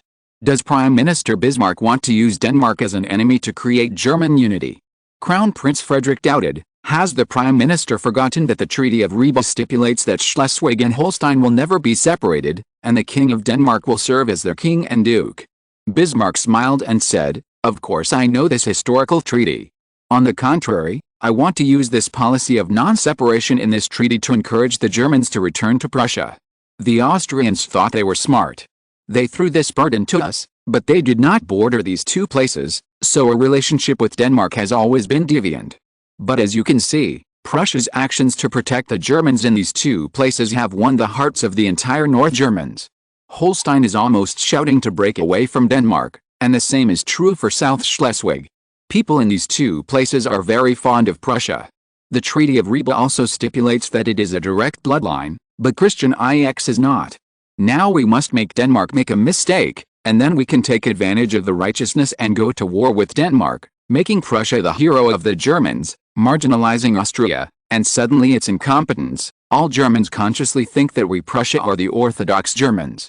With Bismarck's explanation, Crown Prince Frederick can imagine how much help the crazy Germans will provide to the unification of Prussia if they really find a reason to go to war with Denmark to obtain Schleswig-Holstein. So when Holstein suddenly changed, Crown Prince Frederick instantly understood that the mastermind behind this incident must be the Prime Minister of Prussia in front of him. Looking at the people around him, Crown Prince Frederick thought bitterly. It turned out that this plan was implemented by several people together, and he was the one who was informed after the deployment was completed. Thinking of this, he began to doubt his pro-British policy. Is it worth it to create a gap between father and son and monarch and ministers for the sake of pro-British? William IV, who was in the Dutch royal palace, sighed to his wife Alexandra, "My father-in-law, doesn't he know what it means to act too hastily? Now, Denmark is giving Prussia an excuse." Hearing this, Alexandra's beautiful face changed, and she looked at her current husband beggingly. William IV had a headache. "Alexandra, Schleswig is a constant headache for Denmark. The German Confederation often interferes in Denmark's relations with the two southern principalities. This interference is not limited to Holstein, a member of the Confederation, but also extends to the affairs of Schleswig, which is not a member of the German Confederation. Therefore, it can be said that Schleswig has nothing to do with the German Confederation. But everyone understands that the purpose of the German Confederation is to turn Schleswig into another completely Germanized Holstein and drag Schleswig into the German Confederation.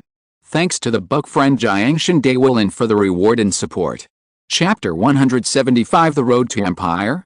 Seeing Alexandra nodding in agreement, William IV said, "Perhaps the former King Frederick VI could still tolerate it, but after your father came to the throne, he wanted to use this to increase the capital to consolidate his throne.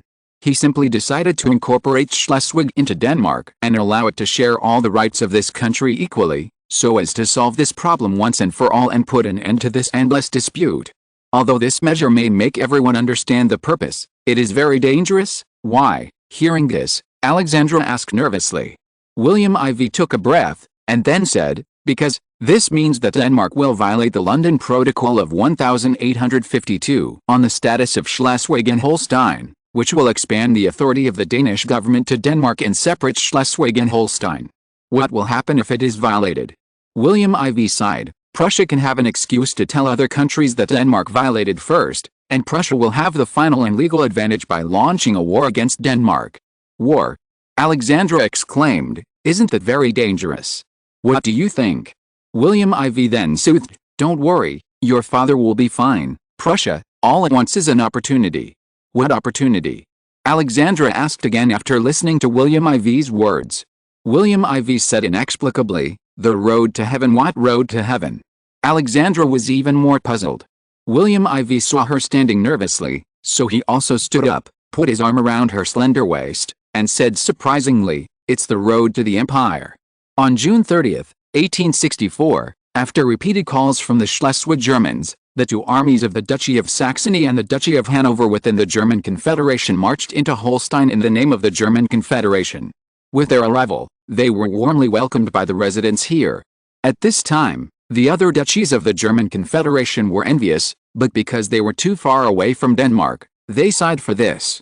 The Duke of Augustenburg, who had previously been supported by Prussia to compete with Christian IX for the throne of Denmark, now declared himself Frederick VIE with the support of these two armies and the people of Holstein.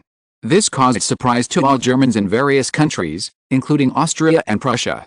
Because all countries understand that it is one thing to drive Denmark away, but it is another to establish their own country, which may cause strong dissatisfaction in Denmark. After all, the place where the Duke announced includes Schleswig. This made all countries that were not prepared for war feel dissatisfied.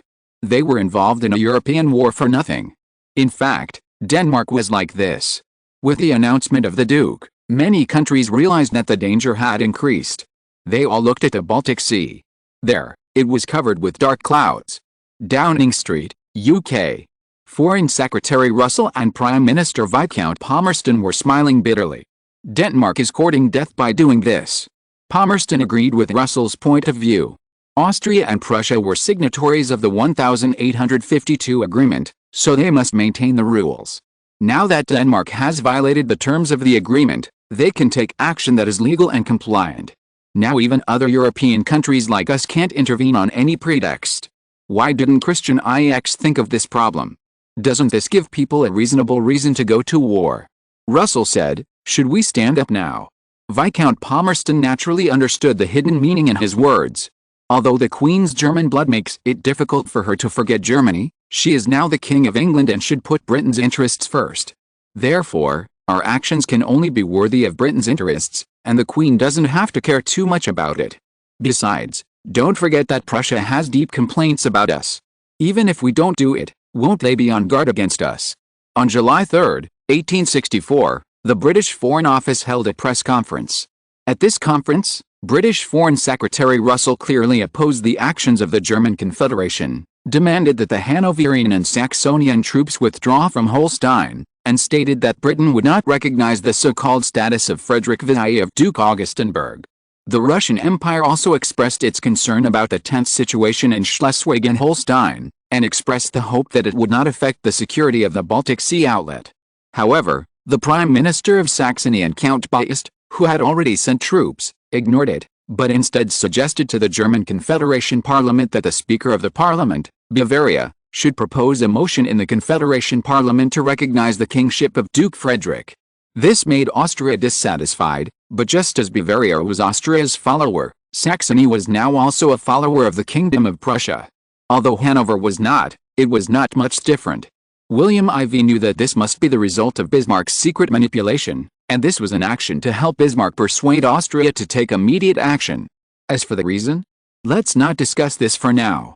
On July 8, 1864, under the pressure of many duchies in the North German Confederation, Bavaria and Austria finally compromised and proposed a motion written by Bavaria and Austria in the German Confederation Parliament, requiring the German Confederation to occupy Schleswig, but the purpose was to cause Denmark to continue to abide by the terms of the London Protocol of 1852. It also stated that as long as Denmark continued to abide by the terms, the German Confederation would continue to recognize the power of Danish King Christian IX. However, this time Bavaria and Austria were embarrassed, because in the German Confederation Parliament, this motion was directly rejected by the Confederation members. Because all countries want to take punitive measures against Denmark, not conservative. On July 10, 1864, Archduke Rainer Ferdinand of Austria drafted a clause, but still maintained the 1852 agreement. However, Prussian Prime Minister Bismarck directly opposed it in Parliament and directly called for Austria and Prussia to take joint action to determine the relationship between the two duchies. Even with the support of many duchies in northern Germany, Bismarck said that the status of the two duchies must be agreed upon by Austria and Prussia, and that the issue of who would inherit could not be decided alone. Subsequently, in order to maintain their leadership in the German Confederation, Austria and Bavaria agreed to communicate directly with Prussia. After consultation between Austria and Prussia informed the Confederation and stated that they would act as independent countries. Bismarck was making a big move, and only a few people in the world knew about it. William IV was one of them, and for the sake of confidentiality, he did not tell her about Bismarck's plan.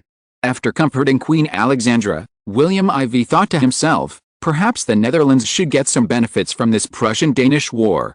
Thanks to the book friend Fen Orzishirin for the reward and support. End of this chapter. Thank you very much for reaching the end. Don't forget to like. Looking for more exclusive content and immediate access? Subscribe to our Patreon. Remember, every like, subscription, or donation encourages us to continue. Thanks to everyone. See you in the next video.